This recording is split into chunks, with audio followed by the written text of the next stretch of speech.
Castles in the Air by Baroness Orczy. Reading by Lars Rolander. Forward. In presenting this engaging rouge to my readers, I feel that I owe them, if not an apology, at least an explanation for this attempt at enlisting sympathy in favour of a man who has little to recommend him save his own unconscious humour. In very truth, my good friend Ratichon is an unblushing liar, thief, a forger, anything you will. His vanity is past belief. His scruples are non-existent. How he escaped a convict settlement is difficult to imagine, and hard to realize that he died, presumably some years after the event recorded in the last chapter of his autobiography, a respected member of the community, honored by that same society which should have raised a punitive hand against him. Yet this, I believe, is to be the case. At any rate, in spite of close research in the police records of the period, I can find no mention of Hector Ratichon. Heureux le peuple qui n'a pas d'histoire applies therefore to him, and we must take it that fate and his own sorely troubled country dealt lightly with him. Which brings me back to my attempt at an explanation. If fate dealt kindly, why not we? Since time immemorial there have been worse scoundrels unhung than Hector Ratichon, and he has the saving grace, which few possesses, of unruffled geniality. Buffeted by fate, sometimes starving, always thirsty, he never complains. And there is all through his autobiography what we might call an "ah well" attitude about his outlook on life. Because of this, and because his very fatuity makes us smile, I feel that he deserves forgiveness, and even a certain amount of recognition. The fragmentary notes, which I have only very slightly modified, came into my hands by a happy chance one dull post-war November morning in Paris, when rain, sleet, and the north wind drew me for shelter under the arcades of the Odeon, and a kindly vendor of miscellaneous printed matter and mouldy manuscripts allowed me to rummage amongst a load of old papers which he was about to consign to the rubbish heap. I imagine that the notes were set down by the actual person to whom the genial Hector Ratichon recounted the most conspicuous events of his checkered career, and as I turned over the torn and musty pages, which hung together by scraps of mouldy thread, I could not help feeling the humour, aye, and the pathos of that drabby side of old Paris, which was being revealed to me through the medium of this rouge's adventures. And even as holding the fragments in my hand, I walked home that morning through the rain, something of that same quaint personality seemed once more to haunt the dank and dreary streets of the once dazzling Ville Lumière. I seemed to see the shabby bottle-green coat, the nankeen pantaloons, the down-at-heel shoes of this confidant of kings. I could hear his unctuous self-satisfied laugh, and sensed his furtive footstep whenever a gendarme came into view. I saw his ruddy, shining face beaming at me through the sleet and the rain as, like a veritable squire of dames, he minced his steps upon the boulevard, or, like a reckless smuggler, affronted the grave dangers of mountain fastnesses upon the Juras. And I was quite glad to think that a life so full of unconscious humour had not been cut short upon the gallows. And I thought kindly of him, for he had made me smile. There is nothing fine about him, nothing romantic, nothing in his actions to cause a single thrill to the nerves of the most unsophisticated reader. Therefore I apologize in that I have not held him up to a just obloquy because of his crimes. and I ask indulgence for his turpitudes because of the laughter which they provoke. Aylmer Orczy, Paris, 1921. Chapter 1. Roland for his Oliver. My name is Ratichon, Hector Ratichon, at your service, and I make so bold as to say that not even my worst enemy would think of minimizing the value of my services to the state. For 20 years now I have placed my powers at the disposal of my country. I have served the Republic and was confidential agent to citizen Robespierre. I have served the Empire and was secret factotum to our great Napoleon. I have served King Louis with a brief interval of 100 days for the past 2 years, and I can only repeat that no one in the whole of France has been so useful or so zealous in tracing criminals, nosing out conspiracies, or denouncing traitors as I have been. And yet you see me a poor man to this day.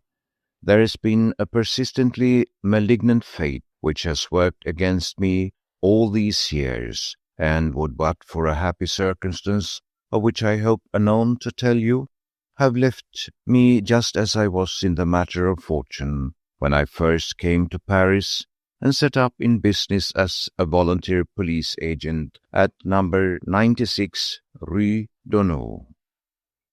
My apartment in those days consisted of an antechamber, an outer office where, if need be, a dozen clients might sit, waiting their turn to place their troubles, difficulties, anxieties before the acutest brain in France, and an inner room wherein that same acute brain, mine, my dear sir, was wont to ponder and scheme. That apartment was not luxuriously furnished, furniture being very dear in those days, but there were a couple of chairs and a table in the outer office, and a cupboard wherein I kept the frugal repast which served me during the course of a long and laborious day. In the inner office there were more chairs and another table, littered with papers, letters, and packets, all tied up with pink tape, which cost 3 sous the metre, and bundles of letters from hundreds of clients, from the highest and the lowest in the land. You understand, people who wrote to me and confided in me today as kings and emperors had done in the past. In the antechamber there was a chair bedstead for Theodore to sleep on when I required him to remain in town, and a chair on which he could sit. And, of course, there was Theodore. Ah, my dear sir, of him I can hardly speak without feeling choked with the magnitude of my emotion. A noble indignation makes me dumb. Theodore, sir, has ever been the cruel thorn that times out of number hath wounded my over-sensitive heart. Think of it, I had picked him out of the gutter. No, I don't mean this figuratively. I mean that, actually, and in the flesh I took him up by the collar of the tattered coat and dragged him out of the gutter in the Rue Blanche, where he was grubbing for trifles out of the slime and mud. He was frozen, sir, and starved. Yes, starved. In the intervals of picking feet up out of the mud, he held out a hand blue with cold to the passers-by, and occasionally picked up a sou. When I found him in that pitiable condition, he had exactly 20 centimes between him and absolute starvation. And I, Sir Hector Ratichon, the confidant of 2 kings, 3 autocrats, and an emperor, took that man to my bosom, fed him, clothed him, housed him, gave him the post of secretary in my intricate, delicate, immensely important business. And I did this, sir, at a salary which, in comparison with his 20 centimes, must have seemed a princely one to him. His duties were light. He was under no obligation to serve me or to be at his post before 7 o'clock in the morning, and all that he had to do then was to sweep out the 3 rooms, fetch water from the well in the courtyard below, light the fire in the iron stove which stood in my inner office, shell the haricots for his own mess of pottage, and put them to boil. During the day his duties were lighter still. He had to run errands for me, open the door to prospective clients, show them into the outer office, explain to them that his master was engaged on affairs relating to the Kingdom of France, and generally prove himself efficient, useful, and loyal. All of which qualities he assured me, my dear sir, he possessed to the fullest degree. And I believed him, sir. I nurtured the scorpion in my oversensitive bosom. I promised him 10% on all the profits of my business, and all the remnants from my own humble repasts, bread, the skins of luscious sausages, the bones from savory cutlets, and the gravy from the tasty carrots and onions. You would have thought that his gratitude would become boundless, that he would almost worship the benefactor who had poured at his feet the full cornucopia of comfort and luxury. Not so. That man, sir, was a snake in the grass, a serpent, a crocodile. Even now that I have entirely severed my connection with that ingrate, I seem to feel the wounds like dagger thrusts which he dealt me with so callous a hand. But I have done with him, done, I tell you. How could I do otherwise than to send him back to the gutter from whence I should never have dragged him? My goodness, he repaid with an ingratitude so black that you, sir, when you hear the full story of his treachery, will exclaim aghast. Ah, you shall judge. His perfidy commenced less than a week after I had given him my 3rd-best pantaloons and 3 sous to get his hair cut, thus making a man of him. And yet, you would scarcely believe it, in the matter of the secret documents he behaved toward me like a veritable Judas. Listen, my dear sir. I told you, I believe, that I had my office in the Rue d'Honneur. You understand that I had to receive my clients, many of whom were of exalted rank, in a fashionable quarter of Paris. But I actually lodged in Passy, being fond of country pursuits and addicted to fresh air, in a humble hostelry under the sign of the Grey Cat. And there, too, Theodore had a bed. He would walk to the office a couple of hours before I myself started on the way, and I was wont to arrive as soon after 10 o'clock of a morning as I could do conveniently. On this memorable occasion of which I am about to tell you, it was during the autumn of 1815. I had come to the office unusually early, and had just hung my hat and coat in the outer room, and taken my seat at my desk in the inner office, there to collect my thoughts in preparation for the grave events which the day might bring forth, when suddenly an ill-dressed, dour-looking individual entered the room with so much as saying, "By your leave," and after having pushed Theodore, who stood by like a lout, most unceremoniously to one side.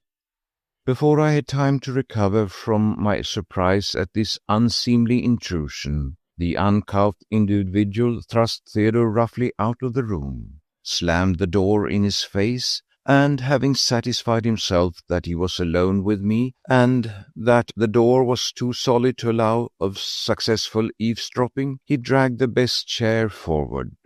The one, sir, which I reserve for lady visitors. He threw his leg across it, and sitting astride, he leaned his elbows over the back, and glowered at me as if he meant to frighten me. "My name is Charles Orczy," he said abruptly, "and I want your assistance in a matter which requires discretion, ingenuity, and alertness. Can I have it?" I was about to make a dignified reply when he literally threw the next words at me. "Name your price and I will pay it," he said. What could I do save to raise my shoulders in token that the matter of money was one of supreme indifference to me, and my eyebrows in a manner of doubt that Monsieur Charles Orczy had the means wherewith to repay my valuable services? By way of a rejoinder, he took out from the inner pocket of his coat a greasy letter case, and, with his exceedingly grimy fingers, extracted therefrom some 20 banknotes, which a hasty glance on my part revealed as representing a couple of 100 francs. "I will give you this as a retaining fee," he said, "if you will undertake the work I want you to do, and I will double the amount when you have carried the work out successfully." 400 francs. It was not lavish. It was perhaps not altogether the price I would have named, but it was very good these hard times. You understand, we were all very poor in France in that year 1815 of which I speak. I am always quite straightforward when I am dealing with a client who means business. I pushed aside the litter of papers in front of me, leaned my elbows upon my desk, rested my chin in my hands, and said briefly, "Monsieur Charles Orczy, I listen." He drew his chair a little closer and dropped his voice almost to a whisper. "You know the Chancellery of the Ministry of Foreign Affairs?" he asked. "Perfectly," I replied. "You know Monsieur de Marsan's private office? He is chief secretary to Monsieur de Talleyrand?" "No," I said, "but I can find out." "It is on the first floor, immediately facing the service staircase, and at the end of the long passage which leads to the main staircase." "Easy to find, then," I remarked. "Quite. At this hour and until 12 o'clock, Monsieur de Marsan will be occupied in copying a document which I desire to possess. At 11 o'clock precisely, there will be a noisy disturbance in the corridor which leads to the main staircase.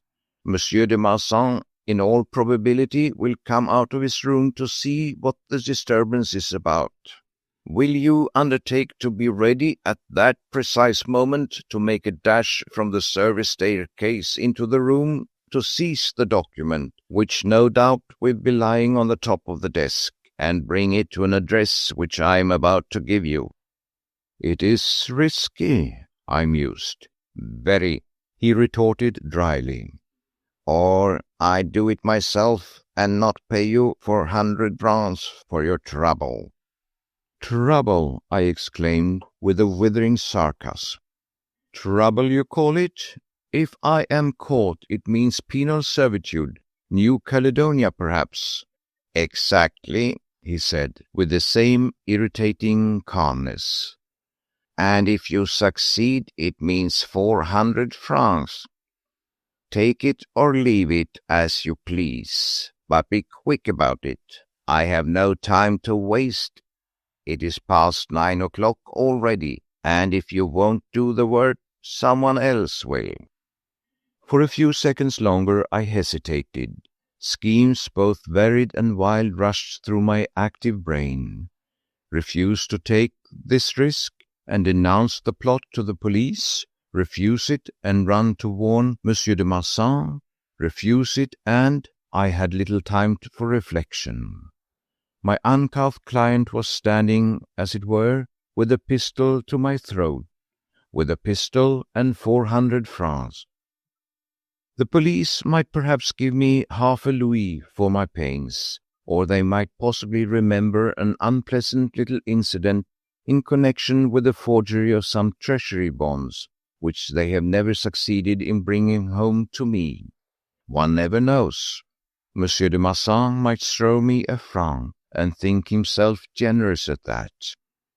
All things considered, then, when Monsieur Charles Soré suddenly said, "Well," with marked impatience, I replied, "Agreed," and within 5 minutes I had 200 francs in my pocket, with the prospect of 200 more during the next 24 hours.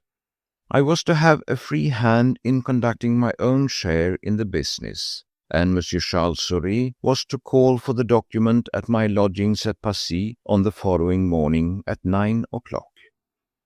I flatter myself that I conducted the business with remarkable skill. At precisely 10 minutes to 11, I rang at the Chancellerie of the Ministry of Foreign Affairs. I was dressed as a respectable commissionary, and I carried a letter and a small parcel addressed to Monsieur de Marsan. "First floor," said the concierge curtly, as soon as he had glanced at the superscription on the letter. "Door faces top of the service stairs." I mounted and took my stand some 10 steps below the landing, keeping the door of Monsieur de Marsan's room well in sight. Just as the bells of Notre Dame boomed the hour, I heard what sounded like a furious altercation somewhere in the corridor just above me. There was much shouting, then 1 or 2 cries of "Murder!" followed by others of "What is it? And what in the name of is all this infernal row about?"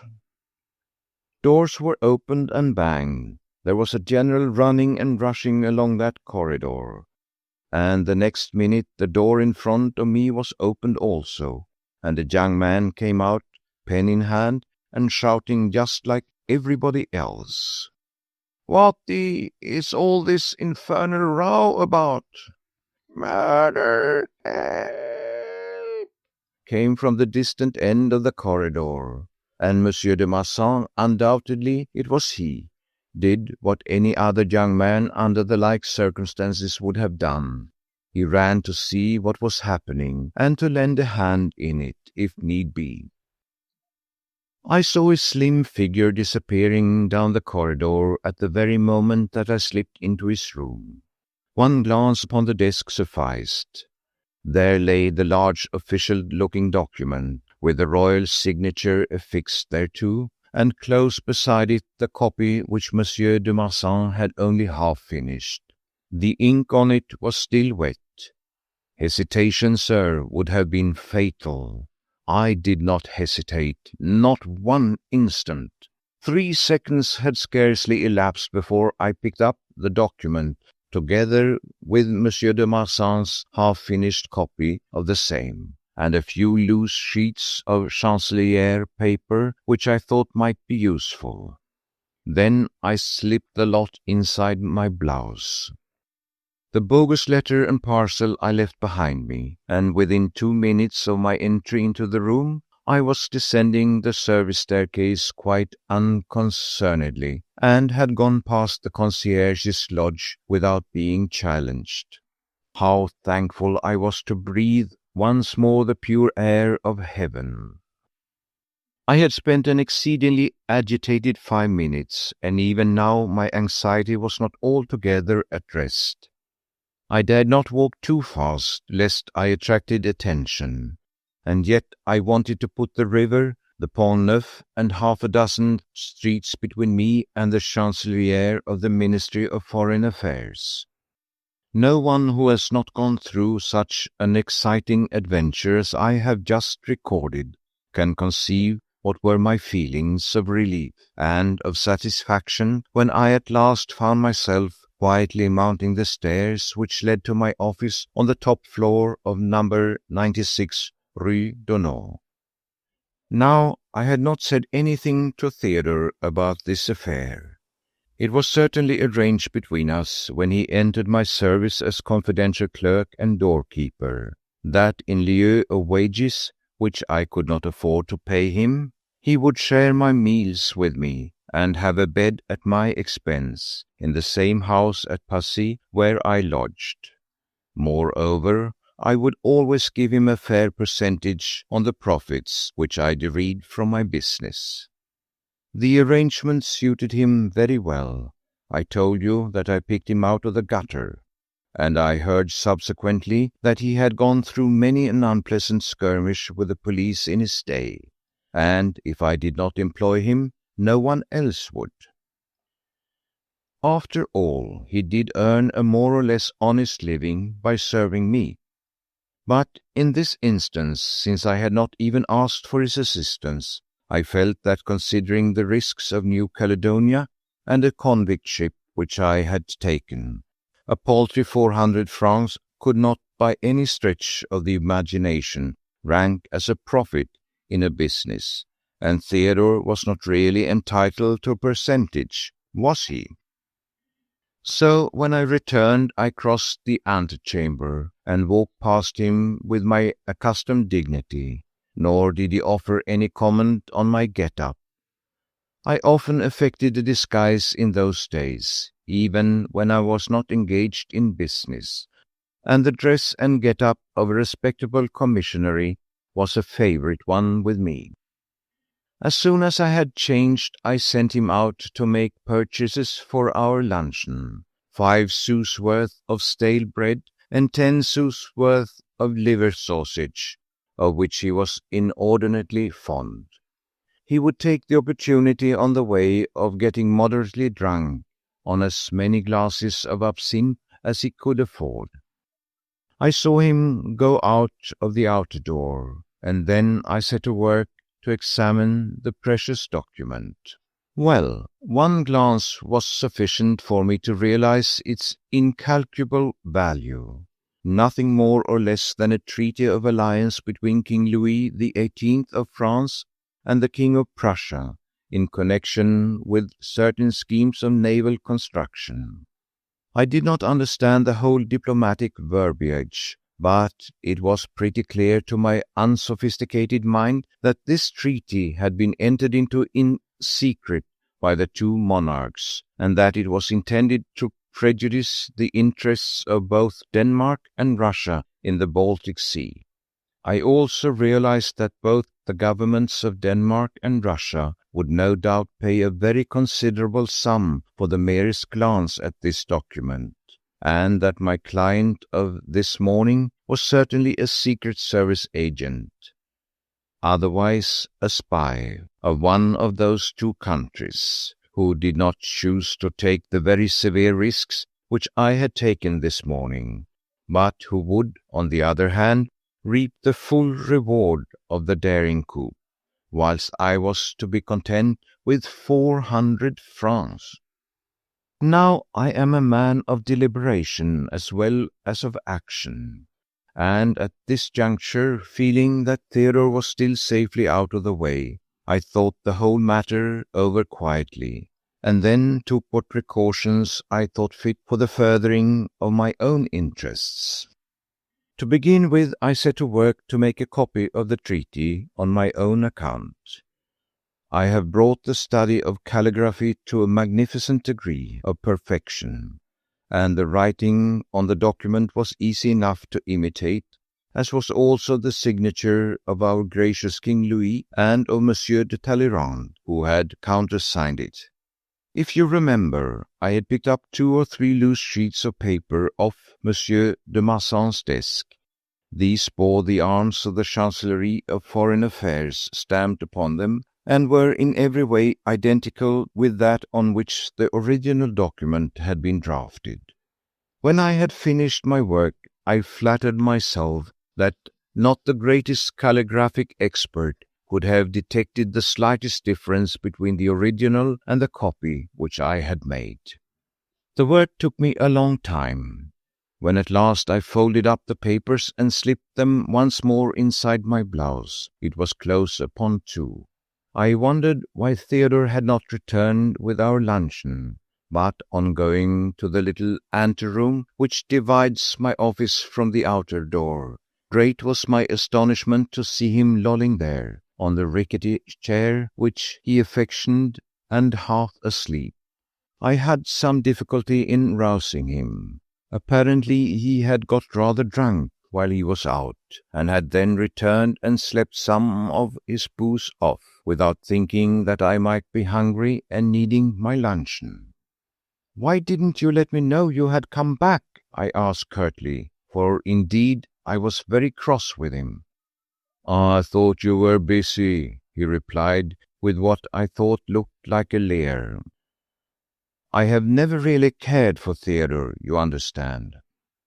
However, I partook of our modest luncheon with him in perfect amity and brotherly love, but my mind was busy all the time.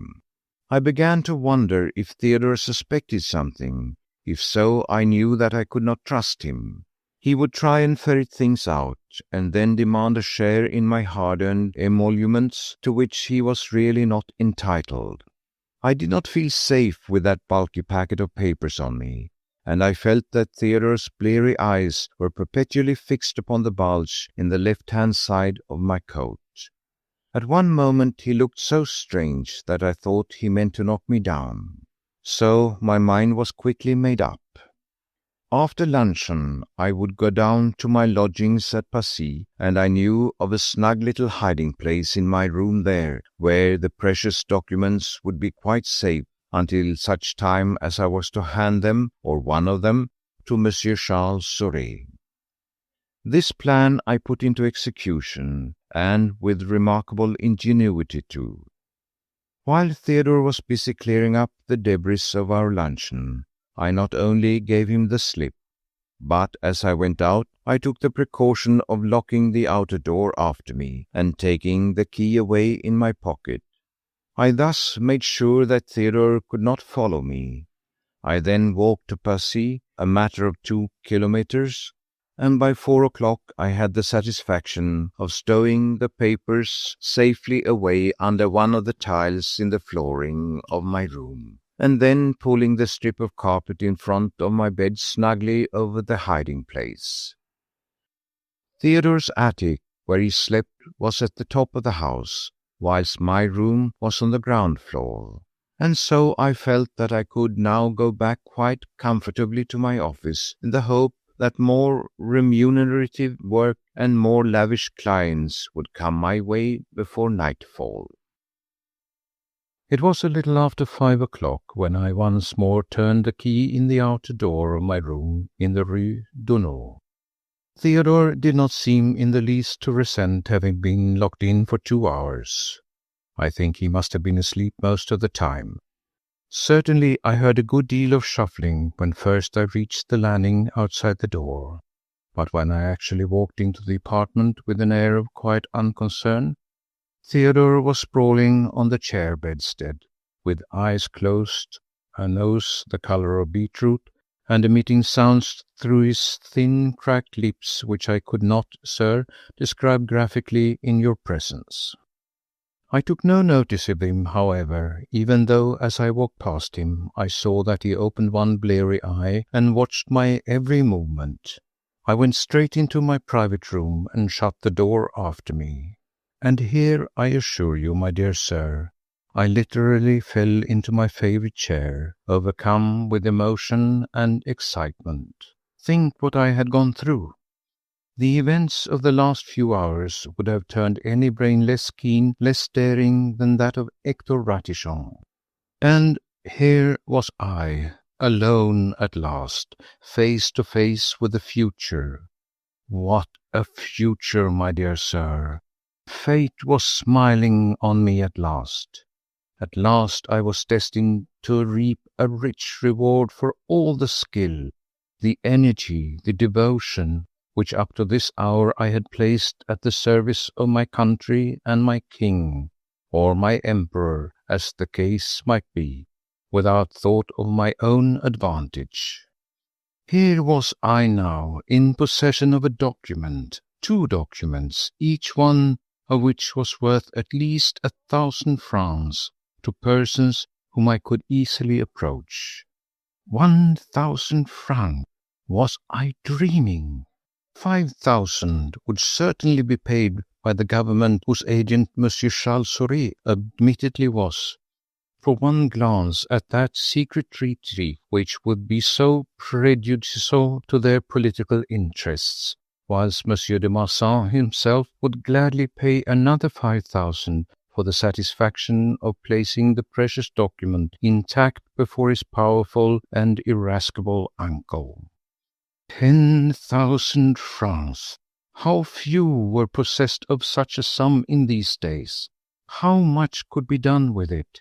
I would not give up business altogether, of course, but with my new capital I would extend it, and there was a certain little house close to Chantilly, a house with a few acres of kitchen garden and some fruit trees, the possession of which would render me happier than any king.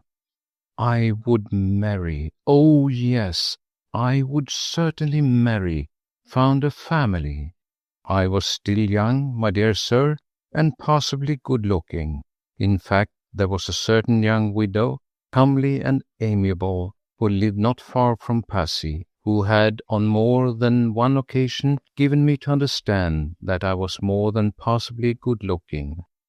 I had always been susceptible where the fair sex was concerned, and now, oh, now, I could pick and choose. The comely widow had a small fortune of her own, and there were others. Thus I dreamt on for the better part of an hour, until soon after 6 o'clock there was a knock at the outer door, and I heard Theodore's shuffling footsteps crossing the small anteroom. There was some muttered conversation, and presently my door was opened, and Theodore's ugly face was thrust into the room. "A lady to see you," he said curtly. Then he dropped his voice, smacked his lips, and winked with one eye. "Very pretty," he whispered, "but has a young man with her whom she calls Arthur. Shall I send them in?" I then and there made up my mind that I would get rid of Theodore, now that I could afford to get a proper servant. My business would in future be greatly extended. It would become very important, and I was beginning to detest Theodore. But I said, "Show the lady in," with becoming dignity, and a few moments later a beautiful woman entered my room. I was vaguely conscious that a creature of my own sex walked in behind her, but of him I took no notice. I rose to greet the lady and invited her to sit down, but I had the annoyance of seeing the personage whom deliberately she called Arthur coming familiarly forward and leaning over the back of her chair. I hated him. He was short and stout and florid, with an impertinent-looking moustache, and hair that was very smooth and oily, save for 2 tight curls which looked like the horns of a young goat on each side of the centre parting. I hated him cordially, and had to control my feelings not to show him the contempt which I felt for his fatuousness and his air of self-complacency. Fortunately, the beautiful being was the first to address me, and thus I was able to ignore the very presence of the detestable man. "You are Monsieur Ratichon, I believe?" she said in a voice that was dulcet and adorably tremulous, like the voice of some sweet, shy young thing in the presence of genius and power. "Hector Ratichon," I replied calmly. "Entirely at your service, mademoiselle." Then I added with gentle, encouraging kindliness, "Mademoiselle?" "My name is Geoffrey," she replied. "Madeleine Geoffrey." She raised her eyes, such eyes, my dear sir, of a tender, luscious grey, fringed with lashes and dewy with tears. I met her glance. Something in my own eyes must have spoken with mute eloquence of my distress, for she went on quickly and with a sweet smile. "And this," she said, pointing to her companion, "is my brother, Arthur Geoffrey." An exclamation of joyful surprise broke from my lips, and I beamed and smiled on Monsieur Arthur, begged him to be seated, which he refused, and finally I myself sat down behind my desk. I now looked with unmixed benevolence on both my clients, and then perceived that the lady's exquisite face bore unmistakable signs of recent sorrow. "And now, mademoiselle," I said, as soon as I had taken up a position indicative of attention and encouragement, "will you deign to tell me how I can have the honor to serve you?" "Monsieur," she began in a voice that trembled with emotion, "I have come to you in the midst of the greatest distress that any human being has ever been called upon to bear. It was by the merest accident that I heard of you. I have been to the police. They cannot, will not, act without I furnish them with certain information which it is not in my power to give them. Then, when I was half distraught with despair, a kindly agent there spoke to me of you. He said that you were attached to the police as a voluntary agent, and that they sometimes put work in your way which did not happen to be within their own scope. He also said that sometimes you were successful." "Nearly always, mademoiselle," I broke in firmly and with much dignity. "Once more I beg of you to tell me in what way I may have the honor to serve you." "It is not for herself, monsieur," here interposed Monsieur Arthur, whilst a blush suffused Mademoiselle Joffre's lovely face, "that my sister desires to consult you, but for her fiancé, Monsieur de Marsan, who is very ill indeed, hovering in fact between life and death. He could not come in person. The matter is one that demands the most profound secrecy." "You may rely on my discretion, monsieur," I murmured, without showing, I flatter myself, the slightest trace of that astonishment which, at mention of Monsieur de Marsan's name, had nearly rendered me speechless. "Monsieur de Marsan came to see me in utmost distress, monsieur," resumed the lovely creature. "He had no one in whom he could, or rather dared, confide. He is in the Chancellerie for Foreign Affairs. His uncle, Monsieur de Talleyrand, thinks a great deal of him, and often entrusts him with very delicate work. This morning he gave Monsieur de Marsan a valuable paper to copy, a paper, monsieur, the importance of which it were impossible to overestimate. The very safety of this country, the honour of our king are involved in it. I cannot tell you its exact contents, and it is because I would not tell more about it to the police that they would not help me in any way, and referred me to you. How could they, said the chief commissary to me, run after a document the contents of which they did not even know? But you will be satisfied with what I have told you, will you not, my dear Monsieur Ratichon?" she continued, with a pathetic quiver in her voice, and a look of appeal in her eyes, which St. Anthony himself could not have resisted. "And help me to regain possession of that paper, the final loss of which would cost Monsieur de Marsan his life."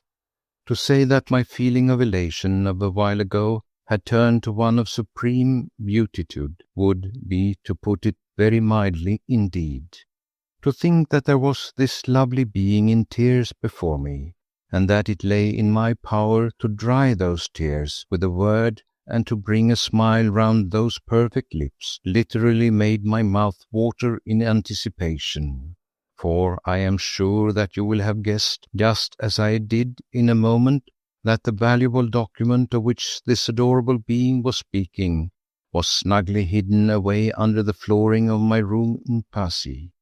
I hated that unknown de Marsan. I hated this Arthur, who leaned so familiarly over her chair, but I had the power to render her a service beside which their lesser claims on her regard would pale. However, I am not the man to act on impulse, even at a moment like this. I wanted to think the whole matter over first, and, well, I had made up my mind to demand 5,000 francs when I handed the document over to my first client tomorrow morning. At any rate, for the moment I acted, if I may say so, with great circumspection and dignity. "I must presume, mademoiselle," I said in my most businesslike manner, "that the document you speak of has been stolen." "Stolen, monsieur," she assented, whilst the tears once more gathered in her eyes. "And Monsieur de Marsan now lies at death's door, with a terrible attack of brain fever brought on by shock when he discovered the loss." "How and when was it stolen?" I asked. "Sometime during the morning," she replied. "Monsieur de Talleyrand gave the document to Monsieur de Marsan at 9 o'clock, telling him that he wanted the copy by midday. Monsieur de Marsan set to work at once, laboured uninterruptedly until about 11 o'clock, when a loud altercation, followed by cries of murder and of help, and proceeding from the corridor outside his door, caused him to run out of the room in order to see what was happening. The altercation turned out to be between two men who had pushed their way into the building by the main staircase, and who became very abusive to the gendarmes, who ordered them out. The men were not hurt, nevertheless they screamed as if they were being murdered. They took to their heels quickly enough, and I don't know what has become of them, but, I concluded blandly, whilst Monsieur de Marsan was out of the room, the precious document was stolen." "It was, monsieur," exclaimed Mademoiselle Geoffrey piteously. "You will find it for us, will you not?" Then she added more calmly, "My brother and I are offering 10,000 francs reward for the recovery of the document." I did not fall off my chair, but I closed my eyes. The vision which the lovely lady's words had conjured up dazzled me. "Mademoiselle," I said with solemn dignity, "I pledge you my word of honour that I will find the document for you and lay it at your feet or die in your service. Give me 20 hours during which I will move heaven and earth to discover the thief. I will go at once to the Chancellerie and collect what evidence I can. I have worked under Monsieur de Robespierre, mademoiselle, under the great Napoleon, and under the illustrious Fouché. I have never been known to fail, once I have set my mind upon a task." "In that case you will earn your 10,000 francs, my friend," said the odious Arthur dryly, "and my sister and Monsieur de Marsan will still be your debtors. Are there any questions you would like to ask before we go?" "None," I said loftily, choosing to ignore his sneering manner. "If mademoiselle designs to present herself here tomorrow at 2 o'clock, I will have news to communicate to her.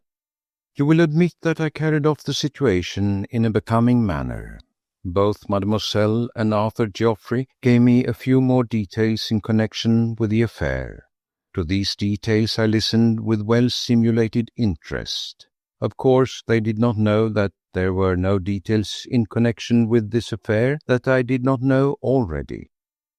My heart was actually dancing within my bosom. The future was so entrancing that the present appeared like a dream. The lovely being before me seemed like an angel, an emissary from above, come to tell me of the happiness which was in store for me. The house near Chantilly, the little widow, the kitchen garden, the magic words went on hammering in my brain. I longed now to be rid of my visitors, to be alone once more so as to think out the epilogue of this glorious adventure. 10,000 francs was the reward offered me by this adorable creature. Well, then, why should not Monsieur Charles Souris, on his side, pay me another 10,000 for the same document, which was absolutely undistinguishable from the first? 10,000 instead of 200, which he had the audacity to offer me. 7 o'clock had struck before I finally bowed my clients out of the room. Theodore had gone. The lazy lout would never stay as much as 5 minutes after his appointed time, so I had to show the adorable creature and her fat brother out of the premises myself. But I did not mind that. I flatter myself that I can always carry off an awkward situation in a dignified manner. A brief allusion to the inefficiency of present-day servants, a jocose comment on my own simplicity of habits, and the deed was done. Monsieur Arthur Geoffrey and Mademoiselle Madeleine, his sister, were halfway down the stairs. A quarter of an hour later, I was once more out in the streets of Paris. It was a beautiful, balmy night, and I had 200 francs in my pocket, and there was a magnificent prospect of 20,000 francs before me. I could afford some slight extravagance. I had dinner at one of the fashionable restaurants on the quay, and I remained some time out on the terrace, sipping my coffee and liquor, dreaming dreams such as I had never dreamt before. At 10 o'clock I was once more on my way to Passy. When I turned the corner of the street and came in sight of the squalid house where I lodged, I felt like a being from another world. 20,000 francs, a fortune, was waiting for me inside those dingy walls. Yes, 20,000, for by now I had fully made up my mind. I had 2 documents concealed beneath the floor of my bedroom, one so like the other that none could tell them apart. One of these I would restore to the lovely being who had offered me 10,000 francs for it, and the other I would sell to my first and uncouth client for another 10,000 francs. 400, bah! 10,000 shall you pay for the treaty, my friend, of the Danish or Russian Secret Service. 10,000, it is worth that to you. In that happy frame of mind, I reached the front door of my dingy abode. Imagine my surprise on being confronted with 2 agents of police, each with fixed bayonet, who refused to let me pass. "But I lodge here," I said. "Your name?" queried one of them. "Hector Ratichon," I replied, whereupon they gave me leave to enter. It was very mysterious. My heart beat furiously. Fear for the safety of my precious papers held me in a death-like grip. I ran straight to my room, locked the door after me, and pulled the curtains together in front of the window. Then, with hands that trembled as if with ague, I pulled aside the strip of carpet which concealed the hiding place of what meant a fortune to me.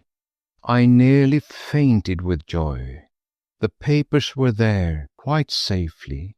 I took them out and replaced them inside my coat. Then I ran up to see if Theodore was in. I found him in bed. He told me that he had left the office whilst my visitors were still with me, as he felt terribly sick. He had been greatly upset when, about an hour ago, the maid of all work had informed him that the police were in the house, that they would allow no one, except the persons lodging in the house, to enter it, and no one, once in, would be allowed to leave. How long these orders would hold, good Theodore did not know. I left him moaning and groaning, and declaring that he felt very ill, and I went in quest of information. The corporal in command of the gendarmes was exceedingly curt with me at first, but after a time he unbent and condescended to tell me that my landlord had been denounced for permitting a Bonapartist club to hold its sittings in his house. So far, so good. Such denunciations were very frequent these days, and often ended unpleasantly for those concerned. But the affair had obviously nothing to do with me. I felt that I could breathe again, but there was still the matter of the consigne. If no one save the persons who lodged in the house would be allowed to enter it, how would Monsieur Charles Sauret contrive to call for the stolen document and incidentally to hand me over the 10,000 francs I was hoping for?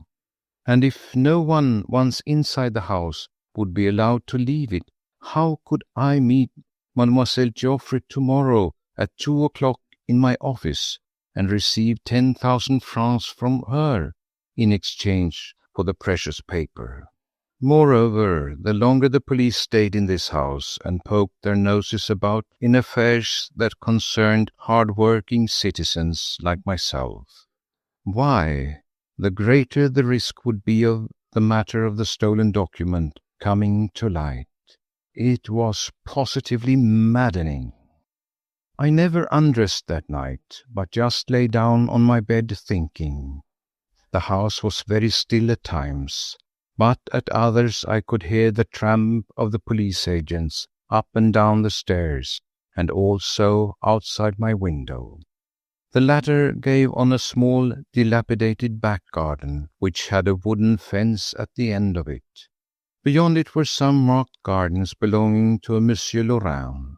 It did not take me very long to realize that that way lay my fortune of 20,000 francs. But for the moment I remained very still. My plan was already made. At about midnight I went to the window and opened it cautiously.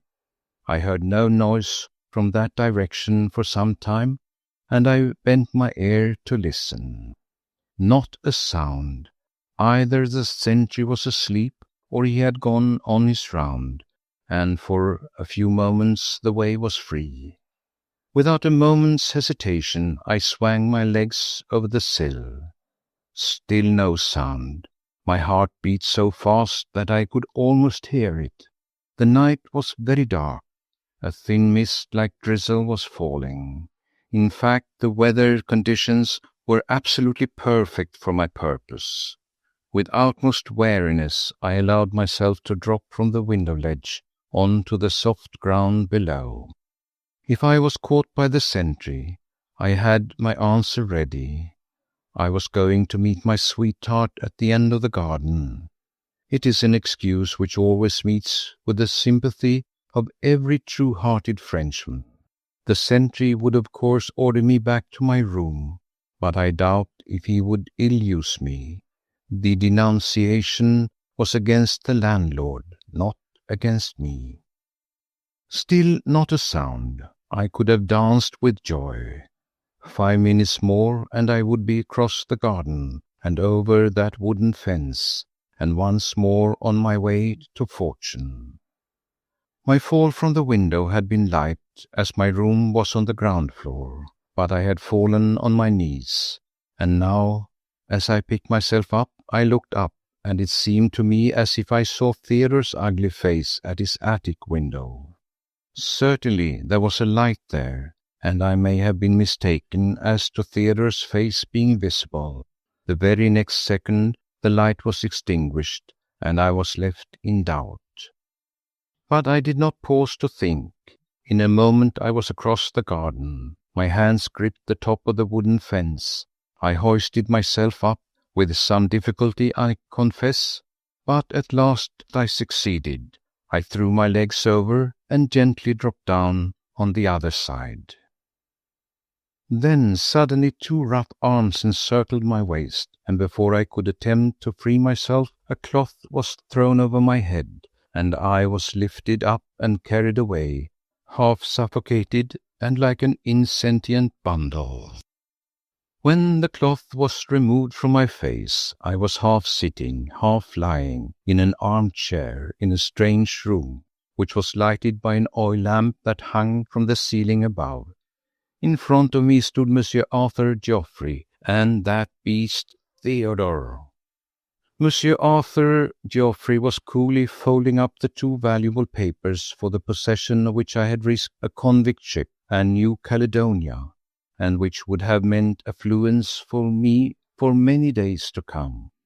It was Theodore who had removed the cloth from my face. As soon as I had recovered my breath, I made a rush for him, for I wanted to strangle him. But Monsieur Arthur Geoffrey was too quick and too strong for me. He pushed me back into the chair. "Easy, easy, Monsieur Ratichon," he said pleasantly. "Do not vent your wrath upon this good fellow. Believe me, though his action may have deprived you of a few thousand francs, they have also saved you from lasting and biting remorse.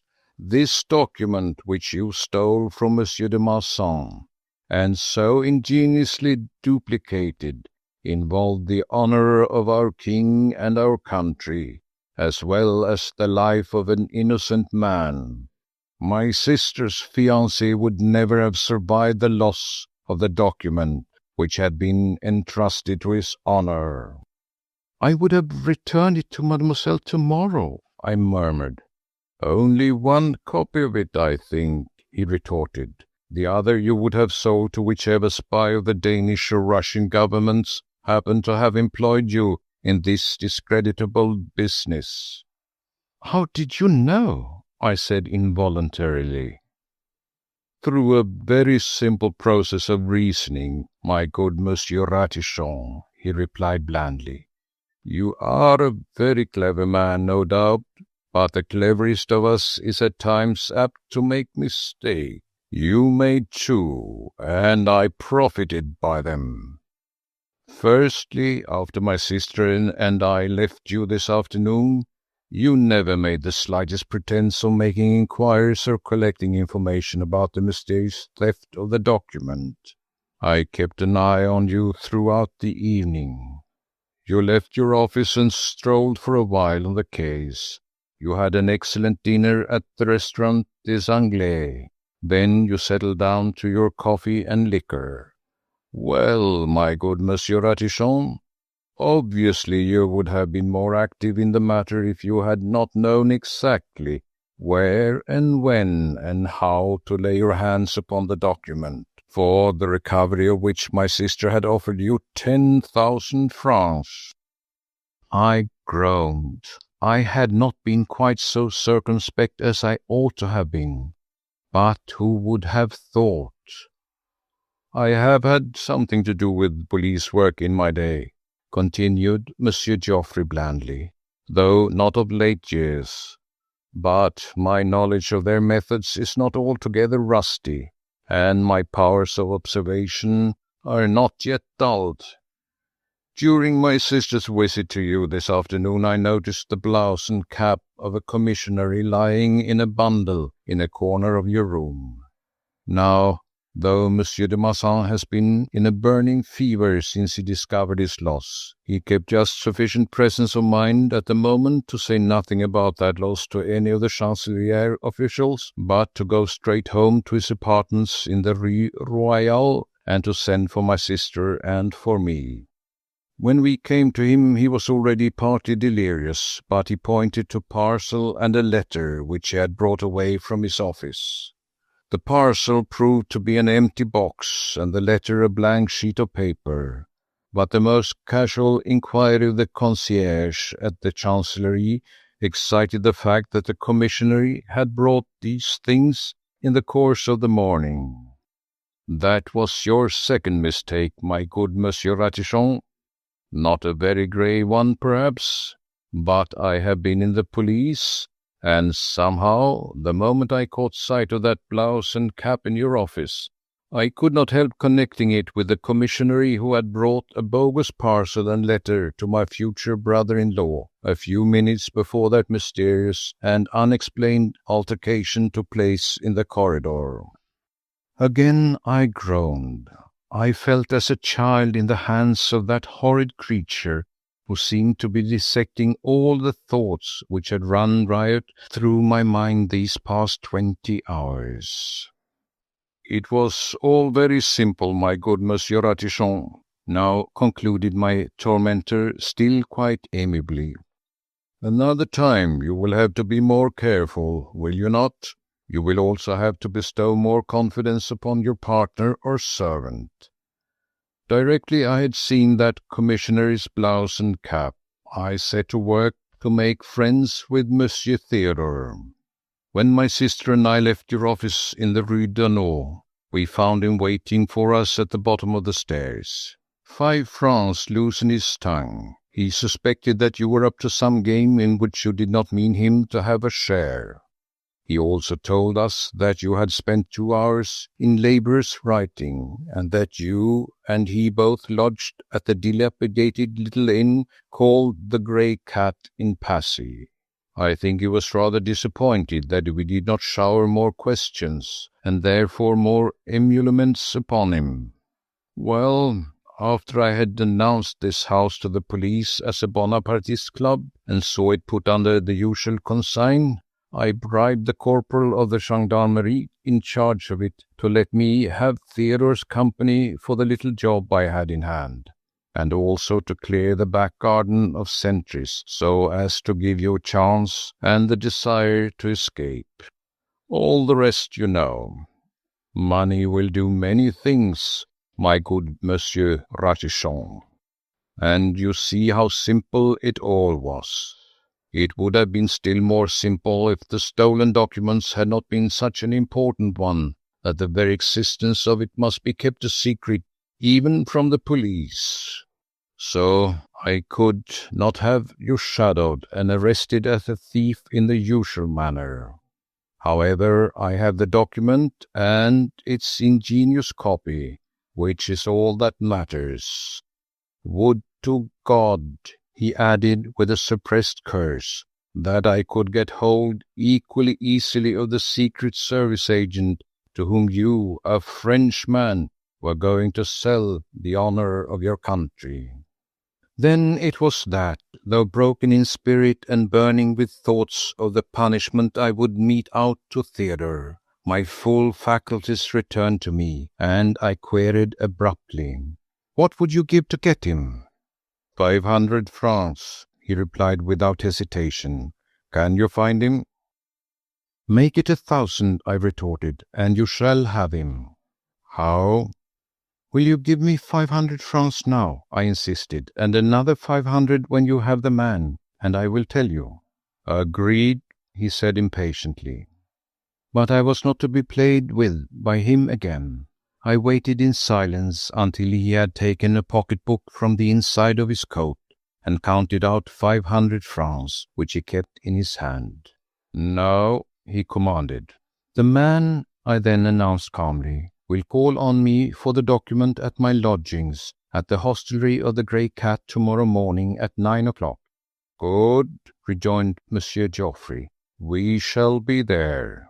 He made no demur about giving me the 500 francs, but half my pleasure in receiving them vanished when I saw Theodore's bleary eyes fixed ravenously upon them.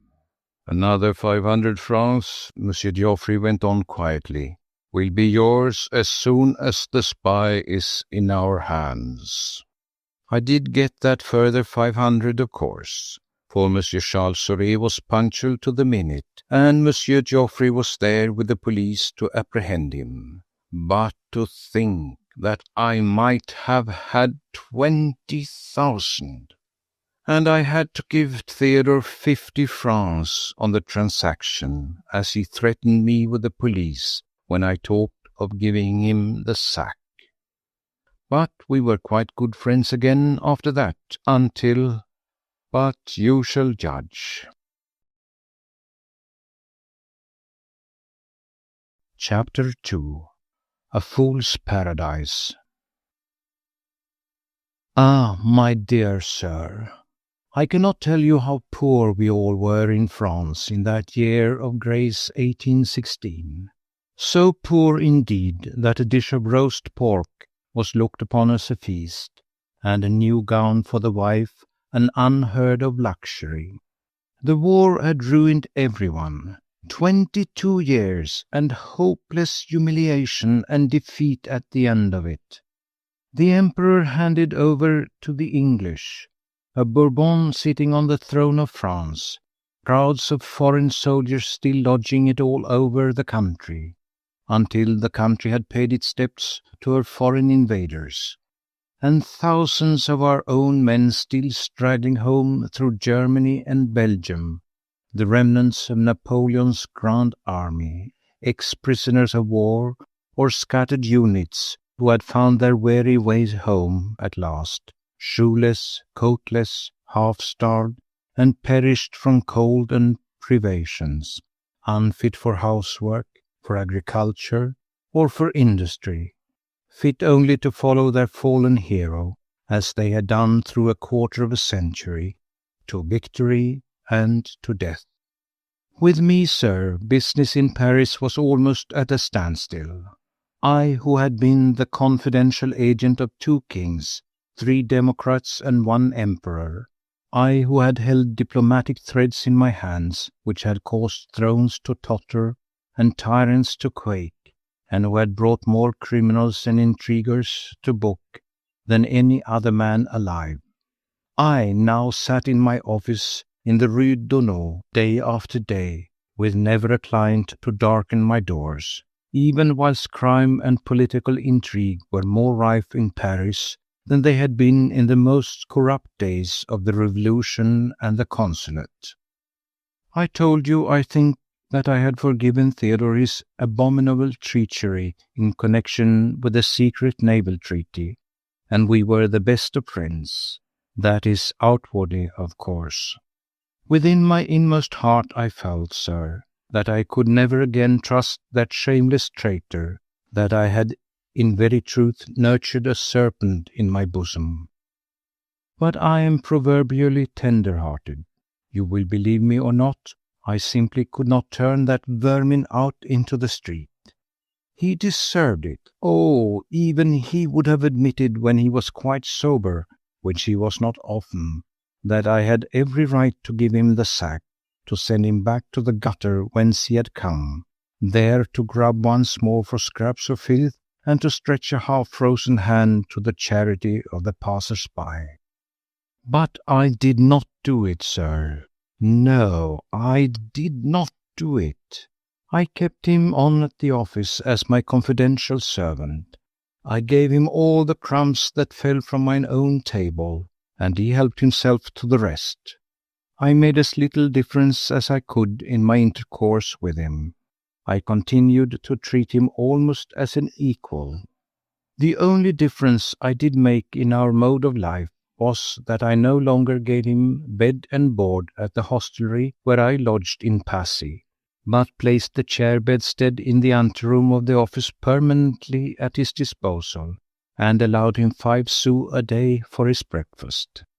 But owing to the scarcity of business that now came my way, Theodore had little or nothing to do, and he was in very truth eating his head off, and with that grumble all the time, threatening to leave me, if you please, to leave my service for more remunerative occupation, as if anyone else would dream of employing such an out-at-elbows mudlark, a jailbird, sir, if you'll believe me. Thus the spring of 1816 came along. Spring, sir, with its beauty and its promises, and the thoughts of love which come eternally in the minds of those who have not yet fully done with youth. Love, sir, I dreamt of it on those long weary afternoons in April, after I had consumed my scanty repast, and whilst Theodore in the anteroom was snoring like a hog. At even, when tired out and thirsty, I would sit for a while outside a humble cafe on the outer boulevards. I watched the amorous couples wander past me on their way to happiness.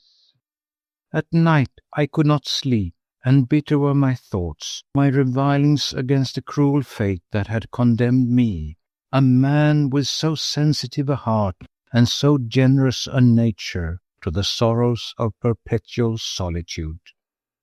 That, sir, was my mood, when on a never-to-be-forgotten afternoon, toward the end of April, I sat mooning disconsolately in my private room, and a timid rat-tat at the outer door of the apartment roused Theodore from his brutish slumbers. I heard him shuffling up to the door, and I hurriedly put my necktie straight and smoothed my hair, which had become disordered, despite the fact that I had only indulged in a very abstemious déjeuner. When I said that the knock at my door was in the nature of a timid rat-rat, I did not perhaps describe it quite accurately. It was timid, if you will understand me, and yet bold, as coming from one who might hesitate to enter, and nevertheless feels assured of welcome. Obviously a client, I thought. Effectively, sir, the next moment my eyes were gladdened by the sight of a lovely woman, beautifully dressed, young, charming, smiling, but to hide her anxiety, trustful, and certainly wealthy. The moment she stepped into the room, I knew that she was wealthy. There was an air of assurance about her which only those are able to assume who are not pestered with creditors. She wore 2 beautiful diamond rings upon her hands outside her perfectly fitting glove, and her bonnet was adorned with flowers so exquisitely fashioned that a butterfly would have been deceived and would have perched on it with delight. Her shoes were of the finest kid, shiny at the toes like tiny mirrors, whilst her dainty ankles were framed in the filmy lace frills of her pantalettes. Within the wide brim of her bonnet, her exquisite face appeared like a rosebud nestling in a basket.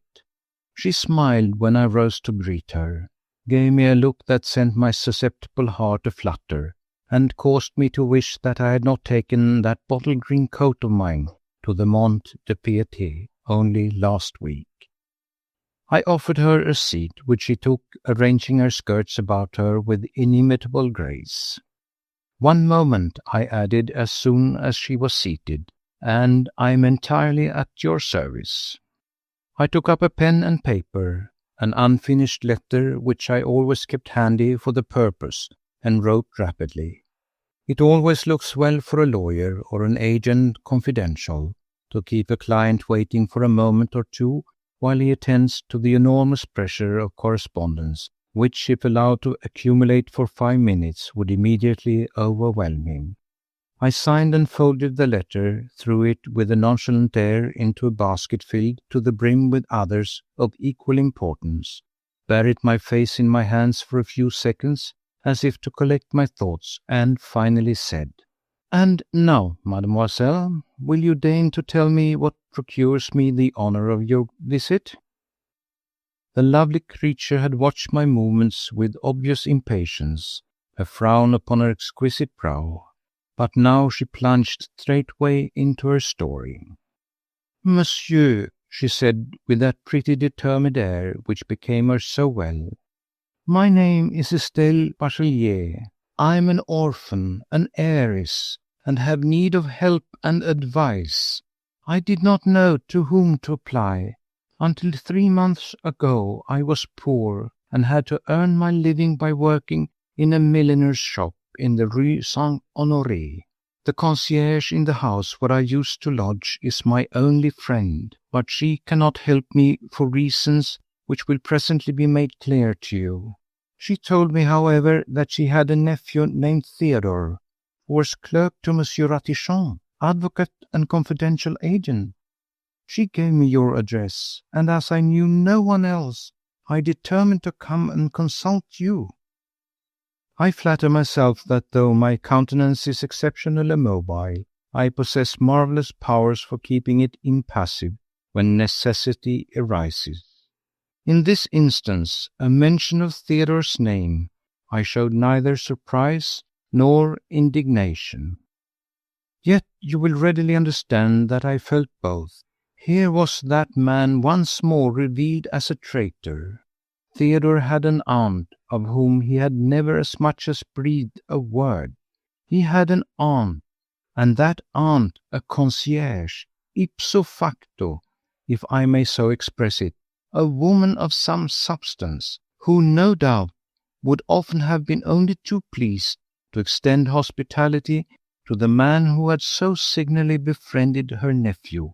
A woman, sir, was undoubtedly possessed of savings which both reason and gratitude would cause her to invest in an old establishment and substantial business run by a trustworthy and capable man, such, for instance, as the bureau of a confidential agent in a good quarter of Paris, which, with the help of a little capital, could be rendered highly lucrative and beneficial to all those concerned. I determined then and there to give Theodore a piece of my mind and to insist upon an introduction to his aunt, after which I begged the beautiful creature to proceed. "My father, monsieur," she continued, "died 3 months ago in England, whither he had emigrated when I was a mere child. leaving my poor mother to struggle along for a livelihood as best she could. My mother died last year, monsieur, and I have had a hard life. And now it seems that my father made a fortune in England and left it all to me." I was greatly interested in her story. "The first intimation I had of it, monsieur, was 3 months ago, when I had a letter from an English lawyer in London telling me that my father, Jean-Paul Bachelier, that was his name, monsieur, had died out there and made a will leaving all his money, about 100,000 francs, to me." "Yes, yes," I murmured, for my throat felt parched and my eyes dim. 100,000 francs, ye gods! "It seems," she proceeded demurely, "that my father put it in his will that the English lawyers were to pay me the interest of the money until I married or reached the age of 21. Then the whole of the money was to be handed over to me." I had to steady myself against the table, or I would have fallen over backwards. This godlike creature, to whom the sum of 100,000 francs was to be paid over when she married, had come to me for help and advice. The thought sent my brain reeling. I am so imaginative. "Proceed, mademoiselle, I pray you," I contrived to say with dignified calm. "Well, monsieur, as I don't know a word of English, I took the letter to Monsieur Farwell, who is the English traveller for Madame Cécile, the milliner for whom I work.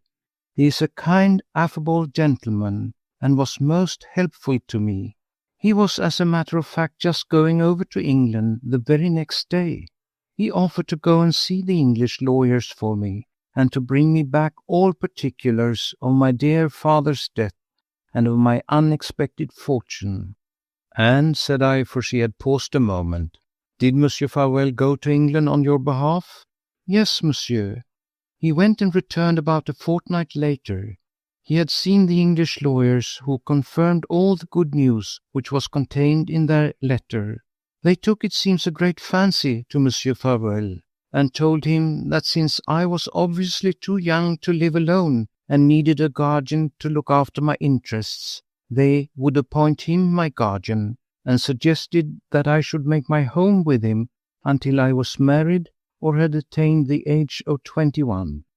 Monsieur Farwell told me that though this arrangement might be somewhat inconvenient in his bachelor establishment, he had been unable to resist the entreaties of the English lawyers, who felt that no one was more fitted for such onerous duties than himself, seeing that he was English and so obviously my friend. "The scoundrel, the blackguard!" I exclaimed in an unguarded outburst of fury. "Your pardon, mademoiselle," I added more calmly, seeing that the lovely creature was gazing at me with eyes full of astonishment, not unmixed with distrust. "I am anticipating. I am to understand, then, that you have made your home with this Monsieur Farwell?" "Yes, monsieur, at number 65 Rue de Pyramide." "Is he a married man?" I asked casually. "He is a widower, monsieur." "Middle-aged?" "Quite elderly, monsieur." I could have screamed with joy. I was not yet 40 myself. "Why," she added gaily, "he is thinking of retiring from business. He is, as I said, a commercial traveller in favour of his nephew, Monsieur Adrien Cassal." Once more I had to steady myself against the table. The room swam round me. 100,000 francs! A lovely creature, an unscrupulous widower, an equally dangerous young nephew. I rose and tottered to the window. I flung it wide open, a thing I never do save at moments of acute crisis. The breath of fresh air did me good. I returned to my desk and was able once more to assume my habitual dignity and presence of mind. "In all this, mademoiselle," I said in my best professional manner, I do not gather how I can be of service to you." "I am coming to that, monsieur," she resumed after a slight moment of hesitation, even as an exquisite blush suffused her damask cheeks. "You must know that at first I was very happy in the house of my new guardian. He was exceedingly kind to me, though there was times already when I fancied—" She hesitated more markedly this time, and the blush became deeper on her cheeks. I groaned aloud. "Surely he is too old," I suggested. "Much too old," she assented emphatically. Once more I would have screamed with joy, had not a sharp pang like a dagger thrust shot through my heart. "But the nephew, eh?" I said jocosely, as indifferently as I could. "Young Monsieur Casal, what?" "Oh," she replied with perfect indifference, "I hardly ever see him." Unfortunately, it were not seemly for an avocat and the agent confidential of half the courts of Europe to execute the measures of a polka in the presence of a client, or I would indeed have jumped up and danced with glee. The happy thoughts were hammering away in my mind. The old one is much too old, the young one she never sees, and I could have knelt down and kissed the hem of her gown for the exquisite indifference with which she had uttered those magic words. "Oh, I hardly ever see him," words which converted my brightest hopes into glowing possibilities. But as it was, I held my emotions marvellously in check, and with perfect sang-froid once more asked the beauteous creature how I could be of service to her in her need. "Of late, monsieur," she said, as she raised a pair of limpid, candid blue eyes to mine, "my position in Monsieur Farwell's house has become intolerable. He pursues me with his attentions, and he has become insanely jealous. He will not allow me to speak to anyone, and has even forbidden Monsieur Casal, his own nephew, the house. Not that I care about that," she added with an expressive shrug of the shoulders. "He has forbidden Monsieur Casal the house," rang like a pang in my ear. Not that she cares about that. Tra-la-la-la-la-la. What I actually contrived to say with a measured and judicial air was, "If you deign to entrust me with the conduct of your affairs, I would at once communicate with the English lawyers in your name and suggest to them the advisability of appointing another guardian.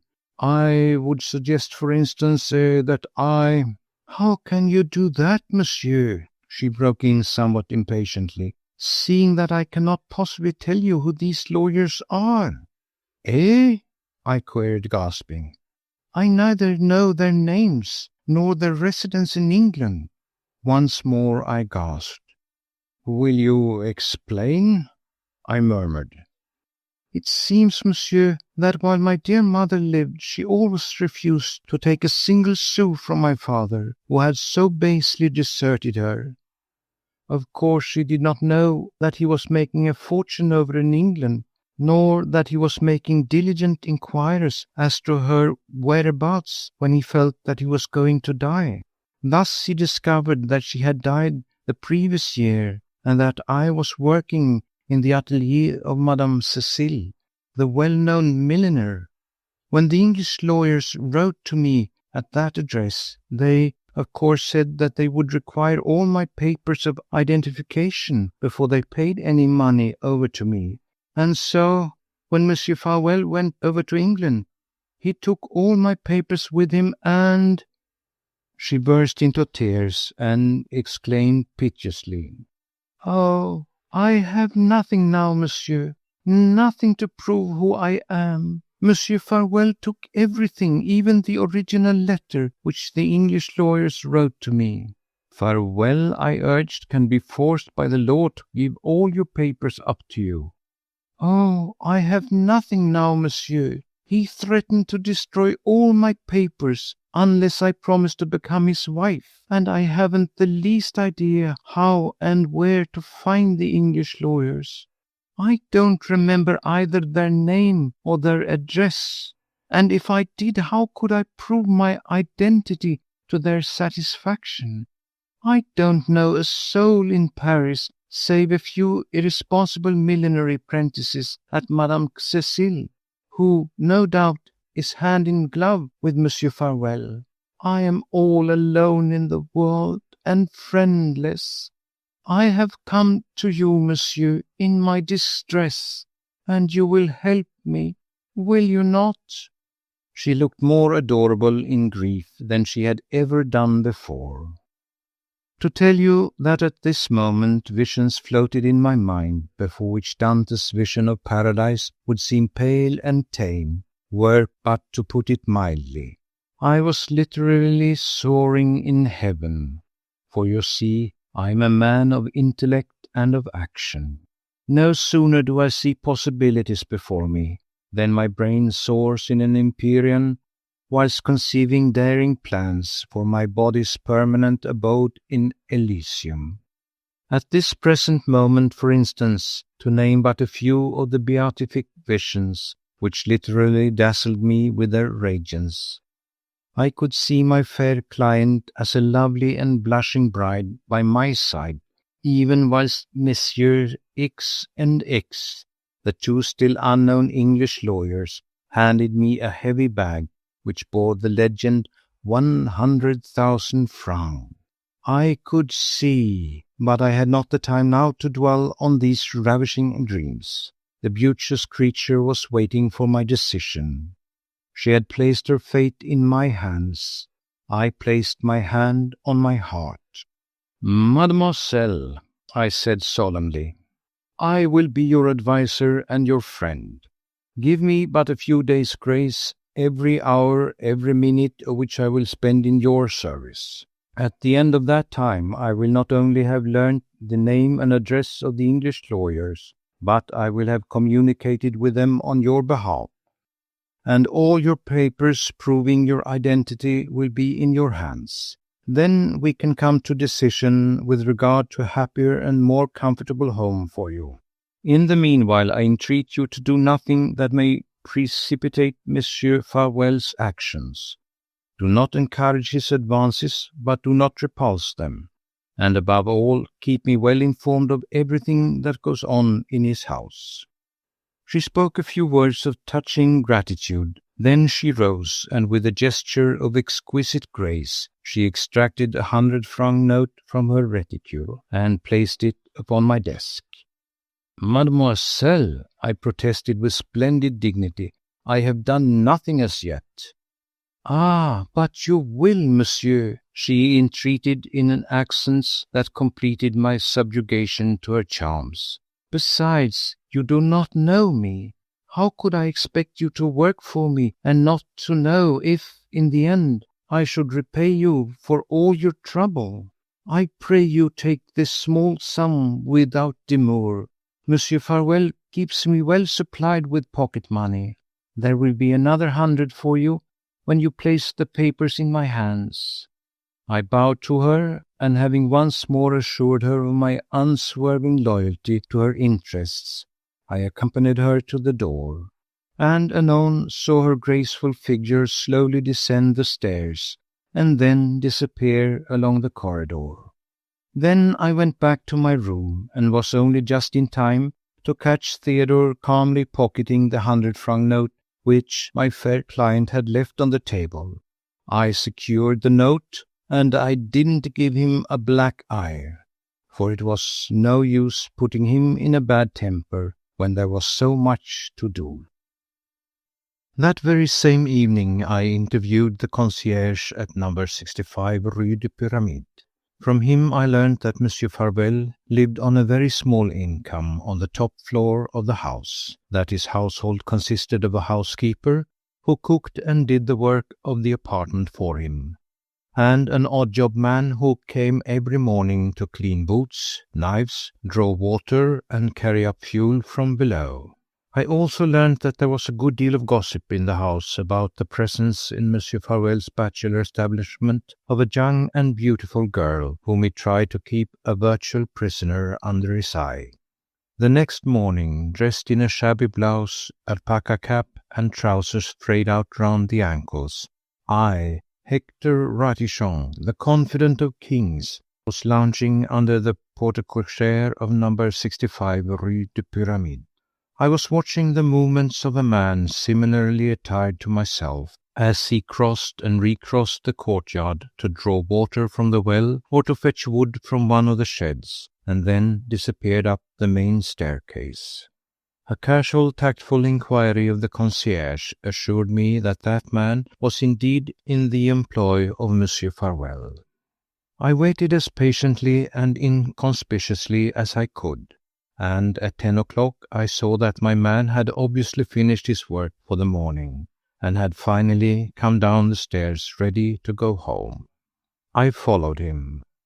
I will not speak of the long halt in the Cabaret du Chien Noir, where he spent an hour and a half in the company of his friends, playing dominoes and drinking eau-de-vie, whilst I had perforce to cool my heels outside. Suffice it to say that I did follow him to his house, just behind the fish market, and that half an hour later, tired out but triumphant, having knocked at his door, I was admitted into the squalid room which he occupied.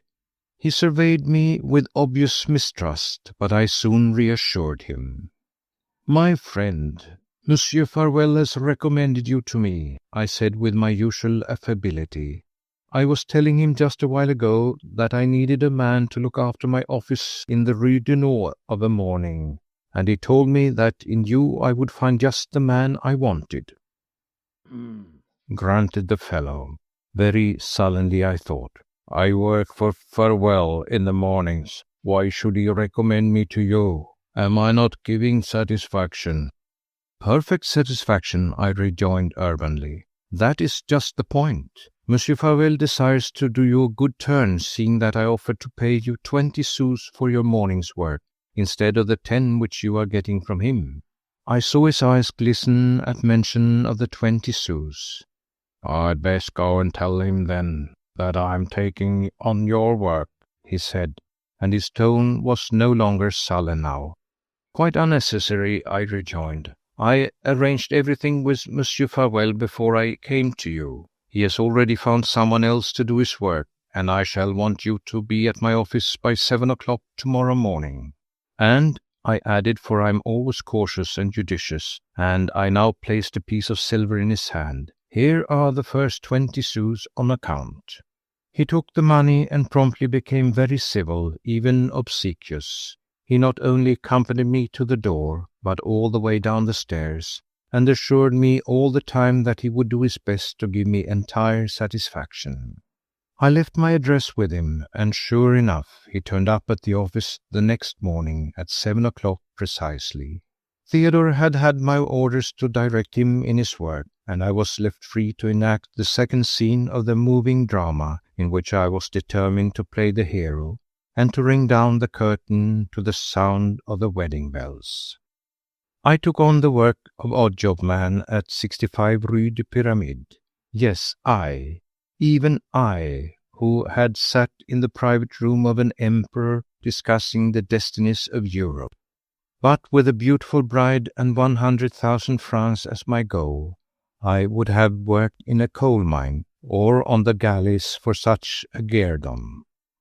The task, I must tell you, was terribly irksome to a man of my sensibilities, endowed with an active mind and a vivid imagination.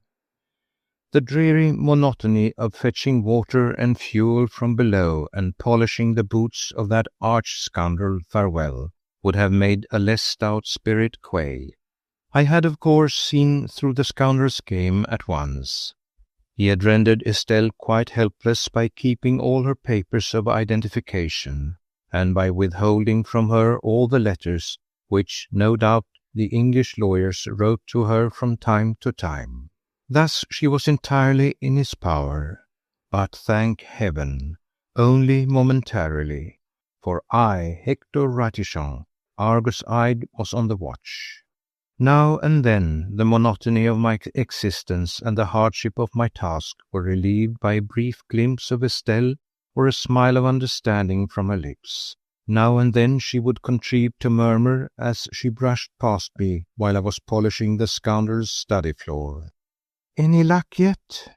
And this quiet understanding between us gave me courage to go on with my task. After 3 days I had conclusively made up my mind that Monsieur Farewell kept his valuable papers in the drawer of the bureau in the study. After that I always kept a lump of wax ready for use in my pocket. On the 5th day I was very nearly caught trying to take an impression of the lock of the bureau drawer. On the 7th I succeeded, and took the impression over to a locksmith I knew of and gave him an order to have a key made to fit it immediately. On the 9th day I had the key. Then commenced a series of disappointments and of unprofitable days which would have daunted one less bold and less determined. I don't think that Farewell ever suspected me, but it is a fact that never once did he leave me alone in his study, whilst I was at work there polishing the oak floor. And in the meanwhile I could see how he was pursuing my beautiful Estelle with his unwelcome attentions. At times I feared that he meant to abduct her. He was a powerful personality, and she seemed like a little bird fighting against the fascination of a serpent. Latterly, too, an air of discouragement seemed to dwell upon her lovely face.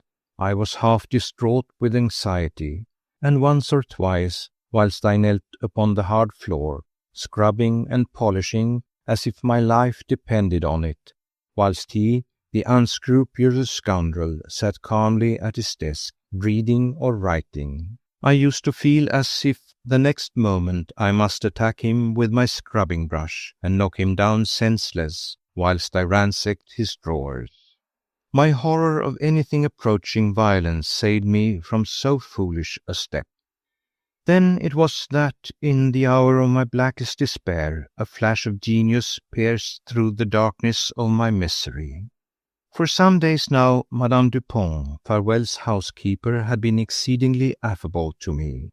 Every morning now, when I came to work, there was a cup of hot coffee waiting for me, and when I left, a small parcel of something appetizing for me to take away. "Hello," I said to myself one day, when, over a cup of coffee, I caught sight of her small piggy eyes leering at me with an unmistakable expression of admiration. Does salvation lie where I least expected it? For the moment I did nothing more than wink at the fat old thing, but the next morning I had my arm round her waist, 1.25 meters, sir, where it was tied in the middle, and had imprinted a kiss upon her glossy cheek. What that love-making cost me I cannot attempt to describe. Once Estelle came into the kitchen when I was staggering under a load of 100 kilos sitting on my knee. The reproachful glance which she cast at me filled my soul with unspeakable sorrow. But I was working for her dear sake, working that I might win her in the end. A week later, Monsieur Farewell was absent from home for the evening. Estelle had retired to her room, and I was a welcome visitor in the kitchen, where Madame Dupont had laid out a regular feast for me. I had brought a couple of bottles of champagne with me, and, what with the unaccustomed drink and the ogling and love-making to which I treated her, 100 kilos of foolish womanhood was soon hopelessly addled and incapable. I managed to drag her to the sofa, where she remained quite still, with a beatific smile upon her podgy face, her eyes swimming in happy tears. I had not a moment to lose. The very next minute I was in the study, and with a steady hand was opening the drawers of the bureau and turning over the letters and papers which I found therein. Suddenly an exclamation of triumph escaped my lips. I held a packet in my hand, on which was written in a clear hand, "The papers of Mademoiselle Estelle Bachelier."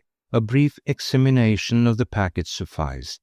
It consisted of a number of letters written in English, which language I only partially understand, but they all bore the same signature, John Pike and Sons, Solicitors, and the address was at the top, 168 Cornhill, London.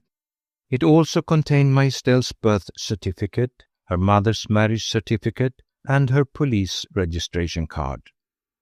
I was wrapped in the contemplation of my own ingenuity in having thus brilliantly attained my goal, when a stealthy noise in the next room roused me from my trance, and brought up vividly to my mind the awful risks which I was running at this moment. I turned like an animal at bay to see Estelle's beautiful face peeping at me through the half-open door. "Sst!" she whispered. "Have you got the papers?" I waved the packet triumphantly. She, excited and adorable, stepped briskly into the room. "Let me see," she murmured excitedly. But I, emboldened by success, cried gaily, "Not till I have received compensation for all that I have done and endured." "Compensation?" "In the shape of a kiss." Oh, I won't say that she threw herself in my arms then and there. No. She demurred. All young girls, it seems, demur under the circumstances. But she was adorable, coy and tender in turns, pouting and coaxing and playing like a kitten till she had taken the papers from me, and with a woman's natural curiosity had turned the English letters over and over, even though she could not read a word of them. Then, sir, in the midst of her innocent frolic, and at the very moment when I was on the point of snatching the kiss which she had so tantalizingly denied me, we heard the opening and closing of the front door. Monsieur Farewell had come, and there was no other egress from the study save the sitting-room, which in its turn had no other egress but the door leading into the very passage where even now Monsieur Farewell was standing, hanging up his hat and cloak on the rack. We stood hand in hand, Estelle and I, fronting the door through which Monsieur Farewell would presently appear. "Tonight we fly together," I declared. "Where to?" she whispered. "Can you go to the woman at your former lodgings?" "Yes." "Then I will take you there tonight. Tomorrow we will be married before the Procureur du Roi. In the evening we leave for England." Yes, she murmured. "When he comes in, I'll engage him in conversation," I continued hurriedly. "You make a dash for the door and run downstairs as fast as you can. I'll follow as quickly as may be and meet you under the porte cochere." She had only just time to nod assent when the door which gave on the sitting-room was pushed open, and Farewell, unconscious at first of our presence, stepped quietly into the room. "Estelle!" he cried, more puzzled than angry, when he suddenly caught sight of us both. "What are you doing here with that lout?" I was trembling with excitement, not fear, of course, though Farewell was a powerful-looking man, a head taller than I was. I stepped boldly forward, covering the adored one with my body. "The lout," I said with calm dignity, "has frustrated the machinations of a knave. Tomorrow I go to England in order to place Mademoiselle Estelle Bachelier under the protection of her legal guardians, Messieurs Pike and Sons, solicitors of London." He gave a cry of rage, and before I could retire to some safe entrenchment behind the table or the sofa, he was upon me like a mad dog. He had me by the throat, and I had rolled backwards down onto the floor, with him on the top of me, squeezing the breath out of me, till I verily thought that my last hour had come. Estelle had run out of the room like a startled hare. This, of course, was in accordance with my instructions to her, but I could not help wishing then that she had been less obedient and somewhat more helpful. As it was, I was beginning to feel a mere worm in the grip of that savage scoundrel, whose face I could perceive just above me, distorted with passion, whilst hoarse ejaculations escaped his trembling lips. "You meddlesome fool, you oaf, you toad! This for your interference," he added as he gave me a vigorous punch on the head.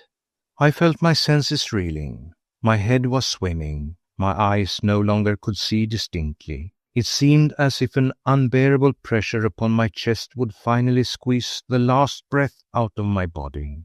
I was trying to remember the prayers I used to murmur at my mother's knee, for verily I thought that I was dying, when suddenly through my fading senses came the sound of a long hoarse cry, whilst the floor was shaken as with an earthquake.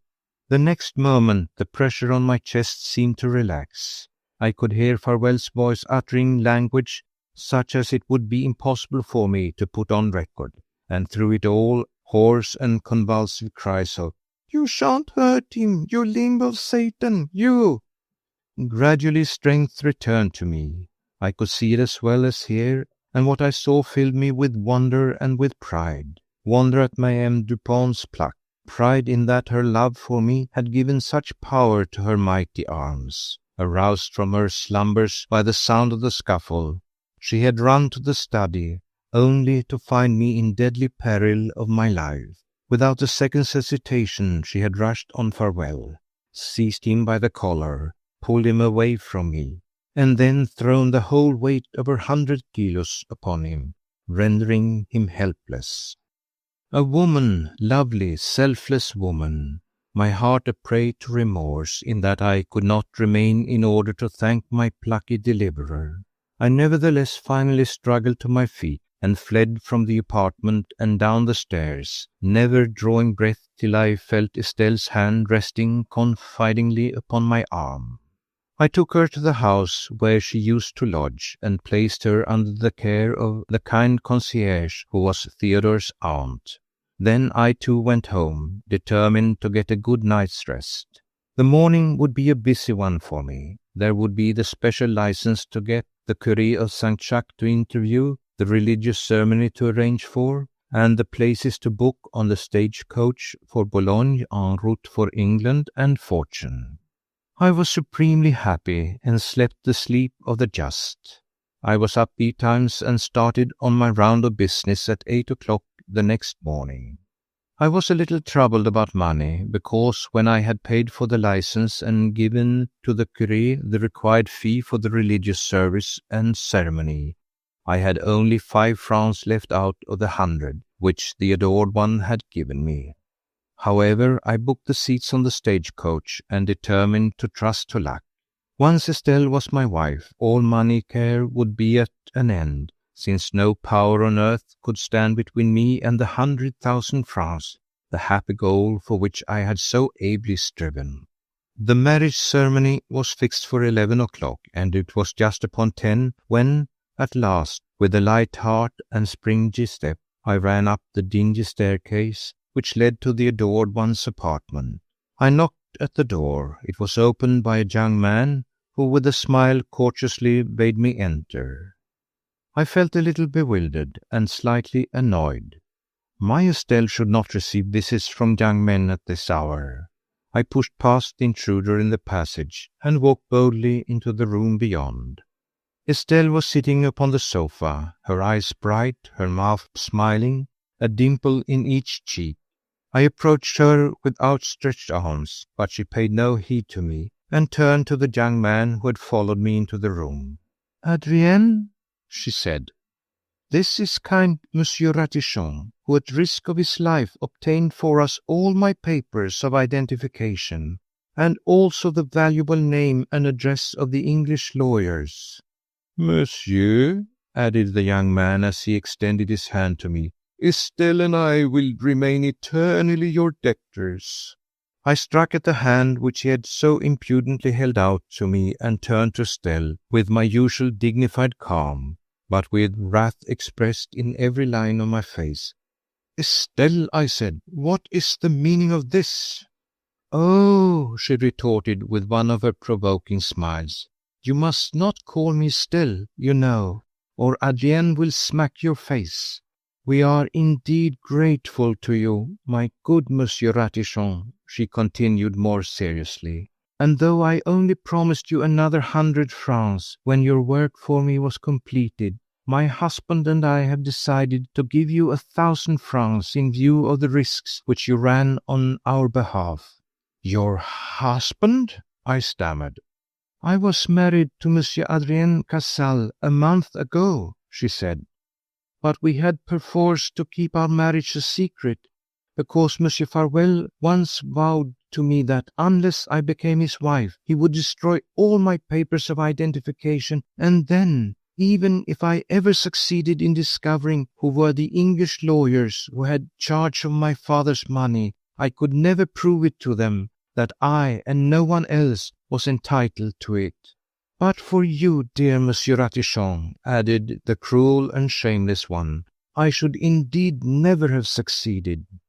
In the midst of this overwhelming cataclysm, I am proud to say that I retain mastery of my rage and contrive to say with perfect calm, "But why have deceived me, mademoiselle? Why have kept your marriage a secret from me? Was I not toiling and working and risking my life for you?" "And would you have worked quite so enthusiastically for me," queried the false one archly, "if I had told you everything?" I groaned. Perhaps she was right. I don't know.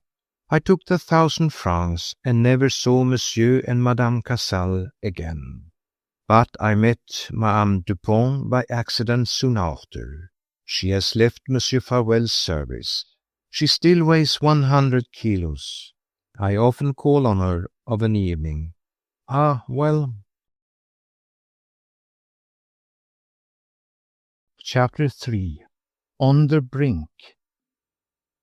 You would have thought that after the shameful way in which Theodore treated me in the matter of the secret treaty, that I would then and there have turned him out of doors, sent him back to grub for scraps out of the gutter, and hardened my heart once and for all against that snake in the grass whom I had nurtured in my bosom. But as no doubt you have remarked ere this, I have been burdened by nature with an oversensitive heart.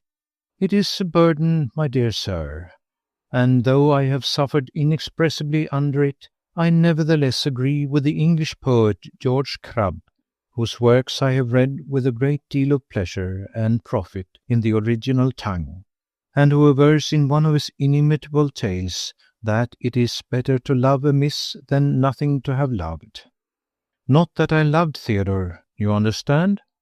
But he and I had shared so many ups and downs together of late that I was loath to think of him as reduced to begging his bread in the streets.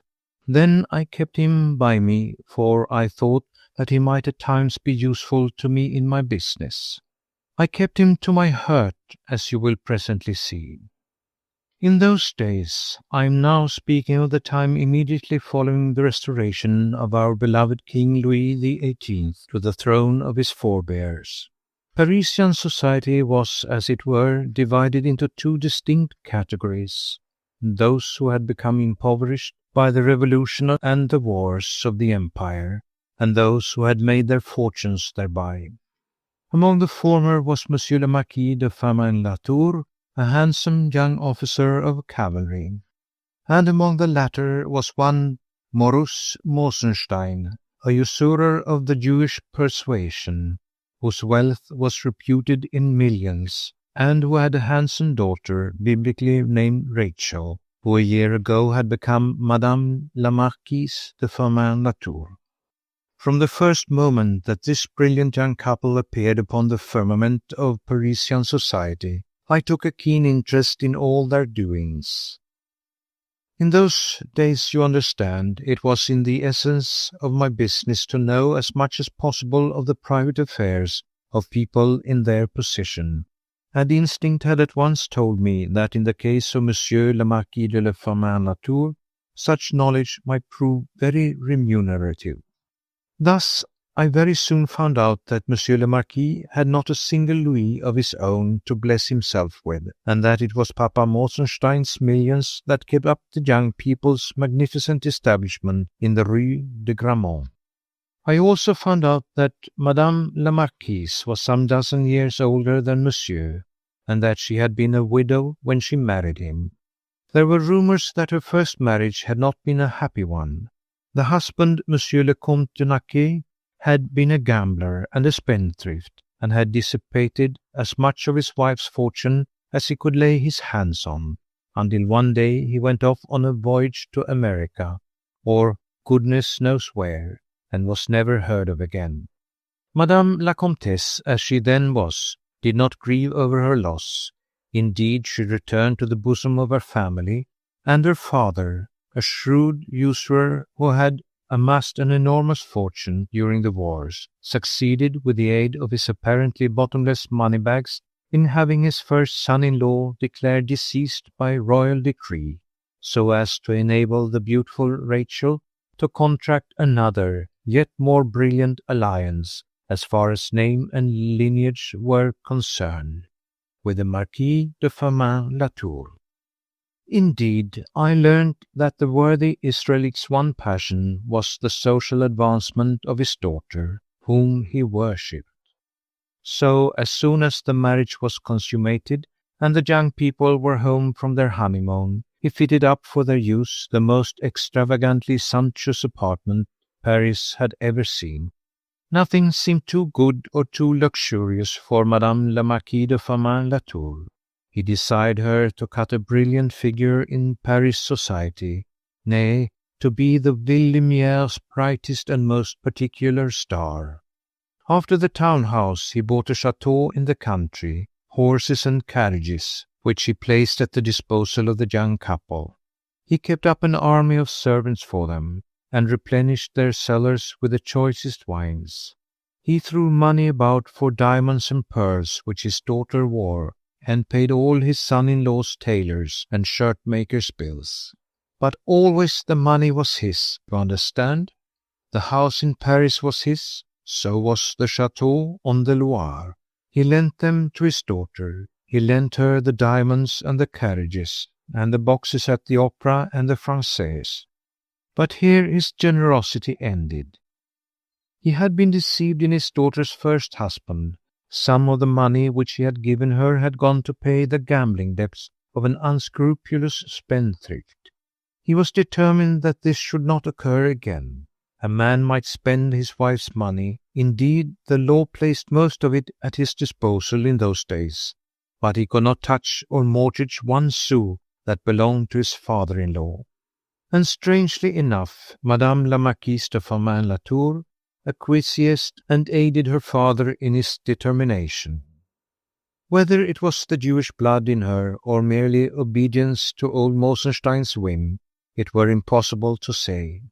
Certain it is that out of the lavish pin money which her father gave her as a free gift from time to time, she only doled out a meagre allowance to her husband. And although she had everything she wanted, Monsieur le Marquis on his side had often less than 20 francs in his pocket.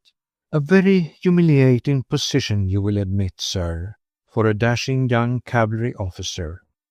Often have I seen him gnawing his fingernails with rage when, at the end of a copious dinner in one of the fashionable restaurants, where I myself was engaged in a business capacity to keep an eye on possibly light-fingered customers, it would be Madame la Marquise who paid the bill, even gave the pourboire to the waiter.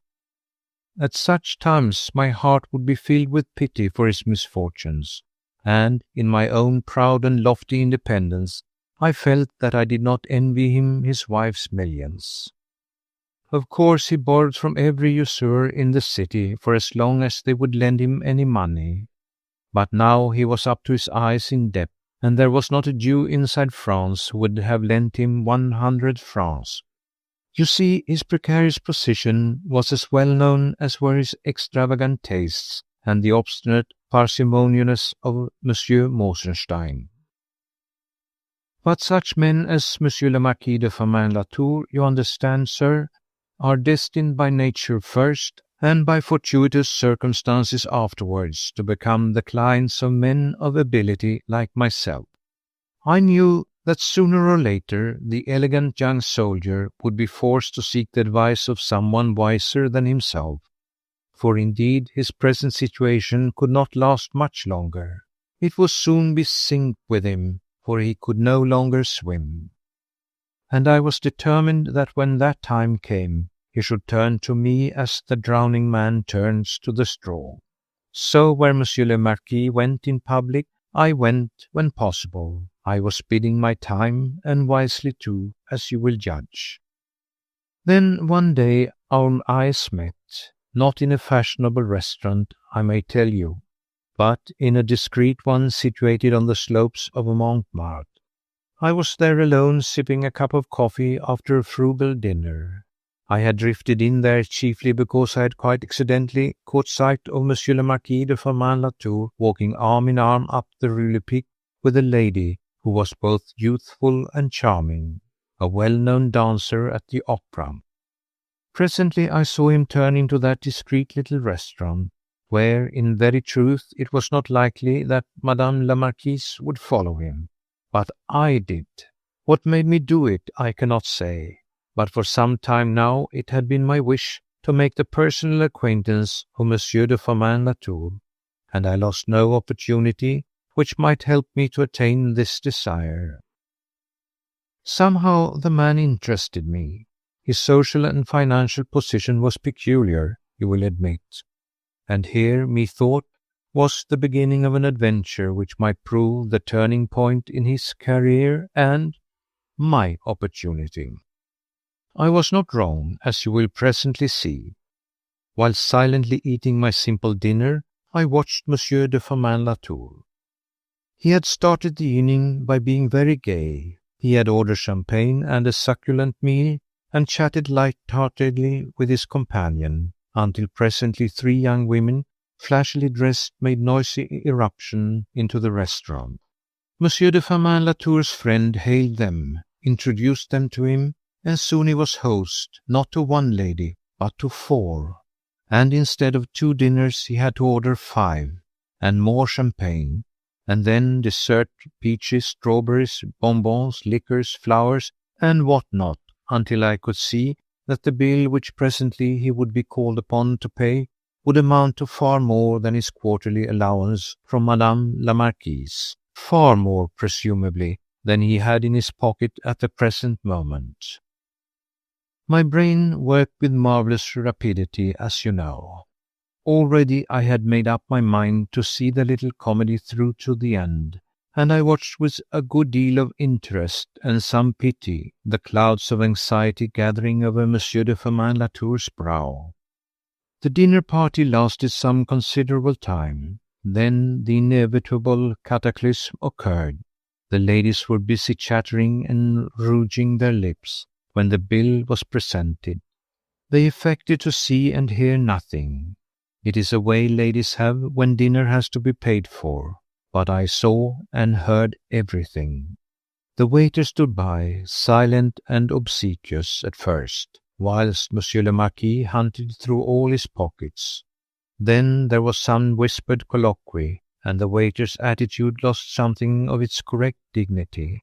After that the proprietor was called, and the whispered colloquy degenerated into altercation, whilst the ladies, not at all unaware of the situation, giggled amongst themselves. Finally, Monsieur le Marquis offered a promissory note, which was refused. Then it was that our eyes met. Monsieur de Firmin-Latour had flushed to the roots of his hair. His situation was indeed desperate, and my opportunity had come. With consummate sang-froid, I advanced towards the agitated group, composed of Monsieur le Marquis, the proprietor, and the head waiter. I glanced at the bill, the cause of all this turmoil, which reposed on a metal salver in the head waiter's hand, and with a brief, "If Monsieur le Marquis will allow me," I produced my pocket-book. The bill was for 900 francs. At first Monsieur le Marquis thought I was about to pay it, and so did the proprietor of the establishment, who made a movement as if he would lie down on the floor and lick my boots. But not so. To begin with, I did not happen to possess 900 francs, and if I did, I should not have been fool enough to lend them to this young scapegrace. No. What I did was to extract from my notebook a card, one of a series which I always keep by me in case of an emergency like the present one. It bore the legend, Comte Hercule de Montois, Secrétaire particulier de Monsieur le Duc d'Otrante, and below it the address, Palais du Commissariat de Police, 12 Quai d'Orsay.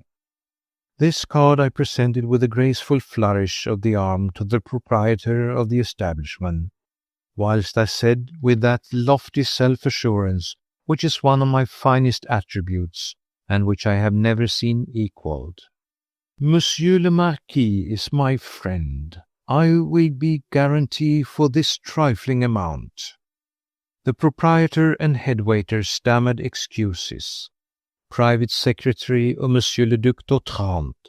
Think of it! It is not often that such personages deign to frequent the restaurants of Montmartre. Monsieur le Marquis, on the other hand, looked completely bewildered, whilst I, taking advantage of the situation, seized him familiarly by the arm, and leading him toward the door, I said with condescending vanity, "One word with you, my dear Marquis. It is so long since we have met." I bowed to the ladies. "Mesdames," I said, and was gratified to see that they followed my dramatic exit with eyes of appreciation and of wonder. The proprietor himself offered me my hat, and a moment or two later, Monsieur de Firmin-Latour and I were out together in the Rue Lepic. "My dear Comte," he said as soon as he had recovered his breath, "how can I think you—" "Not now, monsieur, not now," I replied. "You have only just time to make your way as quickly as you can back to your palace in the Rue de Grammont before our friend, the proprietor, discovers the several mistakes which he has made in the past few minutes, and vents his wrath upon your fair guests." "You are right," he rejoined lightly, "but I will have the pleasure to call on you tomorrow at the Palais du Commissariat." "Do not such thing, Monsieur le Marquis," I retorted with a pleasant laugh. "You would not find me there." "But," he stammered, "but," I broke in with my wonted businesslike and persuasive manner, "if you think that I have conducted this delicate affair for you with tact and discretion, then, in your own interest, I should advise you to call on me at my private office, number 96 Rue Dunot. Hector Ratichon at your service." He appeared more bewildered than ever. "Rue Dunot," he murmured. "Ratichon?" "Private inquiry and confidential agent," I rejoined. "My brains are at your service, should you desire to extricate yourself from the humiliating financial position in which it has been my good luck to find you, and yours to meet with me." With that I left him, sir, to walk away or stay as he pleased. As for me, I went quickly down the street. I felt that the situation was absolutely perfect. To have spoken another word might have spoilt it. Moreover, there was no knowing how soon the proprietor of that humble hostelry would begin to have doubts as to the identity of the private secretary of Monsieur le Duc d'Otrante. So I was best out of the way. The very next day, Monsieur le Marquis de Firmin-Latour called upon me at my office in the Rue Dunot. Theodore let him in, and the first thing that struck me about him was his curt, haughty manner and the look of disdain wherewith he regarded the humble appointments of my business premises. He himself was magnificently dressed, I may tell you. His bottle-green coat was of the finest cloth, and the most perfect cut I had ever seen. His kerseymere pantaloons fitted him without a wrinkle. He wore gloves, he carried a muff of priceless sibylline, and in his cravat there was a diamond the size of a broad bean. He also carried a Malacca cane, which he deposited upon my desk, and a gold-rimmed spyglass, which, with a gesture of supreme affectation, he raised to his eye. "Now, Monsieur Hector Ratichon," he said abruptly, "perhaps you will be good enough to explain." I had risen when he entered, but now I sat down again and coolly pointed to the best chair in the room. "Will you give yourself the trouble to sit down, Monsieur le Marquis?" I riposted blandly. He called me names, rude names, but I took no notice of that, and he sat down. "Now," he said once more. "What is it you desire to know, Monsieur le Marquis?" I queried. "Why you interfered in my affairs last night?" "Do you complain?" I asked. "No," he admitted reluctantly, But I don't understand your object. My object was to serve you then, I rejoined quietly, and later. What do you mean by later? Today, I replied. Tomorrow, whenever your present position becomes absolutely unendurable. It is that now, he said with a savage oath. I thought as much, was my curt comment. And do you mean to assert, he went on more earnestly, that you can find a way out of it? If you desire it, yes, I said. How? He drew his chair nearer to my desk, and I leaned forward with my elbows on the table, the fingertips of one hand in contact with those of the other. Let us begin by reviewing the situation, shall we, monsieur? I began. If you wish, he said curtly. You are a gentleman of refined, not to say luxurious tastes, who finds himself absolutely without means to gratify them. Is that so? He nodded. You have a wife and a father-in-law who, whilst lavishing costly treasures upon you, leave you in a humiliating dependence of them for actual money. Again he nodded approvingly. Human nature, I continued, with gentle indulgence, being what it is, you pine after what you do not possess, namely, money. Houses, equipages, servants, even good food and wine are nothing to you beside the earnest desire for money that you can call your own, and which, if only you had it, you could spend at your pleasure. To the point, man, to the point, he broke in impatiently. One moment, Monsieur le Marquis, and I have done. But first of all, with your permission, shall we also review the assets in your life, which we will have to use in order to arrive at the gratification of your earnest wish? Assets? What do you mean? The means to our end. You want money. We must find the means to get it for you. I begin to understand, he said, and drew his chair another inch or two closer to me. Firstly, Monsieur le Marquis, I resumed, and now my voice had become earnest and incisive. Firstly, you have a wife, then you have a father-in-law, whose wealth is beyond the dreams of humble people like myself, and whose one great passion in life is the social position of the daughter whom he worships. Now, I added, and with the tip of my little finger I touched the sleeve of my aristocratic client, here at once is your first asset. Get at the money bags of Papa by threatening the social position of his daughter. Whereupon my young gentleman jumped to his feet and swore and abused me for a mudlark and a muckworm, and I don't know what. He seized his malacca cane and threatened me with it, and asked me how the devil I dared thus to speak of Madame la Marquise de Firmin-Latour. He cursed and he stormed and he raved of his 16 quarterings and of my loutishness. He did everything, in fact, except walk out of the room.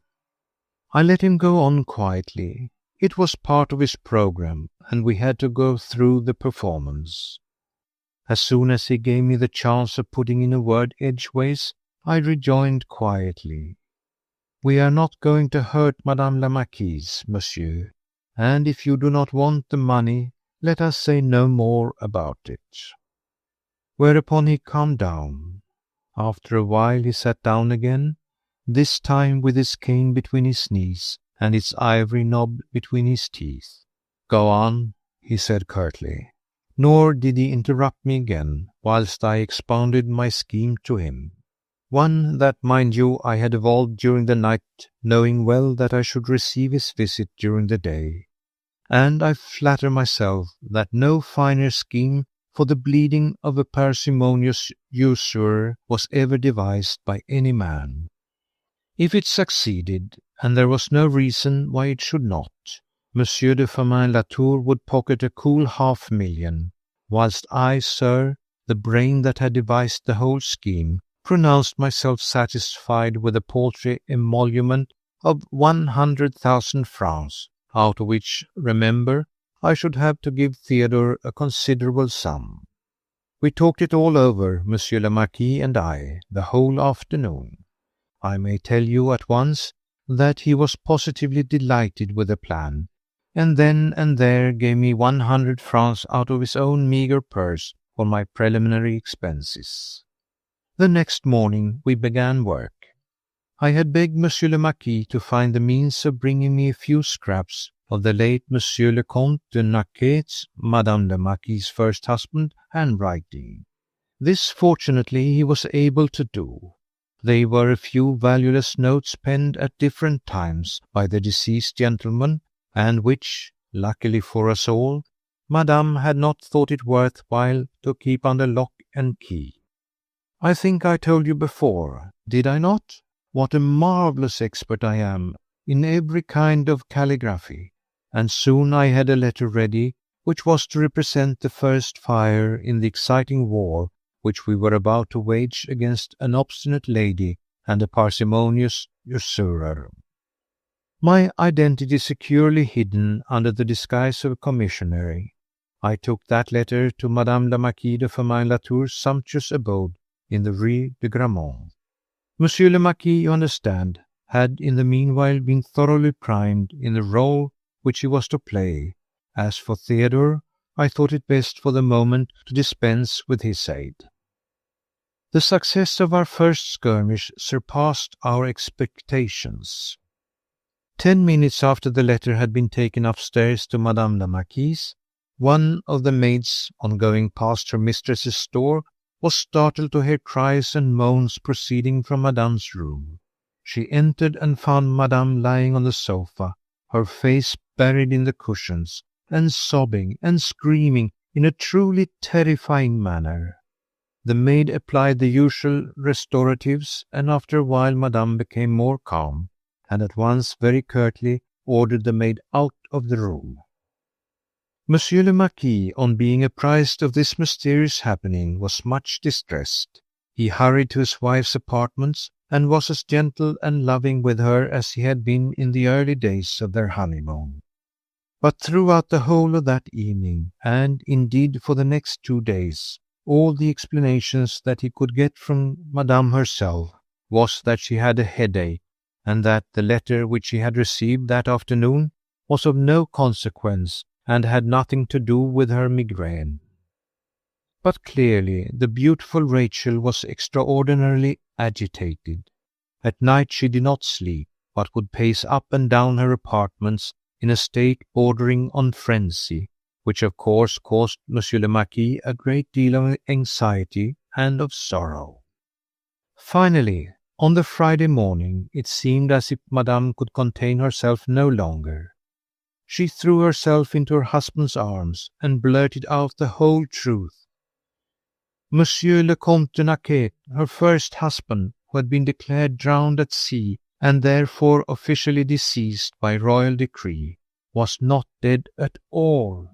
Madame had received a letter from him wherein he told her that he had indeed suffered shipwreck, then untold misery on a desert island for 3 years, until he had been rescued by a passing vessel, and finally been able, since he was destitute, to work his way back to France and to Paris.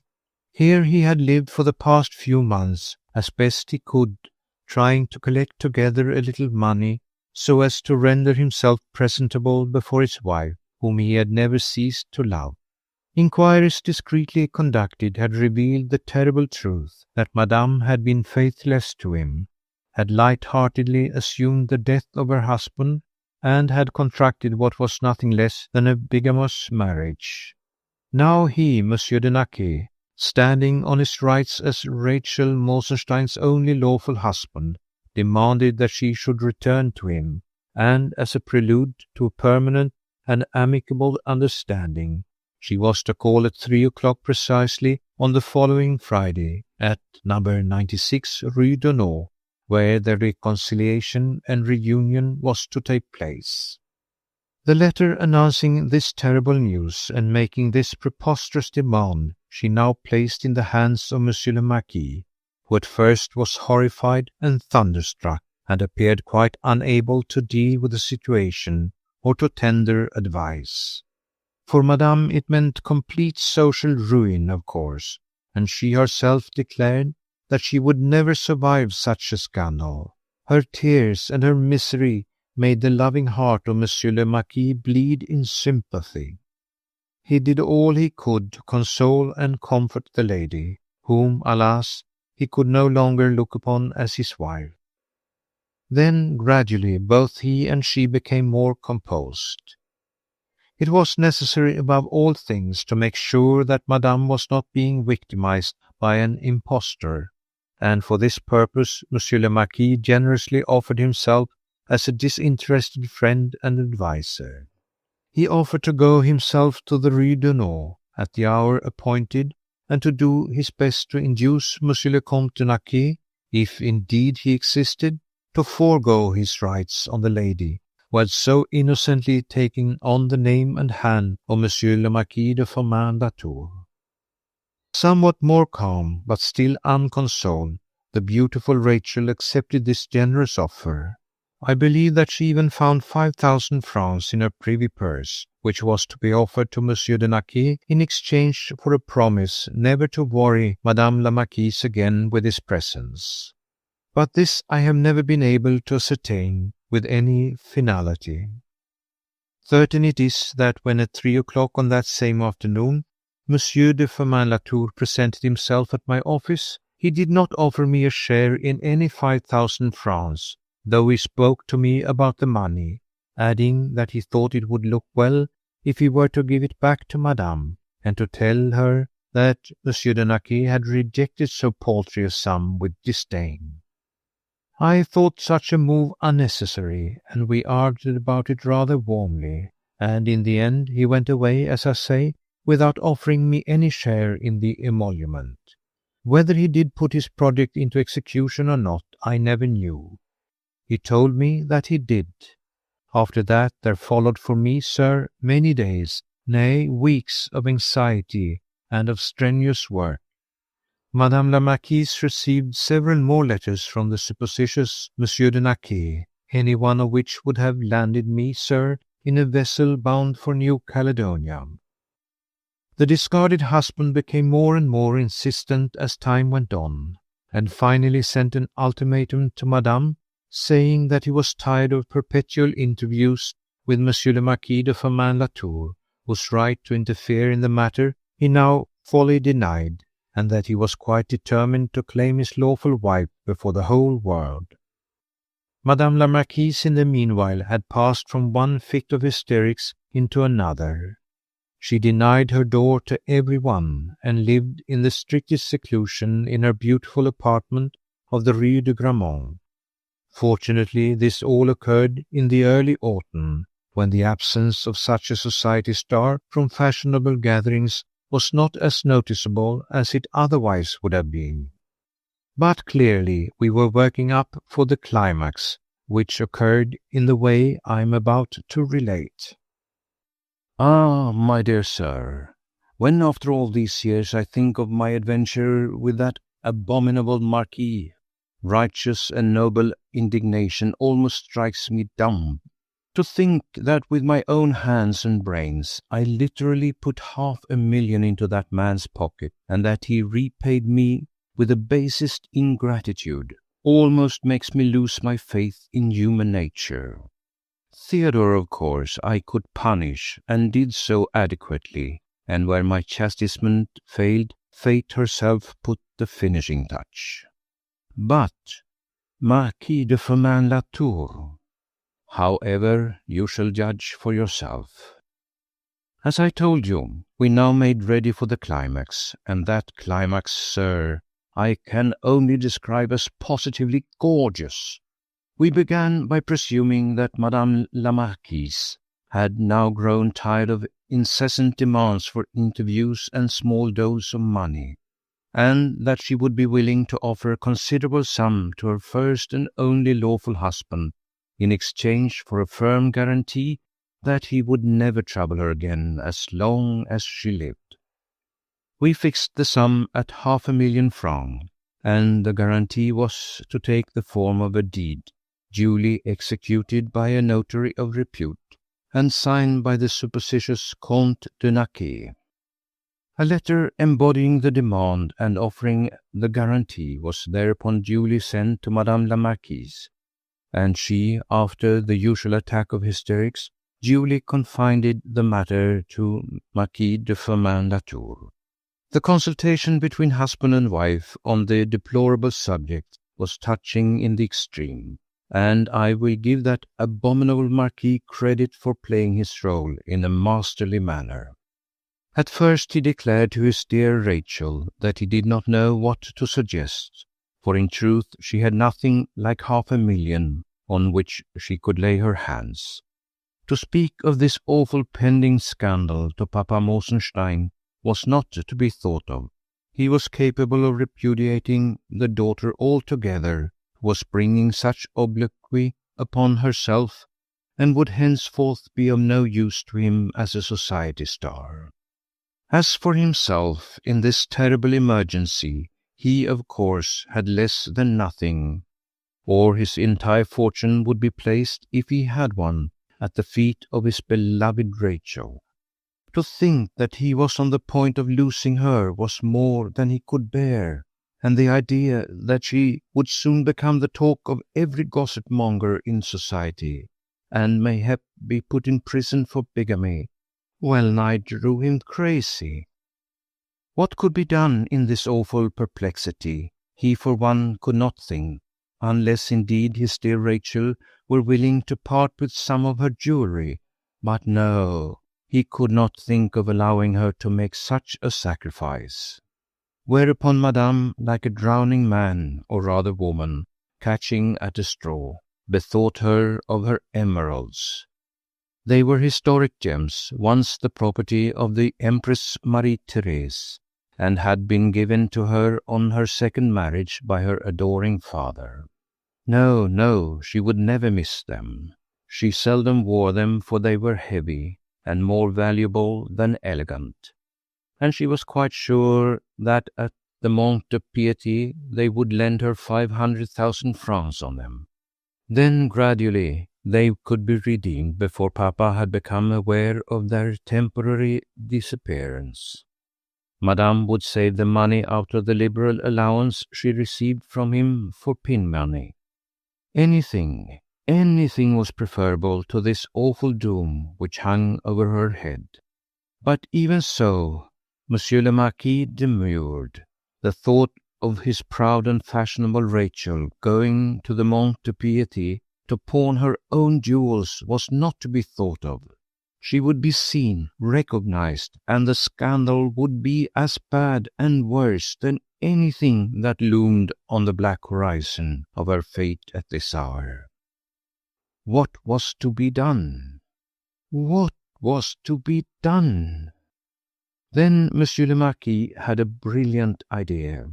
He knew of a man, a very reliable, trustworthy man, attorney at law by profession, and therefore a man of repute, who was often obliged in the exercise of his profession to don various disguises when tracking criminals in the outlying quarters of Paris. Monsieur le Marquis, putting all pride and dignity nobly aside in the interests of his adored Rachel, would borrow one of these disguises and himself go to the Mont de Piété with the emeralds, obtain the 500,000 francs, and remit them to the man whom he hated most in all the world, in exchange for the aforementioned guarantee. Madame la Marquise, overcome with gratitude, threw herself in the midst of a flood of tears into the arms of the man whom she no longer dared to call her husband, and so the matter was settled for the moment. Monsieur le Marquis undertook to have the deed of guarantee drafted by the same notary of repute whom he knew, and if Madame approved of it, the emeralds would then be converted into money, and the interview with Monsieur le Comte de Naquet fixed for Wednesday, October 10th, at some convenient place, subsequently to be determined on, in all probability, at the bureau of that same ubiquitous attorney at law, Monsieur Hector Ratichon, at 96 Rue Donnon. All was going on excellently well, as you observe. I duly drafted the deed, and Monsieur de Firmin-Latour showed it to Madame for her approval. It was so simply and so comprehensively worded that she expressed herself thoroughly satisfied with it. Whereupon Monsieur le Marquis asked her to write to her shameful prosecutor in order to fix the date and hour for the exchange of the money against the deed duly signed and witnessed. Monsieur le Marquis had always been the intermediary for her letters, you understand, and for the small sums of money which she had sent from time to time to the factitious Monsieur de Naquet, now he was to be entrusted with the final negotiations, which, though at a heavy cost, would bring security and happiness once more in the sumptuous palace of the Rue de Grammont. Then it was that the first little hitch occurred. Madame la Marquise, whether prompted thereto by a faint breath of suspicion, or merely by natural curiosity, altered her mind about the appointment. She decided that Monsieur le Marquis, having pledged the emeralds, should bring the money to her, and she herself would go to the bureau of Monsieur Hector Ratichon in the Rue Deneau, there to meet Monsieur de Naquet, whom she had not seen for 7 years, but who had once been very dear to her, and herself fling in his face the 500,000 francs, the price of his silence and of her peace of mind. At once, as you perceive, the situation became delicate. To have demurred or uttered more than a casual word of objection would, in the case of Monsieur le Marquis, have been highly impolitic. He felt that at once, the moment he raised his voice in protest, and when Madame declared herself determined, he immediately gave up arguing the point. The trouble was that we had so very little time wherein to formulate new plans. Monsieur was to go the very next morning to the Mont de Piété to negotiate the emeralds, and the interview with the fabulous Monsieur de Naquet was to take place a couple of hours later, and it was now 3 o'clock in the afternoon. As soon as Marquis de Firmin-Latour was able to leave his wife, he came round to my office. He appeared completely at his wits' end, not knowing what to do. "If my wife," he said, "insists on a personal interview with de Naquet, who does not exist, our entire scheme falls to the ground. Nay, worse, for I shall be driven to concoct some impossible explanation for the non-appearance of that worthy, and heaven only knows if I shall succeed in fully allaying my wife's suspicions. Ah," he added with a sigh, "it is doubly hard to have seen fortune so near one's reach, and then to see it dashed away at one fell swoop by the relentless hand of fate." Not one word, you observe, of gratitude to me, of recognition of the subtle mind that had planned and devised the whole scheme. But, sir, it is at the hour of supreme crisis, like the present one, that Hector Ratichon's genius soars up to the empyrean. It became great, sir, nothing short of great, and even the marvellous schemes of the Italian Machiavelli paled before the ingenuity which I now displayed. Half an hour's reflection had sufficed. I had made my plans, and I had measured the full length of the terrible risks which I ran. Among these, New Caledonia was the least. But I chose to take the risks, sir. My genius could not stoop to measuring the costs of its flight. While Marquis de Firmin-Latour alternately raved and lamented, I had already planned and contrived. As I say, we had very little time, a few hours wherein to render ourselves worthy of fortune's smiles, and this is what I planned. You tell me that you were not in Paris during the year 1816, of which I speak. If you had been, you would surely recollect the sensation caused throughout the entire city by the disappearance of Monsieur le Marquis de Firmin-Latour, one of the most dashing young officers in society, and one of its acknowledged leaders. It was the 10th day of October. Monsieur le Marquis had breakfasted in the company of Madame at 9 o'clock. A couple of hours later, he went out saying he would be home for déjeuner. Madame clearly expected him, for his place was laid, and she ordered the déjeuner to be kept back over an hour in anticipation of his return. But he did not come. The afternoon wore on, and he did not come. Madame sat down at 2 o'clock to déjeuner alone. She told the major domo that Monsieur le Marquis was detained in town and might not be home for some time. But the major domo declared that Madame's voice, as she told him this, sounded tearful and forced, and that she ate practically nothing, refusing one succulent dish after another. The staff of servants was thus kept on the tenterhooks all day, and when the shadows of evening began to draw in, the theory was started in the kitchen that Monsieur le Marquis had either met with an accident or been foully murdered. No one, however, dared speak of this to Madame la Marquise, who had locked herself up in her room in the early part of the afternoon, and since then had refused to see anyone. The major domo was now at his wits' end. He felt that, in a measure, the responsibility of the household rested upon his shoulders. Indeed, he would have taken it upon himself to apprise Monsieur Morus Mosenstein of the terrible happenings, only that the worthy gentleman was absent from Paris just then.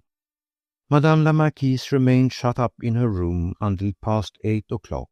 Then she ordered dinner to be served and made pretence of sitting down to it. But again the major domo declared that she ate nothing, whilst subsequently the confidential maid, who had undressed her, vowed that Madame had spent the whole night walking up and down the room. Thus 2 agonizing days went by. Agonizing they were to everybody. Madame la Marquise became more and more agitated, more and more hysterical as time went on, and the servants could not help but notice this, even though she made light of the whole affair, and desperate efforts to control herself.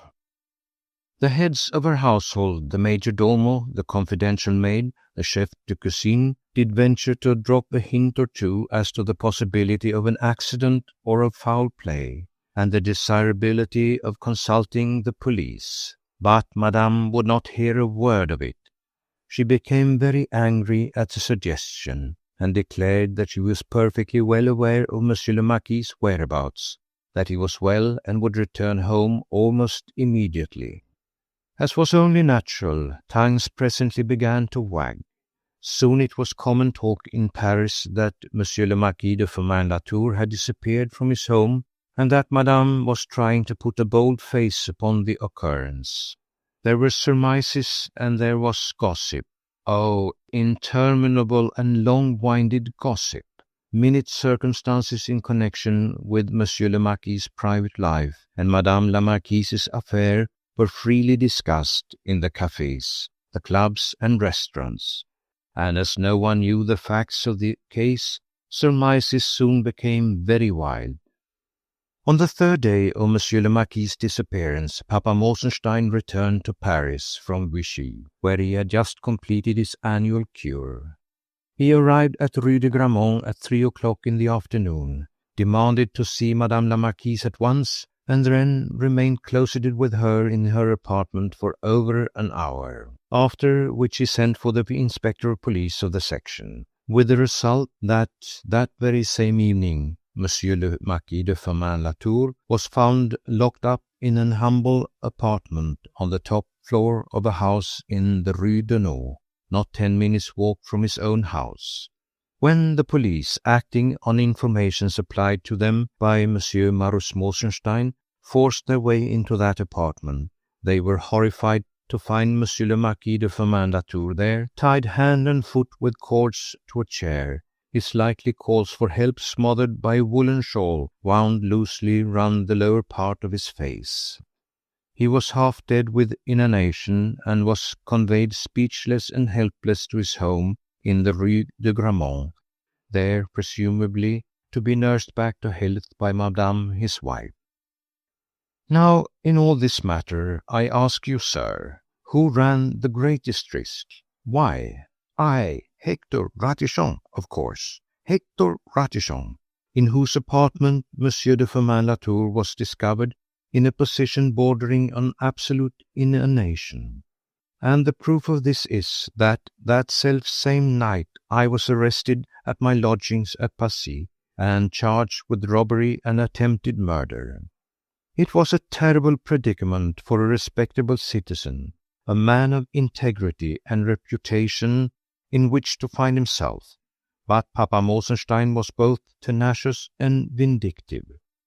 His daughter, driven to desperation at last, and terrified that Monsieur le Marquis had indeed been foully murdered by Monsieur de Naquet, had made a clean breast of the whole affair to her father, and he in his turn had put the minions of the law in full possession of all the facts. And since Monsieur le Comte de Naquet had vanished, leaving no manner of trace or clue of his person behind him, the police, needing a victim, fell back on an innocent man. Fortunately, sir, that innocence, clear as crystal, soon shines through every calumny.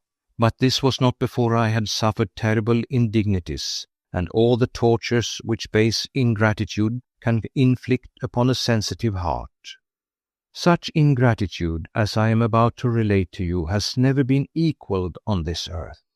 And even after all these years, sir, you see me overcome with emotion at the remembrance of it all. I was under arrest, remember, on a terribly serious charge, but conscious of mine own innocence and of my unanswerable system of defense, I bore the preliminary examination by the juge d'instruction with exemplary dignity and patience. I knew, you see, that at my very first confrontation with my supposed victim, the latter would at once say, "Ah, but no, this is not the man who assaulted me." Our plan, which so far had been overwhelmingly successful, had been this. On the morning of the 10th, Monsieur de Firmin-Latour, having pawned the emeralds and obtained the money for them, was to deposit that money in his own name at the bank of Raynal Frères, and then at once go to the office in the Rue de Nord. There he would be met by Theodore, who would bind him comfortably but securely to a chair, put a shawl around his mouth, and finally lock the door on him. Theodore would then go to his mother's and there remain quietly until I needed his services again. It had been thought inadvisable for me to be seen that morning anywhere in the neighbourhood of the Rue de Nord, but that perfidious reptile Theodore ran no risks in doing what he was told. To begin with, he is a past master in the art of worming himself in and out of a house without being seen, and in this case it was his business to exercise a double measure of caution. And secondly, if by some unlucky chance the police did subsequently connect him with the crime, there was I, his employer, a man of integrity and repute, prepared to swear that the man had been in my company at the other end of Paris, all the while that Monsieur le Marquis de Firmin-Latour was, by special arrangement, making use of my office in the Rue de Nord, which I had lent him for the purpose of business. Finally, it was agreed between us that when Monsieur le Marquis would presently be questioned by the police as to the appearance of the man who had assaulted and robbed him, he would describe him as tall and blond, almost like an English in countenance. Now I possess, as you see, sir, all the finest characteristics of the Latin race, whilst Theodore looks like nothing on earth, save perhaps a cross between a rat and a monkey. I wish you to realize, therefore, that no one ran any risks in this affair excepting myself. I, as the proprietor of the apartment where the assault was actually supposed to have taken place, did run a very grave risk, because I could never have proved an alibi. Theodore was such a disreputable mudlark that his testimony on my behalf would have been valueless. But with sublime sacrifice I accepted these risks, and you will presently see, sir, how I was repaid for my selflessness. I pined in a lonely prison cell, while these two limbs of Satan concocted a plot to rob me of my share in our mutual undertaking. Well, sir, the day came when I was taken from my prison cell for the purpose of being confronted with a man whom I was accused of having assaulted. As you will imagine, I was perfectly calm. According to our plan, the confrontation would be the means of setting me free at once. I was conveyed to the house in the Rue de Grammont, and here I was kept waiting for some little time while the juge d'instruction went in to prepare Monsieur le Marquis, who was still far from well. Then I was introduced into the sick room. I looked about me with the perfect composure of an innocent man about to be vindicated, and calmly gazed on the face of the sick man, who was sitting up in his magnificent bed, propped up with pillows. I met his glance firmly, whilst Monsieur le Juge d'Instruction placed the question to him in a solemn and earnest tone. Monsieur le Marquis de Firmin-Latour, will you look at the prisoner before you and tell us whether you recognize in him the man who assaulted you?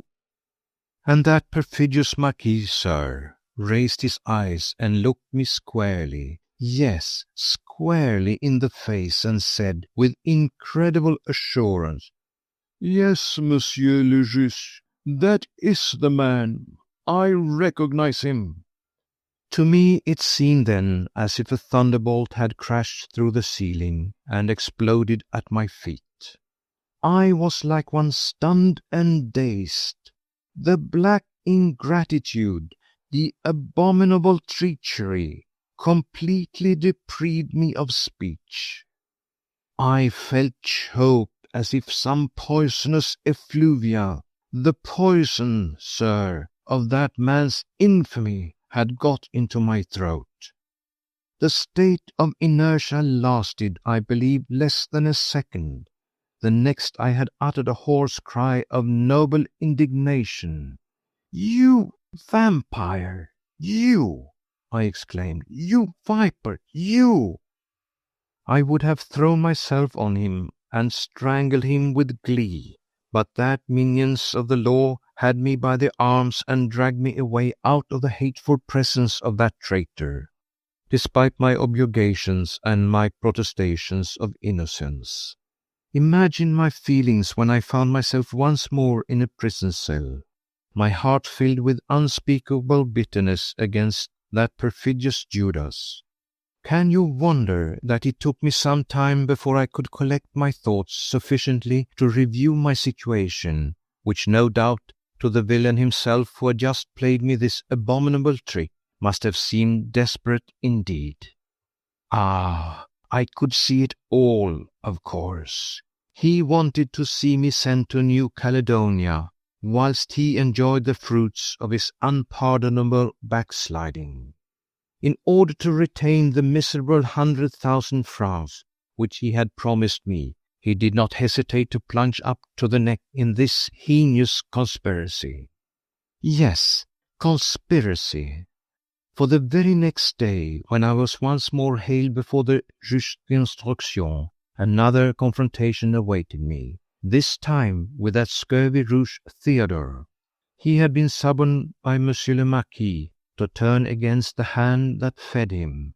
What price he was paid for this Judas trick I shall never know, and all that I do know is that he actually swore before the juge d'instruction that Monsieur le Marquis de Firmin-Latour called at my office in the late forenoon of the 10th of October, that I then ordered him, Theodore, to go out to get his dinner first, and then to go all the way over to Neuilly with a message to someone who turned out to be non-existent. He went on to assert that when he returned at 6 o'clock in the afternoon, he found the office door locked and I, his employer, presumably gone. This at first greatly upset him, because he was supposed to sleep on the premises, but seeing that there was nothing for it but to accept the inevitable, he went round to his mother's rooms at the back of the fish market, and remained there ever since, waiting to hear from me. That, sir, was the tissue of lies which that jailbird had concocted for my undoing, knowing well that I could not disprove them, because it had been my task on that eventful morning to keep an eye on Monsieur le Marquis, whilst he went to the Mont de Piété first, and then to Messieurs Ranel Frères, the bankers, where he deposited the money. For this purpose I had been obliged to don a disguise, which I had not discarded till later in the day, and thus was unable to disprove satisfactorily the monstrous lies told by that perjurer. Ah, I can see that sympathy for my unmerited misfortunes has filled your eyes with tears.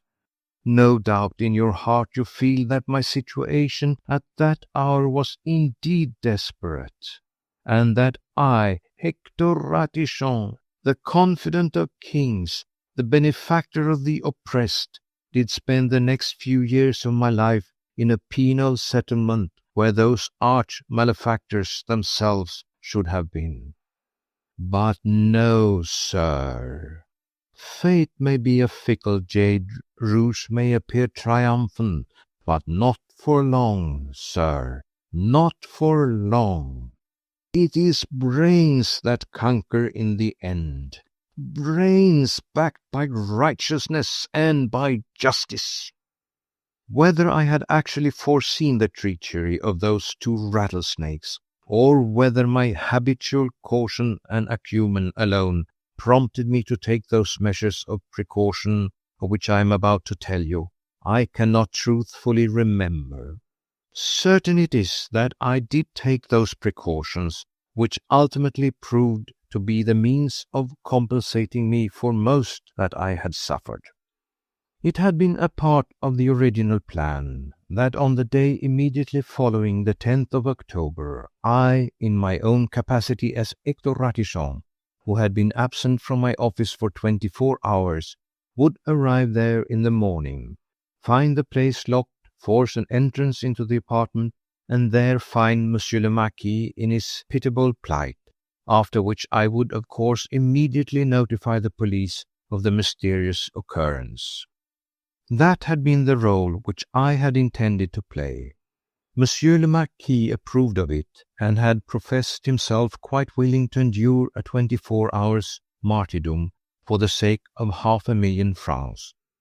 But as I have just had the honour to tell you, something which I will not attempt to explain prompted me at the last moment to modify my plan in one little respect. I thought it too soon to go back to the Rue Denot with 24 hours of our well-contrived coup, and I did not altogether care for the idea of going myself to the police in order to explain to them that I had found a man gagged and bound in my office. The less one has to do with these minions of the law, the better. Mind you, I had envisaged the possibility of being accused of assault and robbery, but I did not wish to take, as it were, the very first steps myself in that direction. You might call this a matter of sentiment or of prudence, as you wish. So I waited until the evening of the second day before I got the key from Theodore. Then, before the concierge at 96 Rue Denot had closed the porte cochère for the night, I slipped into the house unobserved, ran up the stairs to my office, and entered the apartment. I struck a light and made my way to the inner room, where the wretched Marquis hung in the chair like a bundle of rags. I called to him, but he made no movement. As I had anticipated, he had fainted for want of food. Of course, I was very sorry for him, for his plight was pitiable, but he was playing for high stakes, and a little starvation does no man any harm. In his case there was 500,000 at the end of this brief martyrdom, which could at worst only last another 24 hours. I reckoned that Madame la Marquise could not keep the secret of her husband's possible whereabouts longer than that, and in any event I was determined that, despite all risks, I would go myself to the police on the following day. In the meanwhile, since I was here, and since Monsieur le Marquis was unconscious, I proceeded then and there to take the precaution which prudence had dictated, and without which, seeing this man's treachery and Theodore's villainy, I should undoubtedly have ended my days as a convict. What I did was to search Monsieur le Marquis's pockets for anything that might subsequently prove useful to me. I had no definite idea in the matter, you understand, but I had vague notions of finding the banker's receipt for the 500,000 francs. Well, I did not find that, but I did find the receipt from the Mont-de-Piété for a parure of emeralds on which 500,000 francs had been lent. This I carefully put away in my waistcoat pocket, but as there was nothing else I wished to do just then, I extinguished the light and made my way cautiously out of the apartment and out of the house. No one had seen me enter or go out, and Monsieur le Marquis had not stirred while I went through his pockets. That, sir, was the precautions which I had taken in order to safeguard myself against the machinations of traitors. And see how right I was, see how hopeless would have been my plight at this hour, when Theodore, too, turned against me like the veritable viper that he was. I never really knew when and under what conditions the infamous bargain was struck which was intended to deprive me of my honor and of my liberty. Nor do I know what emolument Theodore was to receive for his treachery. Presumably the two miscreants arranged it all some time during that memorable morning of the 10th, even whilst I was risking my life in their service. As for Marquise de Firmin-Latour, that worker of iniquity, who, in order to save a paltry 100,000 francs from the hoard which I had helped him to acquire, did not hesitate to commit such an abominable crime. He did not long remain in the enjoyment of his wealth or of his peace of mind. The very next day I made certain statements before Monsieur le Juge d'Instruction with regard to Monsieur Maurice Mosenstein, which caused the former to summon the worthy Israelite to his bureau, there to be confronted with me. I had nothing more to lose, since those execrable rouges had already, as it were, tightened the rope about my neck. But I had a great deal to gain, revenge above all, and perhaps the gratitude of Monsieur Mosenstein for opening his eyes to the rascality of his son-in-law. In a stream of eloquent words which could not fail to carry conviction, I gave then and there in the bureau of the Juge d'Instruction my version of the events of the past few weeks, from the moment when Monsieur le Marquis de Firmin-Latour came to consult me on the subject of his wife's first husband, until the hour when he tried to fasten an abominable crime upon me. I told how I had been deceived by my own employee, Theodore, a man whom I had rescued out of the gutter and loaded with gifts. How, by dint of a clever disguise, which would have deceived his own mother, he had assumed the appearance and personality of Monsieur le Comte de Naquet, first and only lawful lord of the beautiful Rachel Mosenstein. I told of the interviews in my office, my earnest desire to put an end to this abominable blackmailing by informing the police of the whole affair. I told of the false Monsieur de Naquet's threats to create a gigantic scandal which would forever ruin the social position of the so-called Marquis de Firmin-Latour. I told of Monsieur le Marquis's agonized entreaties, his prayers, supplications, that I would do nothing in the matter for the sake of an innocent lady who had already grievously suffered. I spoke of my doubts, my scruples, my desire to do what was just and what was right. A noble exposé of the situation, sir, you will admit. It left me hot and breathless. I mopped my head with a handkerchief and sank back gasping in the arms of the minions of the law. The Juge d'Instruction ordered my removal, not back to my prison cell, but into his own anteroom, where I presently collapsed upon a very uncomfortable bench and endured the additional humiliation of having a glass of water held to my lips. Water, when I had asked for a drink of wine as my throat felt parched after that lengthy effort of oratory. However, there I sat and waited patiently, whilst no doubt Monsieur le Juge d'Instruction and the noble Israelite were comparing notes as to their impression of my marvellous speech. I had not long to wait. Less than 10 minutes later, I was once more summoned into the presence of Monsieur le Juge, and this time the minions of the law were ordered to remain in the antechamber. I thought this was of good augury, and I waited to hear Monsieur le Juge give forth the order that would at once set me free.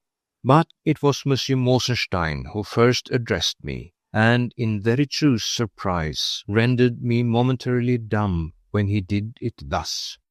"Now then, you consummate rascal, when you have given up the receipt of the mont de piété which you stole out of Monsieur le Marquis's pocket, you may go and carry on your rogueries elsewhere, and call yourself mightily lucky to have escaped so lightly."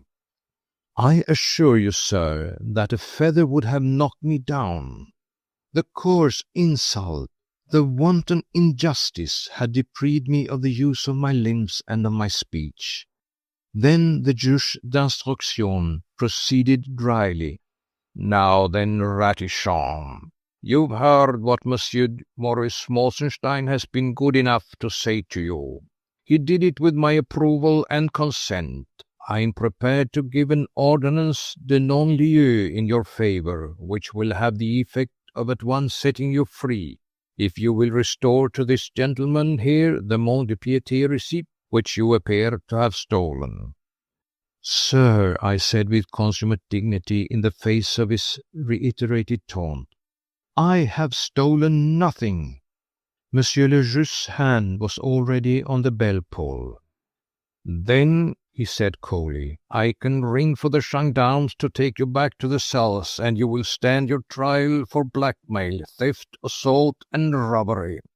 I put up my hand with an elegant and perfectly calm gesture. "Your pardon, Monsieur le Juge," I said with a gentle resignation of undeserved martyrdom.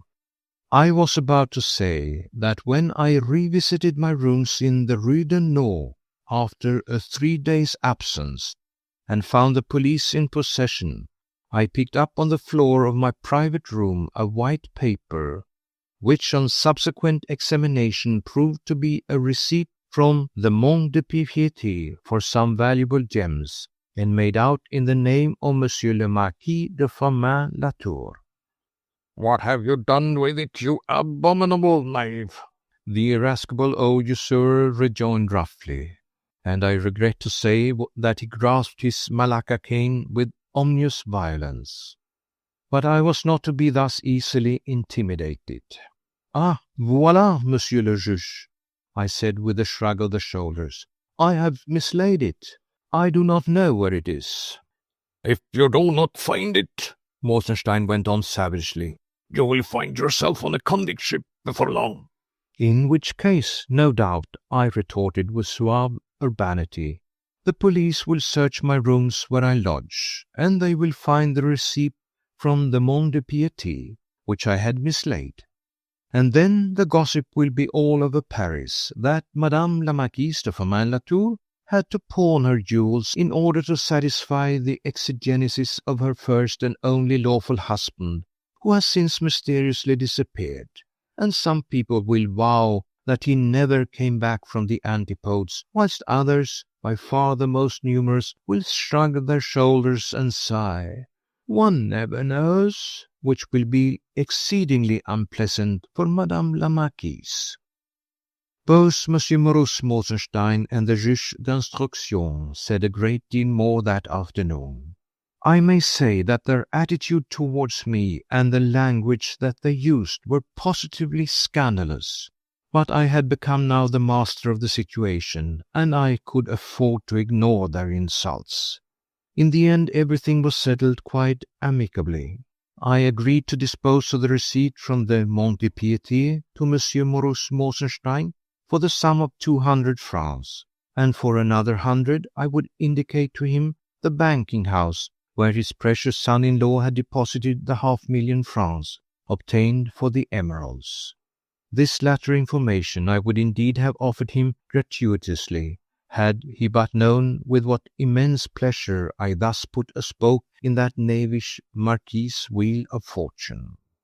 The worthy Israelite further agreed to pay me an annuity of 200 francs so long as I kept silent upon the entire subject of Madame la Marquise's first husband and of Monsieur le Marquis's role in the mysterious affair of the Rue Denot. For thus was the affair classed amongst the police records. No one outside the chief actors of the drama and Monsieur le Juge d'Instruction ever knew the true history of how a dashing young cavalry officer came to be assaulted and left to starve for 3 days in the humble apartment of an attorney at law of undisputed repute. And no one outside the private bureau of Monsieur le Juge d'Instruction ever knew what it cost the wealthy Monsieur Mosenstein to have the whole affair classed and hushed up. As for me, I had 300 francs as payment for work which I had risked my neck and my reputation to accomplish. 300 instead of the 100,000 which I had so richly deserved. That, and a paltry 200 francs a year, which was to seize the moment that as much as a rumour of the whole affair was breathed in public, as if I could help people talking. But Monsieur le Marquis did not enjoy the fruits of his villainy, and I had again the satisfaction of seeing him gnaw his finger-nails with rage whenever the lovely Rachel paid for his dinner at fashionable restaurants. Indeed, Papa Mosenstein tightened the strings of his money-bags even more securely than he had done in the past. Under threats of prosecution for theft and I know not what, he forced his son-in-law to disgorge the 500,000 which he had so pleasantly tucked away in the banking house of Raynal Frere. And I was indeed thankful that Prudence had, on that memorable morning, suggested to me the advisability of dogging the Marquis's footsteps. I doubt not but what he knew whence had come the thunderbolt which had crushed his last hopes of an independent fortune, and no doubt, too, he does not cherish feelings of goodwill towards me. But this eventually leaves me cold. He has only himself to thank for his misfortune. Everything would have gone well but for his treachery. We would have become affluent, he and I and Theodore. Theodore has gone to live with his mother, who has a fish stall in the Hall. She gives him 3 sous a day for washing down the stall and selling the fish when it has become too odorous for the ordinary customers.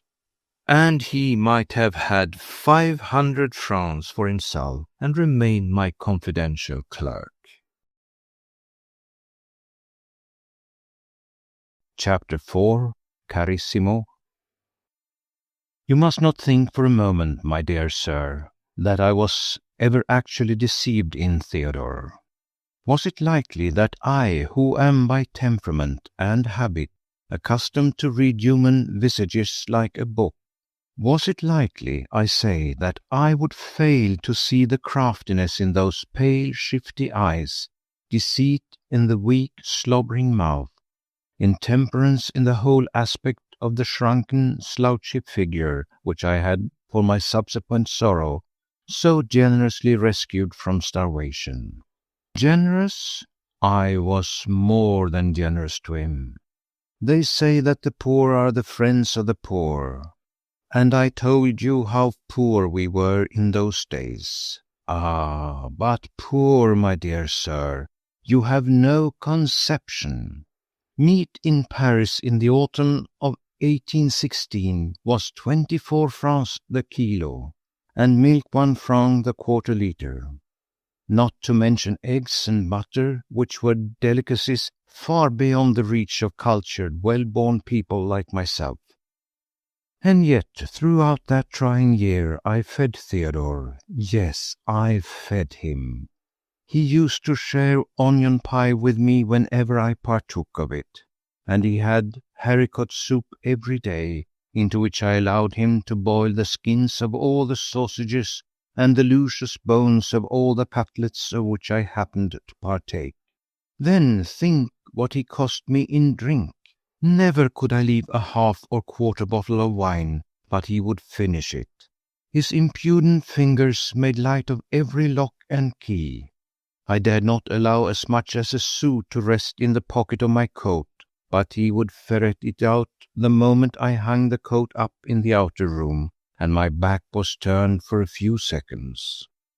After a while I was forced, yes, I, sir, who have spoken on terms of equality with kings, I was forced to go out and make my own purchases in the neighboring provision shops.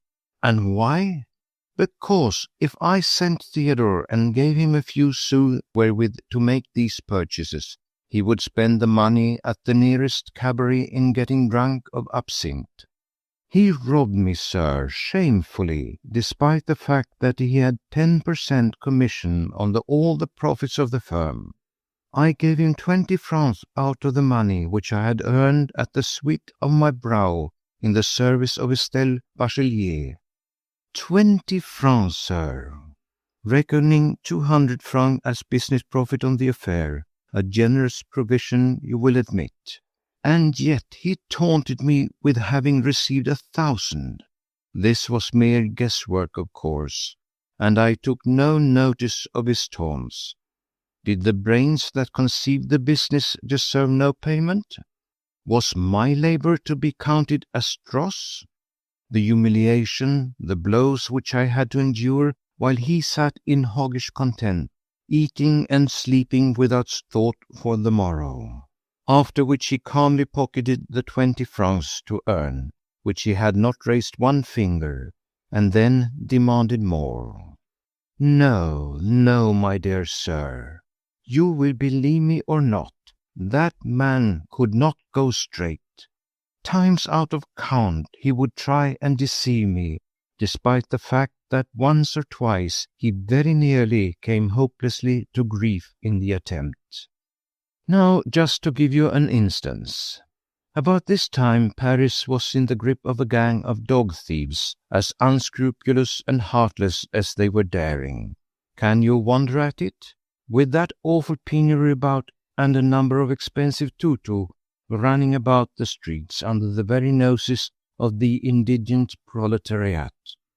The ladies of the aristocracy and of the wealthy bourgeoisie had imbibed this craze for lapdogs during their sojourn in England at the time of the emigration.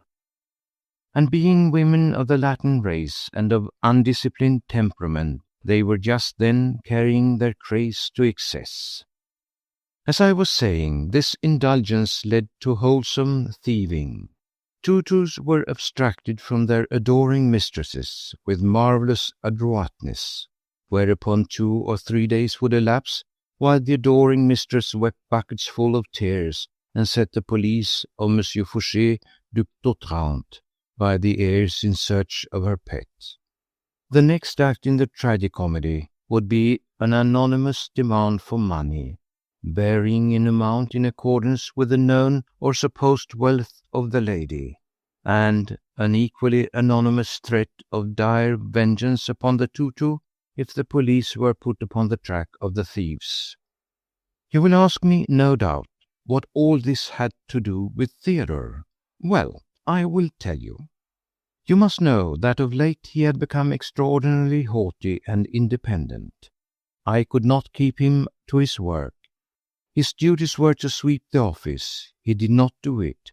To light the fires, I had to light them myself every morning. To remain in the anteroom and show clients in, he was never at his post. In fact, he was never there when I did want him. Morning, noon, and night he was out, gadding about and coming home, sir, only to eat and sleep. I was seriously thinking of giving him the sack, and then one day he disappeared. Yes, sir, disappeared completely as if the earth had swallowed him up. One morning, it was in the beginning of December, and the cold was biting. I arrived at the office and found that his chair-bed, which stood in the antechamber, had not been slept in. In fact, that it had not been made up overnight. In the cupboard I found the remnants of an onion pie, half a sausage, and a quarter of a litre of wine, which proved conclusively that he had not been in to supper. At first I was not greatly disturbed in my mind. I had found out quite recently that Theodore had some sort of a squalid home of his own, somewhere behind the fish market, together with an old and fully disreputable mother who plied him with drink whenever he spent an evening with her, and either he or she had a franc in their pocket. Still, after these boots spent in the bosom of his family, he usually returned to sleep them off at my expense in my office. I had unfortunately very little to do that day, so in the late afternoon, not having seen anything of Theodore at all, I turned my steps toward the house behind the fish market, where lived the mother of that ungrateful wretch. The woman's surprise when I inquired after her precious son was undoubtedly genuine. Her lamentations and crocodile tears certainly were not. She reeked of alcohol, and the one room which she inhabited was indescribably filthy. I offered her half a franc if she gave me authentic news of Theodore, knowing well that for that sum she would have sold him to the devil. But very obviously she knew nothing of his whereabouts, and I soon made haste to shake the dirt of her abode from my heels. I had become vaguely anxious. I wondered if he had been murdered somewhere down a back street, and if I should miss him very much. I did not think that I would. Moreover, no one could have any object in murdering Theodore. In his own stupid way he was harmless enough, and he certainly was not possessed of anything worth stealing. I myself was not over-fond of the man, but I should not have bothered to murder him. Still, I was undoubtedly anxious, and slept but little that night, thinking of the wretch. When the following morning I arrived at my office and still could see no trace of him, I had serious thoughts of putting the law in motion on his behalf. Just then, however, an incident occurred which drove all thoughts of such an insignificant personage as Theodore from my mind. I had just finished tidying up the office when there came a peremptory ring at the outer door, repeated at intervals of 20 seconds or so. It meant giving a hasty glance all round to see that no fragments of onion pie or of cheap claret lingered in unsuspected places, and it meant my going myself to open the door to my impatient visitor. I did it, sir, and then at the door I stood transfixed. I had seen many beautiful women in my day, great ladies of the court, brilliant ladies of the consulate, the directorate, and the empire. But never in my life had I seen such an exquisite and resplendent apparition as the one which now sailed through the antechamber of my humble abode. Sir, Hector Ratichon's heart has ever been susceptible to the charms of beauty in distress. This lovely being, sir, who now at my invitation entered my office and sank with perfect grace into the armchair, was in obvious distress. Tears hung on the fringe of her dark lashes, and the gossamer-like handkerchief which she held in her dainty hand was nothing but a wet rag. She gave herself exactly 2 minutes wherein to compose herself, after which she dried her eyes and turned the full artillery of her bewitching glance upon me. "Monsieur Ratichon," she began, even before I had taken my accustomed place at my desk and assumed that engaging smile which inspires confidence even in the most timorous. "Monsieur Ratichon, they tell me that you are so clever, and oh, I am in such trouble." "Madame," I rejoined with noble simplicity, "you may trust me to do the impossible in order to be of service to you." Admirably put, you will admit. I have always been counted a master of appropriate diction, and I had been quick enough to note the plain band of gold which encircled the third finger of her dainty left hand, flanked though it was by a multiplicity of diamond, pearl, and other jewelled rings. You are kind, Monsieur Ratichon, resumed the beauteous creature more calmly, but indeed you will require all the ingenuity of your resourceful brain in order to help me in this matter. I am struggling in the grip of a relentless fate, which, if you do not help me, will leave me broken-hearted. Command me, madam, I riposted quietly. From out the daintiest of reticules, the fair lady now extracted a very greasy and very dirty bit of paper, and handed it to me with the brief request, "Read this, I pray you, my good Monsieur Ratichon." I took the paper. It was a clumsily worded, ill-written, ill-spelt demand for 5,000 francs, failing which sum the thing which Madame had lost would forthwith be destroyed. I looked up, puzzled, at my fair client. "My darling Carissimo, my dear Monsieur Ratichon," she said in reply to my mute query. "Carissimo?" I stammered, yet further intrigued. "My darling pet, a valuable creature, the companion of my lonely hours," she rejoined, once more bursting into tears. "If I lose him, my heart will inevitably break." I understood at last. "Madame has lost her dog?" I asked. She nodded. "It has been stolen by one of those expert dog thieves, who then levy blackmail on the unfortunate owner?" Again she nodded in assent. I read the dirty, almost illegible scrawl through, more carefully this time. It was a clumsy notification addressed to Madame la Comtesse de Nolé de Saint-Pry, to the effect that her tutu was for the moment safe, and would be restored to the arms of his fond mistress, provided the sum of 5,000 francs was deposited in the hands of the bearer of the missive. Minute directions were then given as to where and how the money was to be deposited.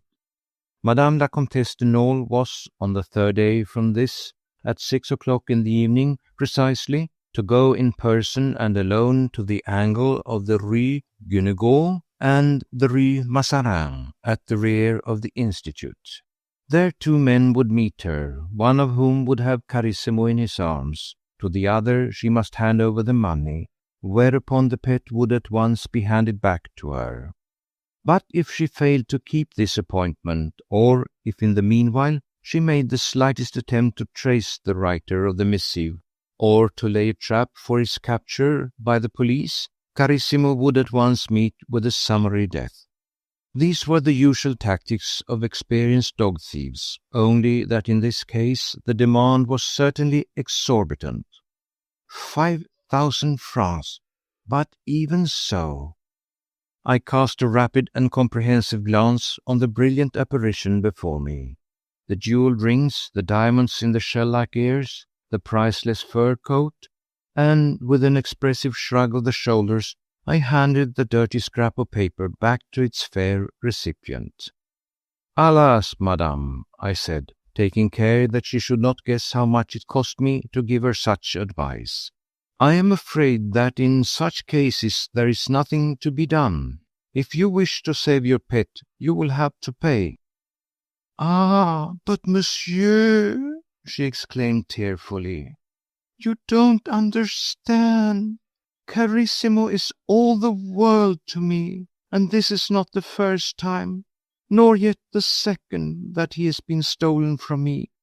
3 times, my good Monsieur Ratichon, 3 times has he been stolen, and 3 times have I received such peremptory demands for money for his safe return, and every time the demand has been more and more exorbitant. Less than a month ago, Monsieur le Comte paid 3,000 francs for his recovery." "Monsieur le Comte?" I queried. "My husband, sir," she replied with an exquisite air of hauteur. "Monsieur le Comte de Nolé de Saint-Pry." "Ah, then," I continued calmly, "I fear me that Monsieur de Nolé de Saint-Pry will have to pay again." "But he won't," she now cried out in a voice broken with sobs, and incontinently once more sutured her gossamer handkerchief with her tears. "Then I see nothing for it, madam," I rejoined, much against my will, with a slight touch of impatience. "I see nothing for it but that yourself—" "Ah, but monsieur," she retorted with a sigh that would have melted a heart of stone, "that is just my difficulty. I cannot pay." "Madame," I protested. "Oh, if I had money of my own," she continued, with an adorable gesture of impatience, "I would not worry. Mais voilà, I have not a silver franc of my own to bless myself with. Monsieur le Comte is over generous. He pays all my bills without a murmur. He pays my dressmaker, my furrier. He loads me with gifts and dispenses charity on a lavish scale in my name. I have horses, carriages, servants, everything I can possibly want and more, but I never have more than a few 100 francs to dispose of. Up to now I have never for a moment felt the want of money. Today, when Carissimo is being lost to me, I feel the entire horror of my position." "But surely, madame," I urged, "Monsieur le Comte—" "No, monsieur," she replied. "Monsieur le Comte has flatly refused this time to pay these abominable thieves for the recovery of Carissimo. He upbraids himself for having yielded to their demands on the 3 previous occasions. He calls these demands blackmailing and vows that to give them money again is to encourage them in their nefarious practices. Oh, he has been cruel to me, cruel. For the first time in my life, monsieur, my husband has made me unhappy, and if I lose my darling now, I shall indeed be broken-hearted." I was silent for a moment or two. I was beginning to wonder what part I should be expected to play in the tragedy which was being unfolded before me by this lovely but impecunious creature. "Madame la Comtesse," I suggested tentatively after a while, "your jewellery. You must have a vast number which you seldom wear. 5,000 francs is soon made up. You see, sir, my hopes of a really good remunerative business had by now dwindled down to vanishing point. All that was left of them was a vague idea that the beautiful Comtesse would perhaps employ me as an intermediary for the sale of some of her jewellery, in which case—" But already her next words disillusioned me even on that point. "No, monsieur," she said, "what would be the use? Through one of the usual perverse tricks of fate, Monsieur le Comte would be sure to inquire after the very piece of jewellery of which I had so disposed, and moreover—" "Moreover, yes, Madame la Comtesse?" "Moreover, my husband is right," she concluded decisively. "If I give in to those thieves today, and pay them 5,000 francs, they would only set to work to steal Carissimo again, and demand 10,000 francs from me another time." I was silent. What could I say? Her argument was indeed unanswerable. "No, my good Monsieur Ratichon," she said very determinedly after a while, "I have quite decided that you must confound those thieves. They have given me 3 days' grace, as you see in their abominable letter. If after 3 days the money is not forthcoming, and if in the meanwhile I dare to set a trap for them or in any way communicate with the police, my darling Carissimo will be killed and my heart be broken." "Madame la Comtesse," I entreated, for of a truth I could not bear to see her cry again. "You must bring Carissimo back to me, Monsieur Ratichon," she continued peremptorily, "before those awful 3 days have elapsed." "I swear that I will," I rejoined solemnly, but I must admit that I did it entirely on the spur of the moment, for of truth I saw no prospect whatever of being able to accomplish what she desired. "Without my paying a single louis to those execrable thieves," the exquisite creature went on peremptorily. "It shall be done, Madame la Comtesse." "And let me tell you," she now added, with the sweetest and archest of smiles, that if you succeed in this, Monsieur le Comte de Nolé de Saint-Prix will gladly pay you the 5,000 francs which he refuses to give to those miscreants." 5,000 francs! A mist swam before my eyes. "Mais, Madame la Comtesse," I stammered. "Oh," she added, with an adorable uptilting of her little chin, "I am not promising what I cannot fulfill. Monsieur le Comte de Nolé only said this morning, apropos of dog thieves, that he would gladly give 10,000 francs to anyone who succeeded in ridding society of such pests." I could have knelt down on the hard floor, sir, and "Well then, madame," was my ready rejoinder, "why not 10,000 francs to me?" She bit her coral lips, but she also smiled. I could see that my personality and my manners had greatly impressed her. "I will only be responsible for the first 5,000, she said lightly. "But for the rest I can confidently assure you that you will not find a miser in Monsieur le Comte de Nolé de Saint-Prix." I could have knelt down on the hard floor, sir, and kissed her exquisite shod feet. 5,000 francs certain, perhaps 10. A fortune, sir, in those days.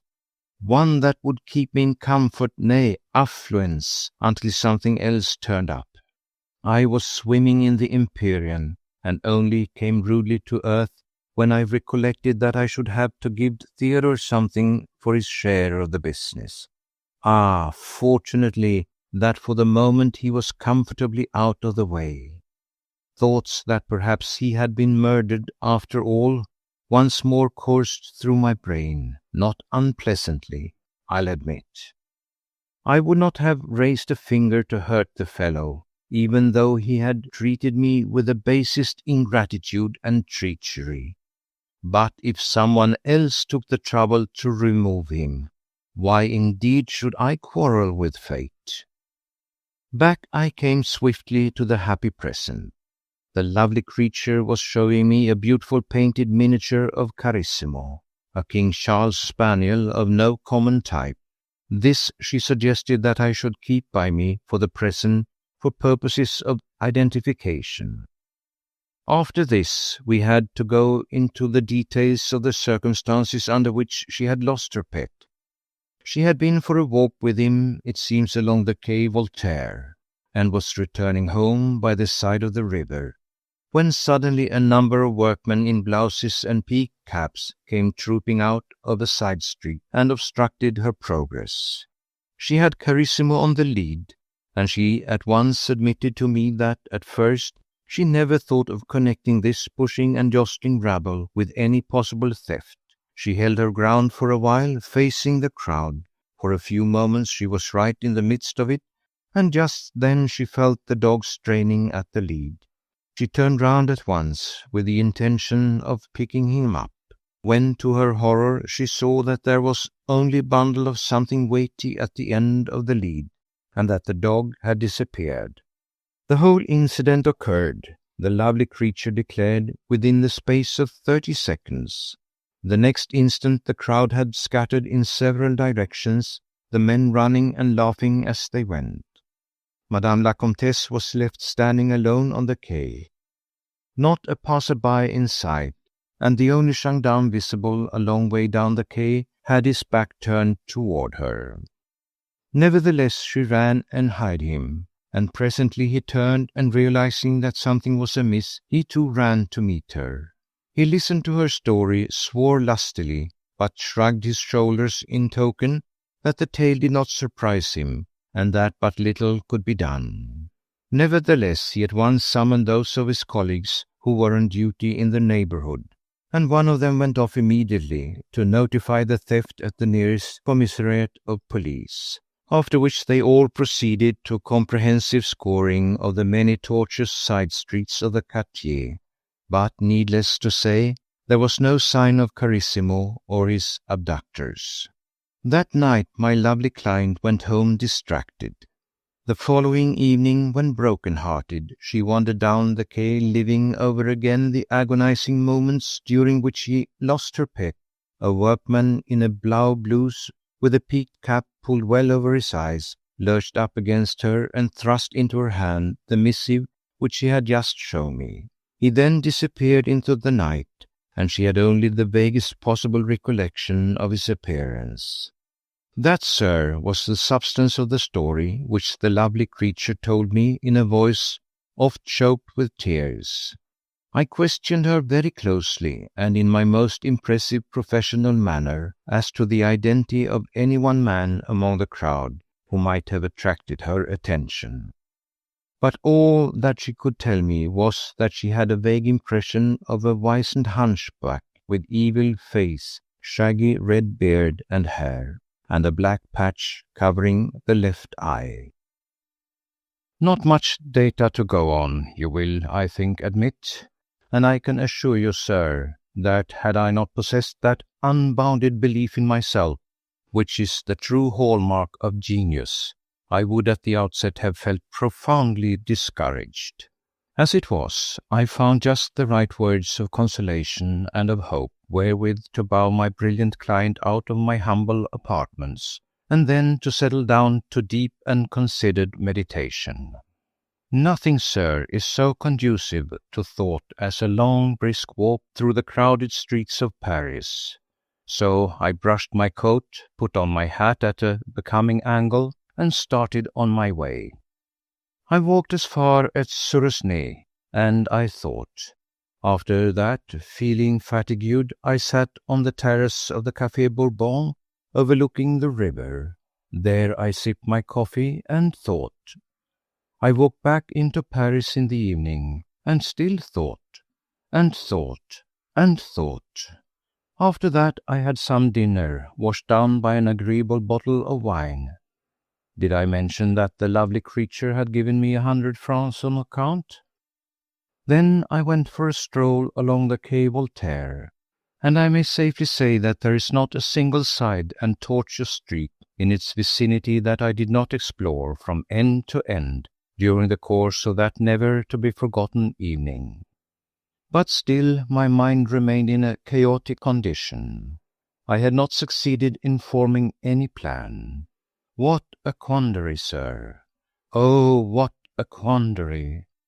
Here was I, Hector Ratichon, the confidant of kings, the right hand of 2 emperors, set to the task of stealing a dog, for that is what I should have to do, from an unscrupulous gang of thieves whose identity, abode, and methods were alike unknown to me.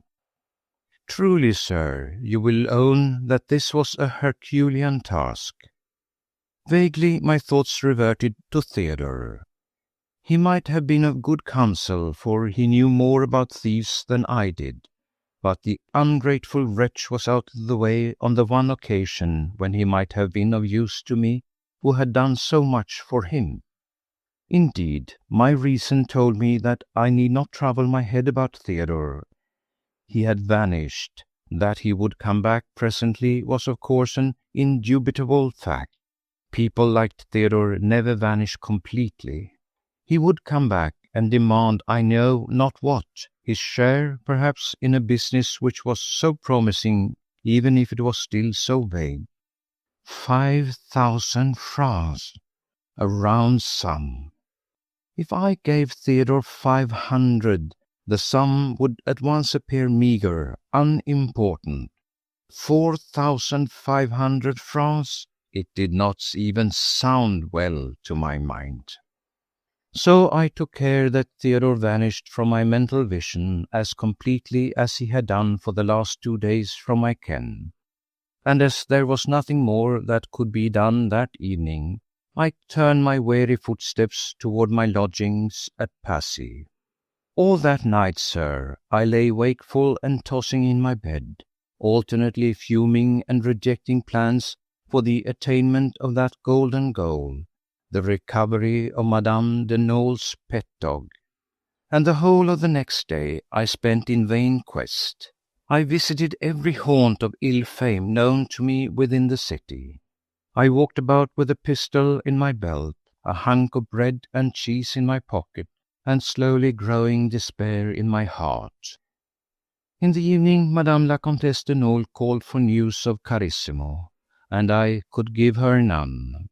She cried, sir, and implored, and her tears and entreaties got on to my nerves until I felt ready to fall into hysterics. One more day, and all my chances of a bright and wealthy future would have vanished. Unless the money was forthcoming on the morrow, the dog would be destroyed, and with him my every hope of that 5,000 francs. And though she still irradiated charm and luxury from her entire lovely person, I begged her not to come to the office again, and promised that as soon as I had news to impart, I would at once present myself at her house in the Faubourg Saint-Germain. That night I never slept one wink. Think of it, sir. The next few hours were destined to see me either a prosperous man for many days to come, or a miserable, helpless, disappointed wretch. At 8 o'clock I was at my office. Still no news of Theodore. I could now no longer dismiss him from my mind. Something had happened to him, I could have no doubt. This anxiety, added to the other more serious one, drew me to a state bordering on frenzy. I hardly knew what I was doing. I wandered all day up and down the Quai Voltaire and the Quai des Grands Augustins, and in and around tortuous streets, till I was dog-tired, distracted, half crazy. I went to the morgue, thinking to find there Theodore's dead body, and found myself vaguely looking for the mutilated corpse of Carissimo. Indeed, after a while Theodore and Carissimo became so inextricably mixed up in my mind that I could not have told you if I was seeking for the one or for the other, and if Madame la Comtesse de Nolé was now waiting to clasp her pet dog or my man of all work to her exquisite bosom. She in the meanwhile had received a second yet more peremptory missive through the same channel as the previous one.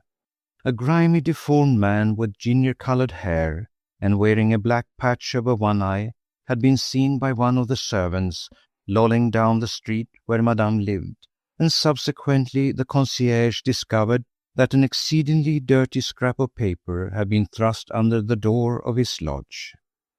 The writer of the epistle demanded that Madame la Comtesse should stand in person at 6 o'clock that same evening at the corner of the Rue Guénégaud, behind Institut de France. 2 men, each wearing a blue blouse and peaked cap, would meet her there. She must hand over the money to one of them, whilst the other would have Carissimo in his arms. The missive closed with the usual threats that if the police were mixed up in the affair, or the money not forthcoming, Carissimo would be destroyed. 6 o'clock was the hour fixed by these abominable thieves for the final doom of Carissimo. It was now close on 5. In a little more than an hour my last hope of 5 or 10,000 francs and a smile of gratitude from a pair of lovely lips would have gone, never again to return. A great excess of righteous rage seized upon me. I determined that those miserable thieves, whoever they were, should suffer for the disappointment which I was now enduring. If I was to lose 5,000 francs, they at least should not be left free to pursue their evil ways. I would communicate with the police. The police should meet the miscreants at the corner of the Rue Guénégaud. Carissimo would die. His lovely mistress would be broken-hearted. I would be left to mourn yet another illusion of a possible fortune. But they would suffer in jail or in New Caledonia the consequences of all their misdeeds. Fortified by this resolution, I turned my weary footsteps in the direction of the gendarmerie, where I intended to lodge my denunciation of those abominable thieves and blackmailers. The night was dark, the streets ill-lighted, the air bitterly cold. A thin drizzle, half rain, half snow, was descending, chilling me to the bone. I was walking rapidly along the river bank with my coat collar pulled up to my ears, and still instinctively peering up every narrow street which debouches on the quay. Then suddenly I spied Theodore. He was coming down the Reborn, slouching along with head bent in his usual way. He appeared to be carrying something not exactly heavy, but cumbersome under his left arm. Within the next few minutes he would have been face to face with me, for I had come to halt at the angle of the street, determined to have it out with the rascal then and there, in spite of the cold, and in spite of my anxiety about Carissimo. All of a sudden he raised his head and saw me, and in a second he turned on his heel and began to run up the street in the direction whence he had come. At once I gave chase. I ran after him, and then, sir, he came for a second within the circle of light projected by the street lanthorn. But in that 1 second I had seen that which turned my frozen blood into liquid lava. A tail, sir. A dog's tail, fluffy and curly, projecting from beneath that recreant's left arm. A dog, sir. A dog. Carissimo, the darling of Madame la Comtesse de Nol's heart. Carissimo, the recovery of whom would mean 5,000 francs into my pocket. Carissimo, I knew it. For me there existed but one dog in all the world. One dog and one spawn of the devil, one arch-traitor, one limb of Satan. Theodore! How he had come by Carissimo I had not time to conjecture. I called to him. I called his accursed name, using appellations which fell short of those which he deserved. But the louder I called, the faster he ran, and I, breathless, panting, ran after him, determined to run him to earth, fearful lest I should lose him in the darkness of the night. All down the Rue Beaune we ran, and already I could hear behind me the heavy and more leisured tramp of a couple of gendarmes, who in their turn had started to give chase. I tell you, sir, the sound lent wings to my feet. A chance, a last chance was being offered me by a benevolent fate to earn that 5,000 francs, the keystone to my future fortune. If I had the strength to seize and hold Theodore until the gendarmes came up, and before he had time to do away with the dog, the 5,000 francs could still be mine. So I ran, sir, as I had never run before.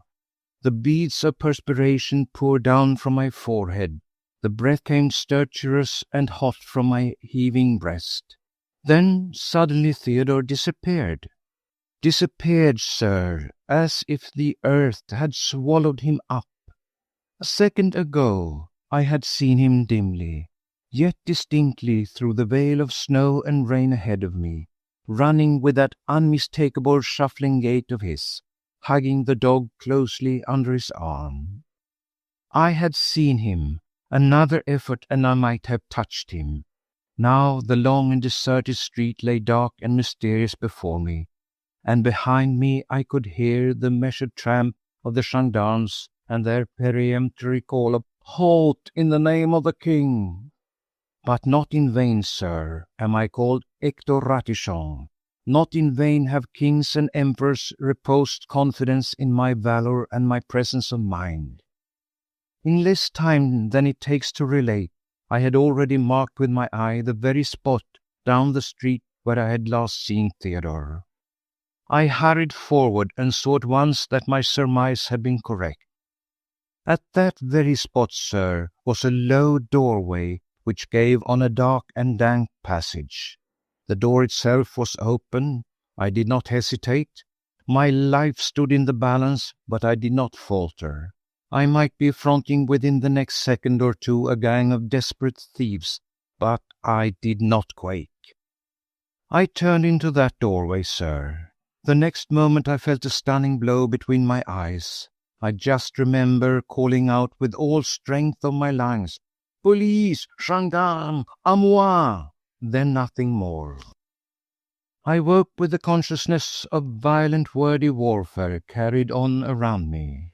I was lying on the ground, and the first things I saw were 3 or 4 pairs of feet standing close together. Gradually, out of the confused hubbub, a few sentences struck my reawakened senses.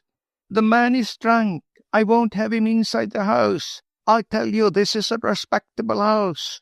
This from a shrill feminine voice. "We've never had the law inside our doors before." By this time I had succeeded in raising myself on my elbow, and by the dim light of a hanging lamp somewhere down the passage, I was pretty well able to take stock of my surroundings. The half-dozen bedroom candlesticks on a table up against the wall, the row of keys hanging on hooks fixed to a board above, the glass partition with the words concierge and reception painted across it, all told me that this was one of those small, mostly squalid and disreputable lodging houses or hotels in which this quarter of Paris still abounds. The 2 gendarmes who had been running after me were arguing the matter of my presence here with the proprietor of the place and with the concierge. I struggled to my feet, whereupon for the space of a solid 2 minutes I had to bear as calmly as I could the abuse and vituperation which the feminine proprietor of this respectable house chose to hurl at my unfortunate head, after which I obtained a hearing from the bewildered minions of the law. To them I gave as brief, as succinct a narrative as I could of the events of the past 3 days, the theft of Carissimo, the disappearance of Theodore, my meeting him a while ago with the dog under his arm, his second disappearance, this time within the doorway of this respectable abode, and finally the blow which alone had prevented me from running the abominable thief to earth. The gendarmes at first were incredulous. I could see that they were still under the belief that my excitement was due to overindulgence in alcoholic liquor, whilst Madame the proprietress called me an abominable liar for daring to suggest that she harboured thieves within her doors. Then suddenly, as if in vindication of my character, there came from a floor above the sound of a loud, shrill bark. "Carissimo!" I cried triumphantly. Then I added in a rapid whisper, "Madame la Comtesse de Nolé is rich. She spoke of a big reward for the recovery of her pet." These happy words had the effect of stimulating the zeal of the gendarmes. Madame the proprietress grew somewhat confused and incoherent, and finally blurted it out that one of her lodgers, a highly respectable gentleman, did keep a dog, but that there was no crime in that surely. "One of your lodgers?" queried the representative of the law. "When did he come?" "About 3 days ago," she replied sullenly. "What room does he occupy?" "Number 25 on the 3rd floor. "He came with his dog?" I interposed quickly. "A spaniel?" "Yes." "And your lodger, is he an ugly, slouchy creature with hooked nose, bleary eyes, and shaggy yellow hair?" But to this she vouchsafed no reply. Already the matter had passed out of my hands.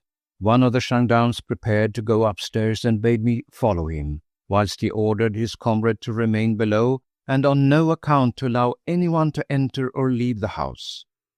The proprietress and concierge were warned that if they interfered with the due execution of the law, they would be severely dealt with, after which we went upstairs. For a while as we ascended we could hear the dog barking furiously. Then presently, just as we reached the upper landing, we heard a loud curse, a scramble, and then a piteous whine, quickly smothered. My very heart stood still. The next moment, however, the gendarme had kicked open the door of number 25. I followed him into the room. The place looked dirty and squalid in the extreme, just the sort of place I should have expected Theodore to haunt. It was almost bare, save for a table in the centre, a couple of rickety chairs, a broken-down bedstead, and an iron stove in the corner. On the table a tallow candle was spluttering and throwing a very feeble circle of light around. At first glance I thought that the room was empty. Then suddenly I heard another violent expletive and became aware of a man sitting close beside the iron stove. He turned to stare at us as we entered, But to my surprise, it was not Theodore's ugly face which confronted us. The man sitting there alone in the room, where I had expected to see Theodore and Carissimo, had a shaggy beard and an undoubted ginger hue. He had on a blue blouse and a peaked cap. Beneath his cap his lank hair protruded more decided in colour even than his beard. His head was sunk between his shoulders, and right across his face, from the left eyebrow over the cheek and as far as his ear, he had a hideous crimson scar, which told us vividly against the ghastly pallor of his face. But there was no sign of Theodore. At first my friend the gendarme was quite urbane. He asked very politely to see Monsieur's pet dog. Monsieur denied all knowledge of a dog, which denial only tended to establish his own guilt and the veracity of mine own narrative. The gendarme thereupon became more peremptory, and the man promptly lost his temper. I, in the meanwhile, was glancing round the room, and soon spied a wall cupboard, which had obviously been deliberately screened by the bedstead. While my companion was bringing the whole majesty of the law to bear upon the miscreant's denegations, I calmly dragged the bedstead aside and opened the cupboard door. An ejaculation from my quivering throat brought the gendarme to my side. Crouching in the dark recess of the wall cupboard was Carissimo, not dead, thank goodness, but literally shaking with terror. I pulled him out as gently as I could, for he was so frightened that he growled and snapped viciously at me. I handed him to the gendarme, for by the side of Carissimo I had seen something which literally froze my blood within my veins. It was Theodore's hat and coat, which he had been wearing when I chased him to this house of mystery and of ill fame, and wrapped together with it was a rag all smeared with blood, whilst the same hideous stains were now distinctly visible on the door of the cupboard itself. I turned to the gendarme, who at once confronted the abominable malefactor with the obvious proofs of a horrible crime. But the depraved wretch stood by, sir, perfectly calm, and with a cynicism in his whole bearing which I had never before seen equalled. "I know nothing about that coat," he asserted with a shrug of the shoulders, "nor about the dog." The gendarme by this time was purple with fury. "Not know anything about the dog!" he exclaimed in a voice choked with righteous indignation. "Why, he barked." But this indisputable fact in no way disconcerted the miscreant. "I heard the dog yapping," he said with consummate impudence, "but I thought he was in the next room. No wonder," he added coolly, "since he was in a wall cupboard." "A wall cupboard," the gendarme rejoined triumphantly, "situated in the very room which you occupied at this moment." "That is a mistake, my friend," the cynical wretch retorted, undaunted. "I do not occupy this room. I do not lodge in this hotel at all." "Then how came you to be here?" "I came on a visit to a friend who happened to be out when I arrived. I found a pleasant fire here, and I sat down to warm myself. Your noisy, unwarranted irruption into this room has so bewildered me that I no longer know whether I am standing on my head or on my heels." "We'll show you soon enough what you are standing on, my fine fellow," the gendarme riposted with breezy cheerfulness. "Allons!" I must say that the pampered minion of the law arose splendidly to the occasion. He seized the miscreant by the arm and took him downstairs, there to confront him with the proprietors of the establishment, while I, with marvellous presence of mind, took possession of Carissimo and hid him as best as I could beneath my coat. In the hall below a surprise and disappointment were in store for me. I had reached the bottom of the stairs when the shrill feminine accents of Madame the proprietress struck unpleasantly on my ear. "No, I tell you," she was saying, "this man is not my lodger. He never came here with a dog. There," she added volubly, and pointing an unwashed finger at Carissimo, who was struggling and growling in my arms, "there is the dog. A gentleman brought him with him last Wednesday, when he inquired if he could have a room here for a few nights. Number 25 happened to be vacant, and I have no objection to dogs. I let the gentleman have the room, and he paid me 20 sous in advance when he took possession and told me he would keep the room 3 nights. The gentleman? What gentleman? The gendarme queried, rather inanely, I thought. My lodger, the woman replied. He's out for the moment, but he will be back presently, I make no doubt. The dog is his. What is he like? The minion of the law queried abruptly. Oh, the dog? She retorted impudently. No, your lodger. Once more the unwashed finger went up and pointed straight at me. I described him well enough just now, thin and slouchy in his ways. He has lank yellow hair and nose perpetually crimson, with a cold, no doubt, and pale, watery eyes. Theodore, I exclaimed mentally. Bewildered, the gendarme pointed to his prisoner. But this man? He queried. Why, the proprietress replied, I've seen Monsieur twice, or was it 3 times? He would visit number 25 now and then. I will not weary you with further accounts of the close examination to which the representative of the law subjected the personnel of the squalid hotel.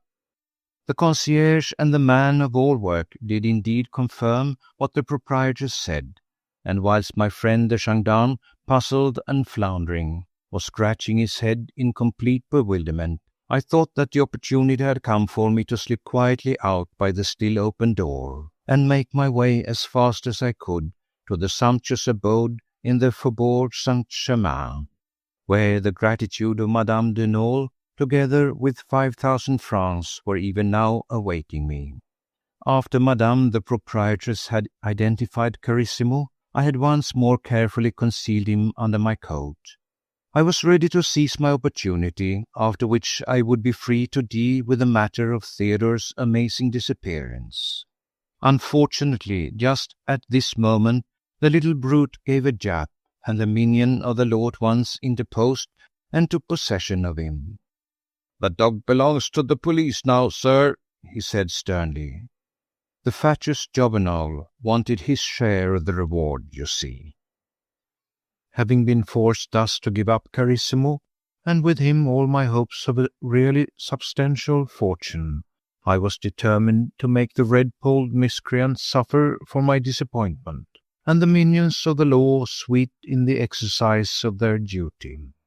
I demanded Theodore, my friend, my comrade, my right hand. I had seen him not 10 minutes ago, carrying in his arms this very dog, whom I had subsequently found inside a wall cupboard beside a blood-stained coat. Where was Theodore? Pointing an avenging finger at the red-headed reprobate, I boldly accused him of having murdered my friend, with a view to robbing him of the reward offered for the recovery of the dog. This brought a new train of thought into the wooden pegs of the gendarmes. A quartet of them had by this time assembled within the respectable precincts of the Hôtel des Cadets. One of them, senior to the others, at once dispatched a younger comrade to the nearest commissary of police for advice and assistance. Then he ordered us all into the room pompously labelled reception, and there proceeded once more to interrogate us all, making copious notes in his leather-bound book all the time, whilst I, moaning and lamenting the loss of my faithful friend and man of all work, loudly demanded the punishment of his assassin. Theodore's coat, his hat, the blood-stained rag, had all been brought down from number 25 and laid out upon the table, ready for the inspection of Monsieur the Commissary of Police. That gentleman arrived with 2 private agents, armed with full powers and wrapped in the magnificent imperturbability of the law. The gendarme had already put him au fait of the events, and as soon as he was seated behind the table upon which reposed the pieces de conviction, he in his turn proceeded to interrogate the ginger-pated miscreant. But strive how he might, Monsieur the Commissary elicited no further information from him than that which we all already possessed. The man gave his name as Aristide Nicolet. He had no fixed abode. He had come to visit his friend who lodged in number 25 in the Hôtel des Cadets. Not finding him at home, he had sat by the fire and waited for him. He knew absolutely nothing of the dog and absolutely nothing of the whereabouts of Theodore. "We'll soon see about that," asserted Monsieur the Commissary. He ordered a perquisition of every room and every corner of the hotel. Madame the proprietress loudly lamenting that she and her respectable house would henceforth be disgraced for ever. But the thieves, whoever they were clever. Not a trace of any illicit practice was found on the premises, and not a trace of Theodore. Had he indeed been murdered? The thought now had taken root in my mind. For the moment I had even forgotten Carissimo and my vanished 5,000 francs. Well, sir, Aristide Nicolet was marched off to the depot, still protesting his innocence. The next day he was confronted with Madame la Comtesse de Nolé, who could not say more than that he might have formed part of the gang who had jostled her on the Quai Voltaire, whilst the servant who had taken the missive from him failed to recognize him. Carissimo was restored to the arms of his loving mistress, but the reward for his recovery had to be shared between the police and myself. 3,000 francs going to the police who apprehended the thief, and 2,000 to me who had put them on the track. It was not a fortune, sir, but I had to be satisfied. But in the meanwhile the disappearance of Theodore had remained an unfathomable mystery. No amount of questionings and cross-questionings, no amount of confrontations and perquisitions had brought any new matter to light. Aristide Nicolet persisted in his statements, as did the proprietress and the concierge of the Hôtel des Cadets in theirs. Theodore had undoubtedly occupied room number 25 in the hotel during the 3 days while I was racking my brain as to what had become of him. I equally undoubtedly saw him for a few moments running up the Rue Beaune with Carissimo's tail projecting beneath his coat. Then he entered the open doorway of the hotel, and henceforth his whereabouts remained a baffling mystery. Beyond his coat and hat, the stained rag, and the dog himself, there was not the faintest indication of what became of him after that. The concierge vowed that he did not enter the hotel. Aristide Nicolet vowed that he did not enter number 25.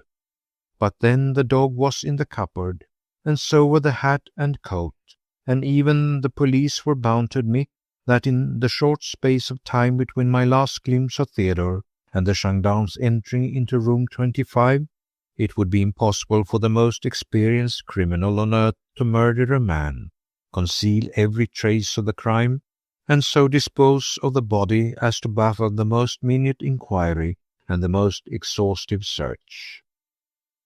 Sometimes when I thought the whole matter out, I felt that I was growing crazy. Thus about a week or 10 days went by, and I had just come reluctantly to the conclusion that there must be some truth in the old medieval legends which tell us that the devil runs away with his elect from time to time, when I received a summons from Monsieur the Commissary of Police to present myself at his bureau. He was pleasant and urbane as usual, but to my anxious query after Theodore, he only gave me the old reply: "No trace of him can be found." Then he added, "We must therefore take it for granted, my good Monsieur Ratichon, that your man of all work is, of his own free will, keeping out of the way. The murder theory is untenable. We have had to abandon it. The total disappearance of the body is an unanswerable argument against it. Would you care to offer a reward for information leading to the recovery of your missing friend?" I hesitated. I certainly was not prepared to pay anyone for finding Theodore. "Think it over, my good Monsieur Ratichon," rejoined Monsieur le Commissaire pleasantly. "But in the meanwhile I must tell you that we have decided to set Aristide Nicolet free. There is not a particle of evidence against him, either in the matter of the dog or of that of your friend.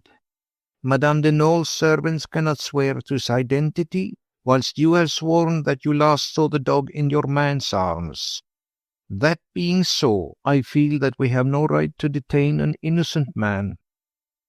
Well, sir, what could I say? I knew well enough that there was not a tittle of solid evidence against the man Nicolet, nor had I the power to move the police of His Majesty the King from their decision. In my heart of hearts I had the firm conviction that the ginger-polled ruffian knew all about Carissimo and all about the present whereabouts of that rascal Theodore.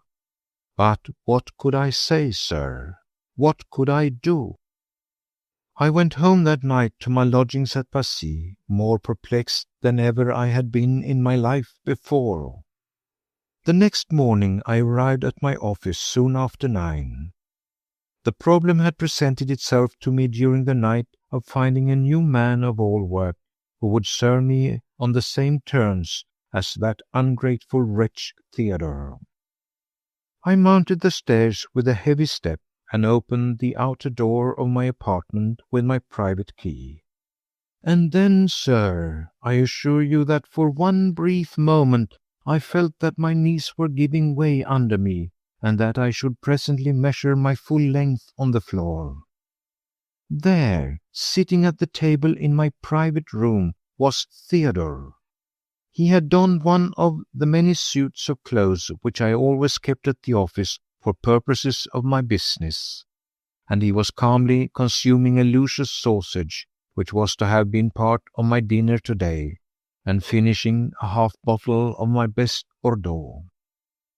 He appeared fully unconscious of his enormities, and when I taxed him with his villainies and plied him with peremptory questions, he met me with a dogged silence and a sulky attitude which I have never seen equalled in all my life. He flatly denied that he had ever walked the streets of Paris with a dog under his arm, or that I had ever chased him up the Rue Beaune. He denied ever having lodged in the Hôtel des Cadets, or being acquainted with its proprietress, or with a red-polled hunchback miscreant named Aristide Nicolet. He denied that the coat and hat found in room number 25 were his. In fact, he denied everything, and with an impudence, sir, which was past belief. But he put crown to his insolence when he finally demanded 200 francs from me, his share in the sum paid to me by Madame de Nol for the recovery of her dog. He demanded this, sir, in the name of justice and of equity, and even brandished our partnership contract in my face.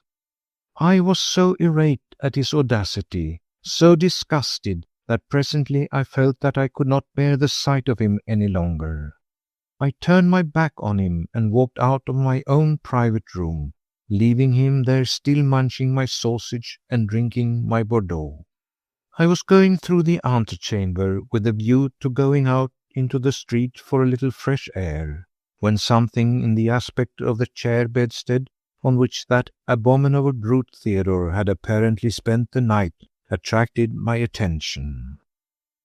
I turned over one of the cushions, and with a cry of rage, which I took no pains to suppress, I seized upon what I found lying beneath. A blue linen blouse, sir, a peaked cap, a ginger-coloured wig and beard. The villain, the abominable mountebank, the wretch, I was well-nigh choking with wrath. With the damning pieces of conviction in my hand, I rushed back into the inner room. Already my cry of indignation had aroused the vampire from his orgy. He stood before me, sheepish, grinning, and taunted me, sir, taunted me for my blindness in not recognizing him under the disguise of the so-called Aristide Nicolet. It was a disguise which he had kept by him in case of an emergency, when first he decided to start business as a dog thief. Carissimo had been his first serious venture, and but for my interference it would have been a fully successful one. He had worked the whole thing out with marvellous cleverness, being greatly assisted by Madame Sand, the proprietress of the Hôtel des Cadets, who was a friend of his mother's. The lady, it seems, carried on a lucrative business of the same sort herself, and she undertook to furnish him with the necessary confederates for the carrying out of his plan. The proceeds of the affair were to be shared equally between himself and Madame. The confederates who helped to jostle Madame de Nole whilst her dog was being stolen were to receive 5 francs each for their trouble. When he met me at the corner of the Rue Beaune, he was on his way to the Rue Guénégaud, hoping to exchange Carissimo for 5,000 francs. When he met me, however, he felt that the best thing to do for the moment was to seek safety in flight. He had only just time to run back to the hotel to warn Madame Sand of my approach and beg her to detain me at any cost. Then he flew up the stairs, changed into his disguise, Carissimo barking all the time furiously. Whilst he was trying to pacify the dog, the latter bit him severely in the arm, drawing a good deal of blood. The crimson scar across his face was a last happy inspiration which put the finishing touch to his disguise and to the hoodwinking of the police and of me. He had only just time to staunch the blood from his arm and to thrust his own clothes and Carissimo into the wall cupboard, when the gendarme and I burst in upon him. I could only gasp. For one brief moment the thought rushed through my mind that I would denounce him to the police for... But that was just the trouble. Of what could I accuse him? Of murdering himself or of stealing Madame de Nole's dog? The commissary would hardly listen to such a tale, and it would make me seem ridiculous. So I gave Theodore the soundest thrashing he ever had in his life, and 50 francs to keep his mouth shut. But did I not tell you that he was a monster of ingratitude? Chapter 5. The Toys. You are right, sir. I very seldom speak of my halcyon days. Those days when the greatest monarch the world has ever known honored me with his intimacy and confidence. I had my office in the Rue Saint-Roch then, at the top of a house, just by the church, and not a stone's throw from the palace. And I can tell you, sir, that in those days ministers of state, foreign ambassadors, aye, and members of His Majesty's household were up and down my staircase at all hours of the day. I had not yet met Theodore then, and fate was wont to smile on me. As for Monsieur le Duc d'Otrante, Minister of Police, he would send to me or for me whenever an intricate case required special acumen, resourcefulness, and secrecy. Thus in the matter of the English files. Have I told you of it before? No? Well, then you shall hear. Those were the days, sir, when the Emperor's Berlin decrees were going to sweep the world clear of English commerce and of English enterprise. It was not a case of paying heavy duty on English goods, or a still heavier fine if you smuggled. It was total prohibition and hanging if you were caught bringing so much as a metre of Bradford cloth or half a dozen Sheffield files into the country. But you know how it is, sir. The more strict the law, the more ready are certain lawless human creatures to break it. Never was smuggling so rife as it was in those days. I am speaking now of 1810 or 11. Never was it so daring or smugglers so reckless. Monsieur le Duc d'Otrante had his hands full, I can tell you. It had become a matter for the secret police. The Coast Guard or the customs officials were no longer able to deal with it. Then one day Hippolyte Leroux came to see me. I knew the man well, a keen sleuth hound, if ever there was one, and well did he deserve his name, for he was a red fox. "Ratichon," he said to me, without preamble, as soon as he had seated himself opposite to me, and I had placed half a bottle of good Bordeaux and a couple of glasses on the table. "I want your help in the matter of these English files. We've done all that we can in our department. Monsieur le Duc has doubled the customs personnel on the Swiss frontier. The Coast Guard is both keen and efficient, and yet we know that at the present moment there are thousands of English files used in this country, even inside His Majesty's own armament works. Monsieur le Duc d'Otrante is determined to put an end to the scandal. He is offered a big reward for information which will lead to the conviction of one or more of the chief culprits. And I am determined to get that reward, with your help if you will give it." "What is the reward?" I asked simply. 5,000 francs, he replied. "Your knowledge of English and Italian is what caused me to offer you a share in this splendid enterprise." "It's no good lying to me, Leroux," I broke in quietly, "if we are going to work amicably together." He swore. "The reward is 10,000 francs. I made the shot at a venture, knowing my man well. "I swear it is not," he asserted hotly. "Swear again," I retorted, "or I'll not deal with you for less than 5,000. He did swear again and protested loudly, but I was firm. "Have another glass of wine," I said, after which he gave in. The affair was bound to be risky. Smugglers of English goods were determined and desperate men who were playing for high stakes and risking their necks on the board. In all matters of smuggling, a knowledge of foreign languages was an invaluable asset. I spoke Italian well and knew some English. I knew my worth. We both drank a glass of cognac and sealed our bond then and there. After which Leroux drew his chair closer to my desk. "Listen then," he said. "You know the firm of Fournier Frères in the Rue Colbert?" "By name, of course. Cutlers and surgical instruments makers by appointment to His Majesty. What about them?" "Monsieur le Duc has had his eyes on them for some time." "Fournier Frères!" I ejaculated. "Impossible! A more reputable firm does not exist in France." I know, he rejoined impatiently. "And yet it is a curious fact that Monsieur Aristide Fournier, the junior partner, has lately bought for himself a house at St. Claude." "At St. Claude?" I ejaculated. "Yes," he responded dryly. "Very near to Gex. What?" I shrugged my shoulders, for indeed the circumstances did appear somewhat strange.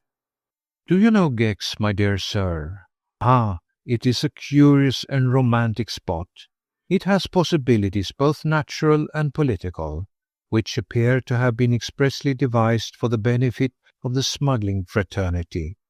Nestling in the midst of the Jura Mountains, it is outside the customs zone of the empire. So you see the possibilities, do you not?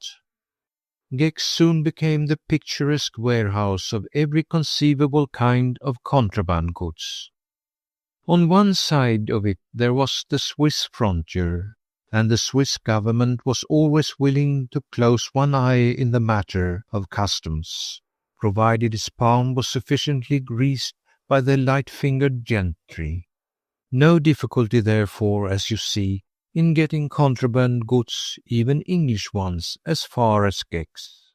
Here they could be hidden until a fitting opportunity occurred for smuggling them into France, opportunities for which the Jura, with their narrow defiles and difficult mountain paths, afforded magnificent scope. St. Claude, of which Leroux had just spoken as the place where Monsieur Aristide Fournier had recently bought himself a house, is in France, only a few kilometers from the neutral zone of Gex. It seemed a strange spot to choose for a wealthy and fashionable member of Parisian bourgeois society, I was bound to admit. But, I mused, one cannot go to Gex without a permit from the police. Not by road, Leroux assented, but you will own that there are means available to men who are young and vigorous like Monsieur Fournier, who, moreover, I understand, is an accomplished mountaineer. You know Gex, of course? I had crossed the Jura once in my youth, but was not intimately familiar with the district. Leroux had a carefully drawn-out map of it in his pocket. This he laid out before me. These two roads, he began, tracing the windings of a couple of thin red lines on the map with the point of his finger, are the only two made ones that lead in and out of the district. Here is the Valserine, he went on, pointing to a blue line, which flows from north to south, and both the roads wind over bridges that span the river close to our frontier. The French custom stations are on our side of those bridges. But besides those two roads, the frontier can, of course, be crossed by one or other of the innumerable mountain tracks which are only accessible to pedestrians or mules. That is where our customs officials are powerless, for the tracks are precipitous and offer unlimited cover to those who know every inch of the ground. Several of them lead directly into St. Claude, at some considerable distance from the customs stations, and it is these tracks which are being used by Monsieur Aristide Fournier for the felonious purpose of trading with the enemy. On this I would stake my life. But I mean to be even with him, and if I get the help which I require from you, I am convinced that I can lay him by the heels. I am your man, I concluded simply.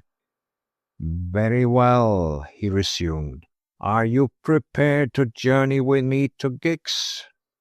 When do you start? Today. I shall be ready. He gave a deep sigh of satisfaction. Then listen to my plan, he said. We'll journey together as far as St. Claude. From there you will push on to Gex and take up your abode in the city, styling yourself as interpreter. This will give you the opportunity of mixing with some of the smuggling fraternity, and it will be your duty to keep both your eyes and ears open. I, on the other hand, will take up my quarters at Michoud, the French customs station, which is on the frontier, about half a dozen kilometers from Gex. Every day I'll arrange to meet you, either at the latter place or somewhere halfway, and hear what news you may have to tell me. And mind, Ratichon, he added sternly, it means running straight, or the reward will slip through our fingers. I chose to ignore the coarse insinuation, and only riposted quietly. I must have money on account. I'm a poor man, and I will be out of pocket by the transaction from the hour I start for Gex to that when you pay me my fair share of the reward. By way of a reply, he took out a case from his pocket. I saw that it was bulging over with banknotes, which confirmed me in my conviction both that he was actually an emissary of the Minister of Police, and that I could have demanded an additional 1,000 francs without fear of losing the business. I'll give you 500 on account, he said, as he licked his ugly thumb, preparatory to counting out the money before me. "Make it 1,000, I retorted, "and call it additional, not on account." He tried to argue. "I'm not keen on the business," I said with calm dignity. "So if you think that I'm asking too much, there are others, no doubt, who would do the work for less." It was a bold move, but it succeeded. Leroux laughed and shrugged his shoulders. Then he counted out 10 100-franc notes and laid them out upon the desk. But before I could touch them, he laid his large bony hands over the lot, and looking me straight between the eyes, he said with earnest significance, "English files are worth as much as 20 francs apiece in the market. I know. Fournier Frères would not take the risks which they are doing for a consignment of less than 10,000. "I doubt if they would," I rejoined blandly. "It will be your business to find out how and when the smugglers propose to get their next consignment over the frontier." "Exactly. And to communicate any information you may have obtained to me. And to keep an eye on the valuable cargo, of course," I concluded. "Yes," he said roughly, "an eye. But hands off, understand, my good Ratichon, or there'll be trouble." He did not wait to hear my indignant protest. He had risen to his feet and had already turned to go. Now he stretched his great coarse hand out to me. "All in good part, eh?" I took his hand. He meant no harm, did old Leroux. He was just a common vulgar fellow who did not know a gentleman when he saw one, and we parted the best of friends. A week later I was at Gex. At St. Claude I had parted from Leroux, and then hired a chaise to take me to my destination. It was a matter of 15 kilometers by road over the frontier of the customs zone and through the most superb scenery I had ever seen in my life. We drove through narrow gorges, on each side of which the mountain heights rose rugged and precipitous to incalculable altitudes above. From time to time only did I get peeps of almost imperceptible tracks along the declivities, tracks on which it seemed as if goats alone could obtain a footing. Once, hundreds of feet above me, I spied a couple of mules descending what seemed like a sheer perpendicular path down the mountainside. The animals appeared to be heavily laden, and I marveled what forbidden goods lay hidden within their packs, and whether in the days that were to come I too should be called upon to risk my life on those delictivities, following in the footsteps of the reckless and desperate criminals whom it was my duty to pursue. I confess that at the thought, and with those pictures of grim nature before me, I felt an unpleasant shiver coursing down my spine. Nothing of importance occurred during the first fortnight of my sojourn at Gex. I was installed in moderately comfortable, furnished rooms in the heart of the city, close to the church and market square. In one of my front windows, situated on the ground floor, I had placed a card bearing the inscription Aristide Barrault, interpreter, and below Anglais, Allemand, Italien. I had even had a few clients, conversations between the local police and some poor wretches caught in the act of smuggling a few yards of Swiss silk or a couple of cream cheeses over the French frontier and sent back to Gex to be dealt with by the local authorities. Leroux had found lodgings at Michoud, and twice daily he walked over to Gex to consult with me. We met mornings and evenings at the café-restaurant of the Crane Shaw, an obscure little tavern situated on the outskirts of the city. He was waxing impatient at what he called my supineness, for indeed so far I had nothing to report. There was no sign of Monsieur Aristide Fournier. No one in Gex appeared to know anything about him, though the proprietor of the principal hotel in the town did recollect having had a visitor of that name once or twice during the past year. But, of course, during this early stage of my stay in the town, it was impossible for me to believe anything that I was told. I had not yet succeeded in winning the confidence of the inhabitants, and it was soon pretty evident to me that the whole countryside was engaged in the perilous industry of smuggling. Everyone, from the mayor downwards, did a bit of a deal, now and again, in contraband goods. In ordinary cases it only meant fines if one was caught, or perhaps imprisonment for repeated offences. But 4 or 5 days after my arrival at Gex, I saw 3 fellows handed over to the police of the department. They had been caught in the act of trying to ford the Valserine with 6 pack mules laden with English cloth. They were hanged at St. Claude 2 days later. I can assure you, sir, that the news of this summary administration of justice sent another cold shiver down my spine, and I marvelled if indeed Leroux's surmises were correct, and if a respectable tradesman like Aristide Fournier would take such terrible risks, even for the sake of heavy gains. I had been in Gex just a fortnight, when the weather, which hitherto had been splendid, turned to squalls and storms. We were then in the 2nd week of September. A torrential rain had fallen the whole of one day, during which I had only been out in order to meet Leroux, as usual, at the Café du Crunchot. I had just come home from our evening meeting. It was 10 o'clock, and I was preparing to go comfortably to bed, when I was startled by a violent ring at the front door bell. I had only just time to wonder if this belated visitor desired to see me or my worthy landlady, Madame Bournon, when her heavy footsteps resounded along the passage. The next moment I heard my name spoken peremptorily by a harsh voice, and Madame Bournon's reply was that Monsieur Aristide Barrot was indeed within. A few seconds later she ushered my nocturnal visitor into my room.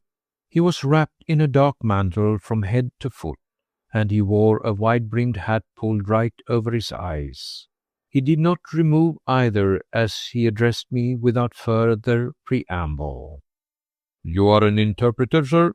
he queried, speaking very rapidly, in sharp, commanding tones. "At your service," I replied. "My name is Ernest Berty. I want you to come with me at once to my house. I require your services intermediary between myself and some men who have come to see me on business.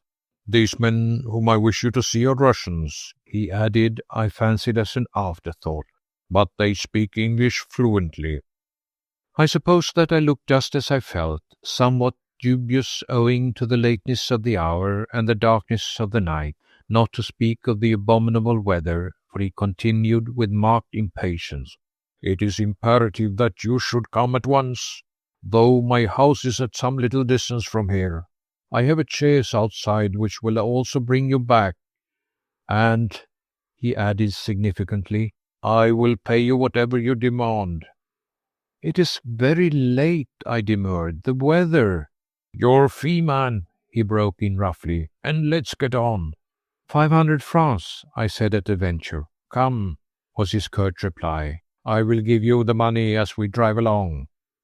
I wished I had made it 1,000. Apparently my services were worth a great deal to him.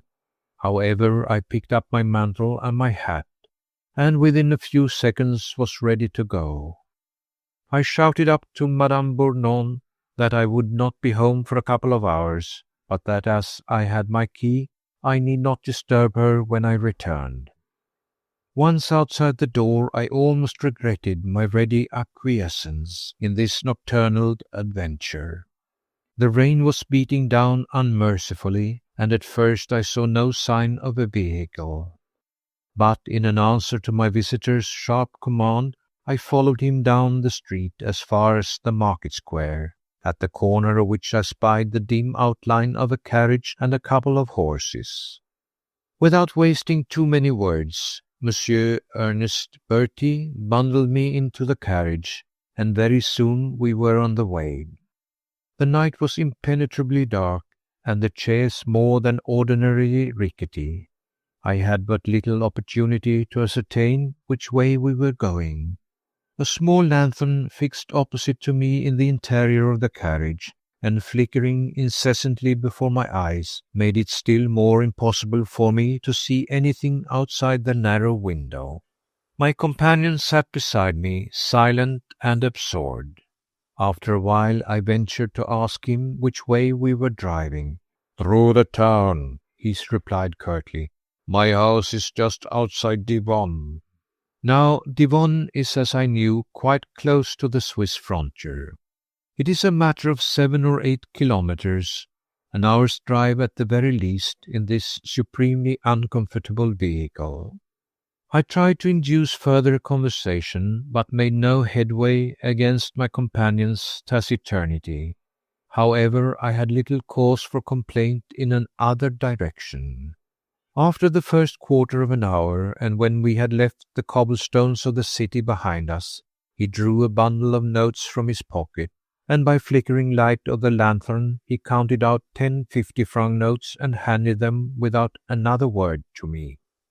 The drive was unspeakably wearisome, but after a while I suppose that the monotonous rumbling of the wheels and the incessant patter of the rain against the window panes lulled me into a kind of torpor. Certain it is that presently, much sooner than I had anticipated, the chaise drew up with a jerk, and I was roused to full consciousness by hearing Monsieur Bertie's voice saying curtly, "Here we are. Come with me." I was stiff, sir, and I was shivering, not so much with cold as with excitement. You will readily understand that all my faculties were now on the qui vive. Somehow or other, during the wearisome drive by the side of my close-tongued companion, my mind had fastened on the certitude that my adventure this night bore a close connection to the firm of Fournier Frères and to the English files, which were causing so many sleepless nights to Monsieur le Duc d'Otrante, Minister of Police. But nothing in my manner as I stepped out of the carriage under the porch of the house, which loomed dark and massive out of the surrounding gloom, betrayed anything of what I felt. Outwardly I was just a worthy bourgeois, an interpreter by profession, and delighted at the remunerative work so opportunely put in my way. The house itself appeared lonely as well as dark. Monsieur Bertie led the way across a narrow passage, at the end of which there was a door which he pushed open, saying in his usual abrupt manner, "Go in there and wait. I'll send for you directly." Then he closed the door on me, and I heard his footsteps recrossing the corridor and presently ascending some stairs. I was left alone in a small, sparsely furnished room, dimly lighted by an oil lamp which hung down from the ceiling. There was a table in the middle of the room, a square of carpet on the floor, and a couple of chairs beside a small iron stove. I noticed that the single window was closely shuttered and barred. I sat down and waited. At first the silence around me was only broken by the pattering of the rain against the shutters and the soughing of the wind down the iron chimney pipe, but after a little while my senses, which by this time had become superacute, were conscious of various noises within the house itself, footsteps overhead, a confused murmur of voices, and anon the unmistakable sound of a female voice, raised as if in entreaty or in complaint. Somehow a vague feeling of alarm possessed itself of my nervous system. I began to realize my position, alone, a stranger in a house as to whose situation I had not the remotest idea, and among a set of men who, if my surmises were correct, were nothing less than a gang of determined and dangerous criminals. The voices, especially the female one, were now sounding more clear. I tiptoed to the door and very gently opened it.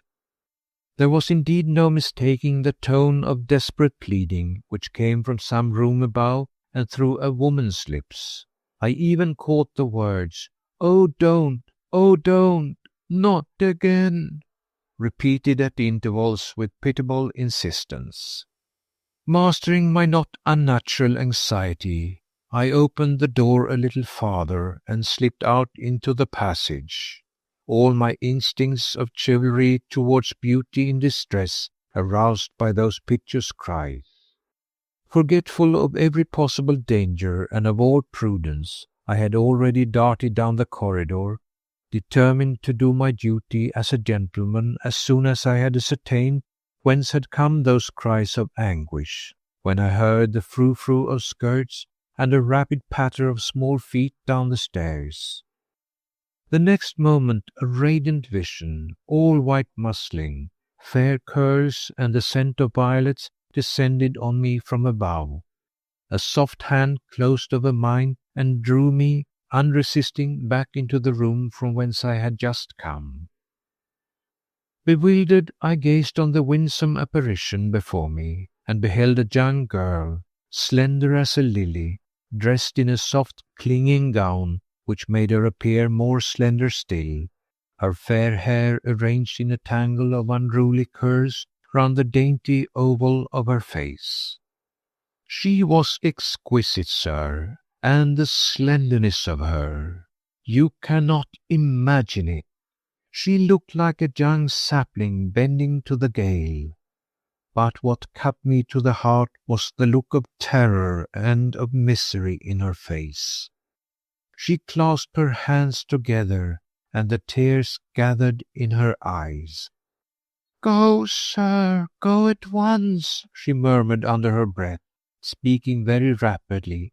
"Do not waste a minute, I beg of you. As you value your life, go before it is too late." "But, mademoiselle," I stammered, for indeed her words and appearance had roused all my worst fears, but also my instincts of the sleuth-hound scenting his quarry. "Don't argue, I beg of you," continued the lovely creature, who indeed seemed the prey of overwhelming emotions, fear, horror, pity. "When he comes back, do not let him find you here. I'll explain. I know what to say. Only I entreat you, go." "Sir, I have many faults, but cowardice does not happen to be one of them." And the more the angel pleaded, the more determined was I to see this business through. I was, of course, quite convinced by now that I was on the track of Monsieur Aristide Fournier and the English files, and I was not going to let 5,000 francs and the gratitude of the Minister of Police slip through my fingers so easily. "Mademoiselle," I rejoined as calmly as I could, "let me assure you that though your anxiety for me is like manna to a starving man, I have no fears for my own safety. I have come here in the capacity of a humble interpreter. I certainly am not worth putting out of the way. Moreover, I have been paid for my services, and these I will render to my employer to the best of my capabilities." "Ah, but you don't know," she retorted, not departing one jot from her attitude of terror and of entreaty. "You don't understand. This house, monsieur," she added in a hoarse whisper, "is nothing but a den of criminals, wherein no honest man or woman is safe." "Pardon, mademoiselle," I riposted as lightly and as gallantly as I could. "I see before me the living proof that angels at any rate dwell therein." "Alas, sir," she rejoined with a heart-rending sigh, "if you mean me, I'm only to be pitied. My dear mother and I are not but slaves to the will of my brother, who uses us as tools for his nefarious ends." "But," I stammered, horrified beyond speech at the vista of villainy which her words had opened up before me. "My mother, sir," she said simply, "is old and ailing. She's dying of anguish at the sight of her son's misdeeds. I could not leave her, yet I would give my life to see her free from that miscreant's clutches." My whole soul was stirred to its depth by the intensity of passion which rang through this delicate creature's words. What weird and awesome mystery of iniquity and of crime lay hid, I wondered, between these walls? In what tragedy had I thus accidentally become involved while fulfilling my prosaic duty in the interest of His Majesty's exchequer? As in a flash it suddenly came to me that perhaps I could serve both this lovely creature and the Emperor better by going out of the house now and lying hidden all the night through somewhere in its vicinity until in daylight I could locate its exact situation. Then I could communicate with Leroux at once and procure the apprehension of this Bertie or Fournier, who apparently was a desperate criminal. Already a bold plan was taking shape in my brain, and with my mind's eye I had measured the distance which separated me from the front door and safety, when, in the distance, I heard heavy footsteps slowly descending the stairs. I looked at my lovely companion, and saw her eyes gradually dilating with increased horror. She gave a smothered cry, pressed her handkerchief to her lips. Then she murmured hoarsely, "Too late," and fled precipitately from the room, leaving me a prey to mingled emotions, such as I had never experienced before. A moment or two later, Monsieur Ernest Bertie, or whatever his real name may have been, entered the room. Whether he had encountered his exquisite sister on the corridor or the stairs, I could not tell. His face in the dim light of the hanging lamp looked impenetrable and sinister. "This way, Monsieur Barrot," he said curtly.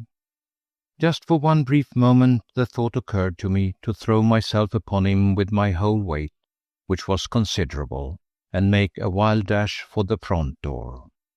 But it was more than probable that I should be intercepted and brought back, after which no doubt I would be an object of suspicion to these rascals, and my life would not be worth an hour's purchase. With the young girl's warnings ringing in my ears, I felt that my one chance of safety and of circumventing these criminals lay in my seeming ingenuousness and complete guilelessness. I assumed a perfect professional manner and followed my companion up the stairs. He ushered me into a room just above the one where I had been waiting up to now. 3 men dressed in rough clothes were sitting at a table on which stood a couple of tankards and 4 empty pewter mugs. My employer offered me a glass of ale, which I declined. Then we got to work.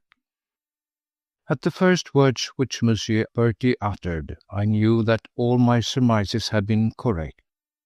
Whether he himself was Monsieur Aristide Fournier, or another partner of that firm, or some other rascal engaged in nefarious doings, I could not know. Certain it was that, through the medium of cipher words and phrases which he thought were unintelligible to me, and which he ordered me to interpret into English, he was giving directions to the 3 men with regard to the convoying of contraband cargo over the frontier. There was much talk of toys and babies. The latter were to take a walk in the mountains and to avoid the thorns. The toys were to be securely fastened and well protected against water. It was obviously a case of mules, and the goods, the thorns, being the customs officials.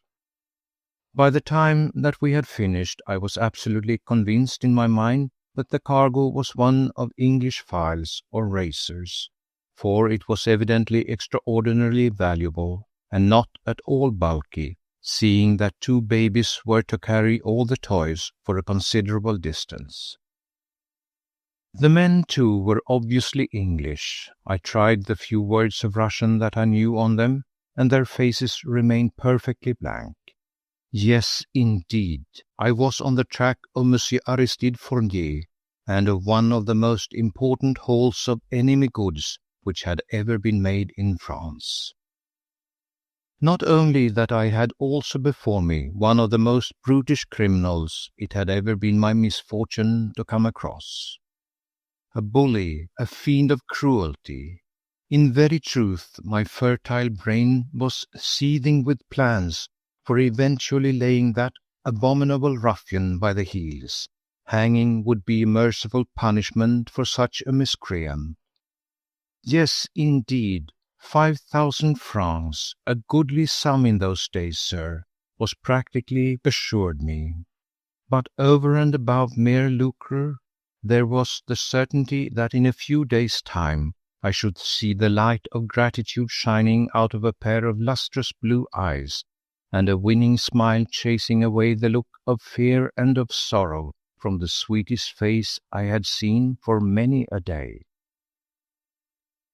Despite the turmoil that was raging in my brain, however, I flatter myself that my manner with the rascals remained consistently calm, businesslike, indifferent to all save to the work in hand.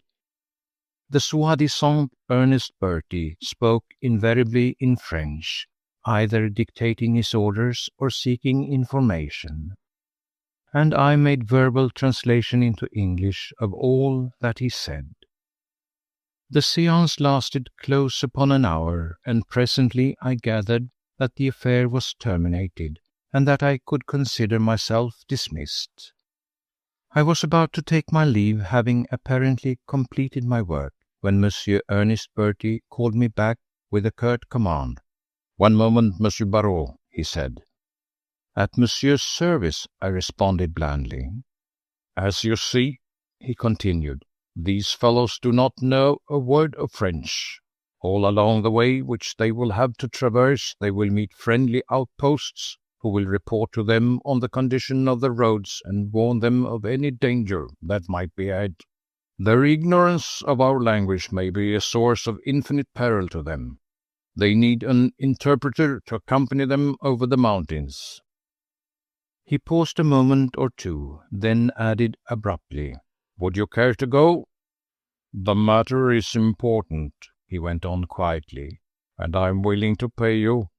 It means a couple of nights' journey, a halt in the mountains during the day, and there will be 10,000 francs for you if the toys reach St. Claude safely." I suppose that something in my face betrayed the eagerness which I felt. Here was indeed the finger of Providence pointing to the best means of undoing this abominable criminal. Not that I intended to risk my neck for any 10,000 francs he chose to offer me, but as the trusted guide of these ingenious babies, I could convoy them, not to St. Claude as he blandly believed, but straight into the arms of Leroux and the customs officials. "Then that is understood," he said in his usual dictatorial manner, taking my consent for granted. 10,000 francs. And you will accompany these gentlemen and their babies as far as St. Claude? "I'm a poor man, sir," I responded meekly. "Of course you are," he broke in roughly. Then from a number of papers which lay upon the table, he selected one which he held out to me. "Do you know St. Cergue?" he asked. "Yes," I replied. "It's a short walk from Gex." "This," he added, pointing to a paper which I had taken from him, "is a plan of the village and of the pass of Cergue close by. Study it carefully. At some point some way up the pass, which I have marked with a cross, I and my men with the babies will be waiting for you tomorrow evening at 8 o'clock. You cannot possibly fail to find the spot, for the plan is very accurate and very minute, and it is less than 500 meters from the last house at the entrance of the pass. I shall escort the men until then and hand them over into your charge for the mountain journey. Is that clear?" "Perfectly." "Very well then, you may go. The carriage is outside the door. You know your way?" He dismissed me with a curt nod, and the next 2 minutes saw me outside this house of mystery and installed inside the ramshackle vehicle on my way back to my lodgings. I was worn out with fatigue and excitement, and I imagine that I slept most of the way. Certain it is that the journey home was not nearly so long as the outward had been. The rain was still coming down heavily, but I cared nothing about the weather, nothing about fatigue. My path to fame and fortune had been made easier for me than in my wildest dreams I would have dared to hope. In the morning I would see Leroux and make final arrangements for the capture of those impudent smugglers, and I thought the best way would be for him to meet me and the babies and the toys at the very outset of our journey, as I did not greatly relish the idea of crossing lonely and dangerous mountain paths in the company of these ruffians. I reached home without adventure. The vehicle drew up just outside my lodgings, and I was about to alight when my eyes were attracted by something white which lay on the front seat of the carriage, conspicuously placed so that the light from the inside lanthorn fell full upon it. I had been too tired and too dazed, I suppose, to notice the thing before. But now, on closer inspection, I saw that it was a note and that it was addressed to me, Monsieur Aristide Barrot, interpreter, and below my name were the words, "Very urgent." I took the note, feeling a thrill of excitement running through my veins at his touch. I alighted, and the vehicle immediately disappeared into the night. I had only caught one glimpse of the horses, and none at all of the coachman. Then I went straight into my room, and by the light of the table lamp I unfolded and read the mysterious note. It bore no signature, but at the first words I knew that the writer was none other than the lovely young creature who had appeared to me like an angel of innocence in the midst of that den of thieves. "Monsieur," she had written in a hand which had clearly been trembling with agitation, "you are good, you are kind. I entreat you to be merciful. My dear mother, whom I worship, is sick with terror and misery.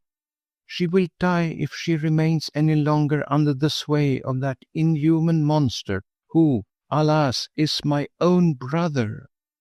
And if I lose her, I shall die too, for I should no longer have anyone to stand between me and his cruelties. My dear mother has some relations living at St. Claude. She would have gone to them before now, but my brother keeps us both virtual prisoners here, and we have no means of arranging for such a perilous journey for ourselves.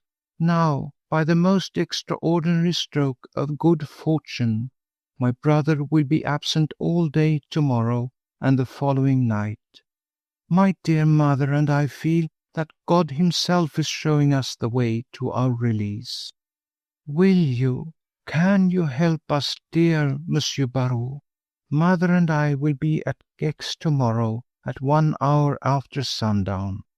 We will lie perdu in the little Taverne du Roi de Rome, where, if you come to us, you will find us waiting anxiously. If you can do nothing to help us, we must return broken-hearted to our hated prison, but something in my heart tells me that you can help us. All that we want is a vehicle of some sort, and the escort of a brave man like yourself as far as St. Claude, where our relatives will thank you on their knees for your kindness and generosity to two helpless, miserable, unprotected women, and I will kiss your hands in unbounded gratitude and devotion." It were impossible, monsieur, to tell you the varied emotions which filled my heart when I had perused that heart-rending appeal. All my instincts of chivalry were aroused. I was determined to do my duty to these helpless ladies as a man and as a gallant knight.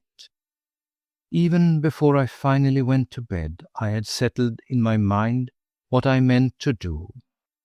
Fortunately, it was quite possible for me to reconcile my duties to my emperor and those which I owed to myself in the matter of the reward for the apprehension of the smugglers, with my burning desire to be the saviour and protector of the lovely creature whose beauty had inflamed my impressionable heart, and to have my hands kissed by her in gratitude and devotion. The next morning Leroux and I were deep in our plans, whilst we sipped our coffee outside the Crane shore. He was beside himself with joy and excitement at the prospective haul, which would, of course, redound enormously to his credit, even though the success of the whole undertaking would be due to my acumen, my resourcefulness, and my pluck. Fortunately, I found him not only ready, but eager to render me what assistance he could in the matter of the two ladies who had thrown themselves so entirely on my protection. "We might get valuable information out of them," he remarked. "In the excess of their gratitude, they may betray many more secrets and nefarious doings of the firm of Fournier Frères." "Which further proves," I remarked, "how deeply you and Monsieur le Ministre of Police are indebted to me over this affair." He did not argue the point. Indeed, we were both of us far too much excited to waste words in useless bickerings. Our plans for the evening were fairly simple. We both pored over the map which Fournier Bertie had given me until we felt that we could reach blindfolded the spot which had been marked with a cross. We then arranged that Leroux should betake himself thither with a strong posse of gendarmes during the day, and lie hidden in the vicinity until such time as I myself appeared upon the scene, identified my friends of the night before, parleyed with them for a minute or two, and finally retired, leaving the law in all its majesty as represented by Leroux to deal with the rascals. In the meantime, I also mapped out for myself my own share in this night's adventurous work. I had hired a vehicle to take me as far as St. Sergue. Here I intended to leave it at the local inn, and then proceed on foot up the mountain pass to the appointed spot. As soon as I had seen the smugglers safely in the hands of Leroux and the gendarme, I would make my way back to St. Sergue as rapidly as I could, step into my vehicle, drive like the wind back to Gex, and place myself at the disposal of my fair angel and her afflicted mother. Leroux promised me that at the customs station on the French frontier, the officials would look after me and the ladies, and that a pair of fresh horses would be ready to take us straight on to St. Claude, which, if all was well, we could then reach by daybreak. Having settled all these matters, we parted company, he to arrange his own affairs with the commissary of police and the customs officials, and I to wait with as much patience as I could the hour when I could start for St. Sergue. The night, just as I anticipated, promised to be very dark. A thin drizzle, which wetted the unfortunate pedestrian to the marrow, had replaced the torrential rain of the previous day. Twilight was closing in very fast. In the late autumn afternoon I drew to St. Sergue, after which I left the chaise in the village and boldly started to walk up the mountain pass. I had studied the map so carefully that I was quite sure of my way. But though my appointment with the rascals was for 8 o'clock, I wished to reach the appointed spot before the last flicker of grey light had disappeared from the sky. Soon I had left the last house well behind me. Boldly I plunged into the narrow path. The loneliness of the place was indescribable. Every step which I took on the stony track seemed to rouse the echoes of the grim heights which rose precipitously on either side of me. And in my mind I felt aghast at the extraordinary courage of those men who, like Aristide Fournier and his gang, choose to affront such obvious and manifold dangers as these frowning mountain regions held for them, for the sake of paltry lucre. I had walked according to my reckoning just upon 500 meters through the gorge, when on ahead I perceived the flicker of lights which appeared to be moving to and fro.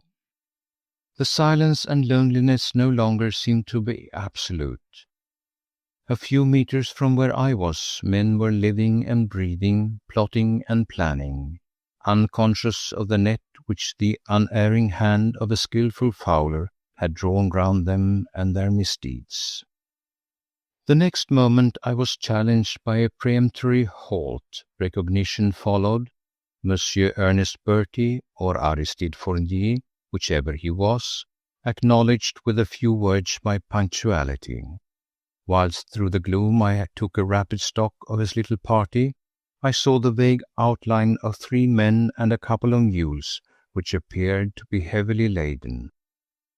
They were assembled on a flat piece of ground, which appeared like a roofless cavern, carved out of the mountainside. The walls of rock around them afforded them both cover and refuge. They seemed in no hurry to start. They had the long night before them, so one of them remarked in English.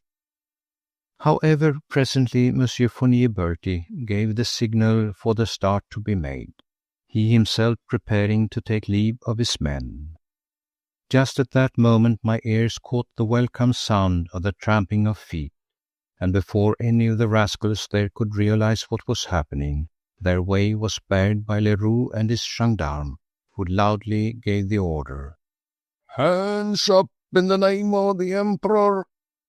I was only conscious of a confused murmur of voices, of the click of firearms, of words of command passing to and fro, and of several violent oaths uttered in the not unfamiliar voice of Monsieur Aristide Fournier.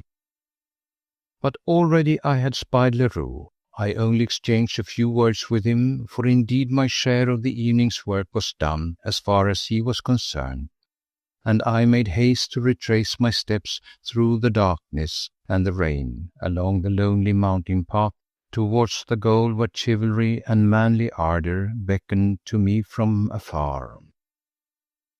I found my vehicle waiting for me at Saint-Cergue, and by the promise of an additional pourboire, I succeeded in making the driver whip up his horse to some purpose. Less than an hour later we drew up at Gex, outside the little inn, pretentiously called Le Roi de Rome. On alighting, I was met by the proprietress, who, in answer to my inquiry after 2 ladies who had arrived that afternoon, at once conducted me upstairs.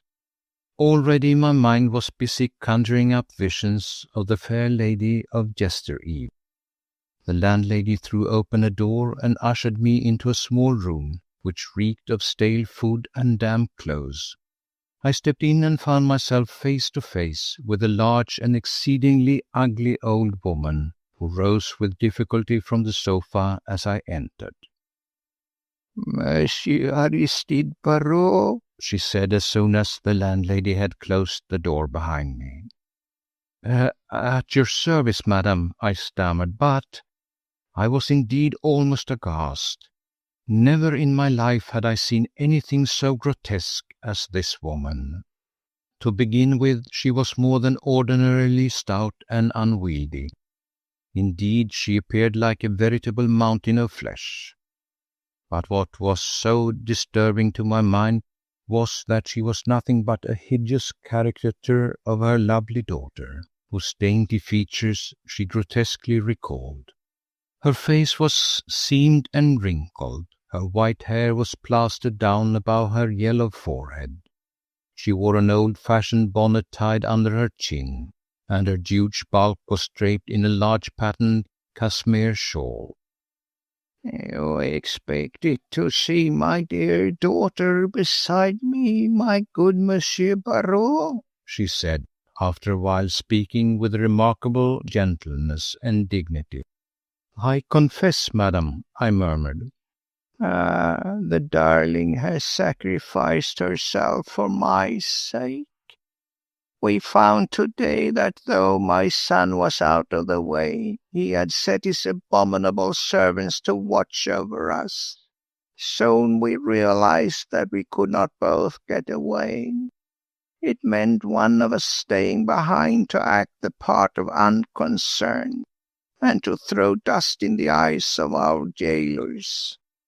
My daughter, she is an angel, monsieur, feared that the disappointment and my son's cruelty when he returned on the morrow and found that he had been tricked would seriously endanger my life. She decided that I must go and that she would remain. But, madame, I protested. I know, monsieur, she rejoined with the same calm dignity which already had commanded my respect. I know that you think me a selfish old woman, but my Angèle, she is an angel of a truth, made all the arrangements, and I could not help but obey her. But have no fears for her safety, monsieur.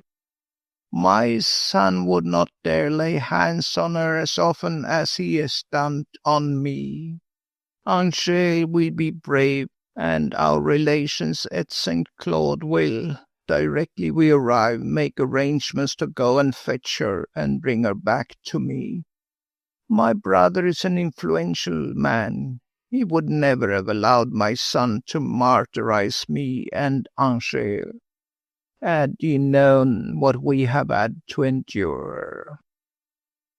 Of course, I could not then tell her that all her fears for herself and the lovely Angèle could now be laid to rest. Her ruffianly son was even now being conveyed by Leroux and his gendarmes to the frontier, where the law would take its course. I was indeed not sorry for him. I was not sorry to think that he would end his evil life upon the guillotine or the gallows. I was only grieved for Angèle, who would spend a night and a day, perhaps more, in agonized suspense, knowing nothing of the events which at one great swoop would free her and her beloved mother from the tyranny of a hated brother, and send him to expiate his crimes. Not only did I grieve, sir, for the tender victim of that man's brutality, but I trembled for her safety. I did not know what minions or confederates Fournier Bertie had left in the lonely house yonder, or under what orders they were in case he did not return from his nocturnal expedition. Indeed, for the moment I felt so agitated at thought of that beautiful angel's peril that I looked down with anger and scorn at the fat old woman who ought to have remained beside her daughter to comfort and to shield her. I was on the point of telling her everything and dragging her back to her post of duty, which she would never have relinquished. Fortunately, my sense of what I owed to my professional dignity prevented my taking such a step. It was clearly not for me to argue. My first duty was to stand by this helpless woman in distress, who had been committed to my charge, and to convey her safety to St. Claude, after which I could see to it that Mademoiselle Angèle was brought along too as quickly as influential relatives could contrive. In the meanwhile I derived some consolation from the thought that at any rate for the next 24 hours the lovely creature would be safe. No news of the arrest of Aristide Fournier could possibly reach the lonely house until I myself could return thither and take her under my protection. So I said nothing, but with perfect gallantry, just as if fat Madame Fournier had been a young and beautiful woman, I begged her to give herself the trouble of mounting into the carriage which was waiting for her. It took time and trouble, sir, to hoist that mass of solid flesh into the vehicle, and the driver grumbled not a little at the unexpected weight. However, his horses were powerful, wiry mountain ponies, and we made headway through the darkness and along the smooth departmental road at moderate speed. I may say that it was a miserable, uncomfortable journey for me, sitting as I was forced to do on the narrow front seat of the carriage, without support for my head or room for my legs. But Madame's bulk filled the whole of the back seat, and it never seemed to enter her head that I too might like the use of a cushion.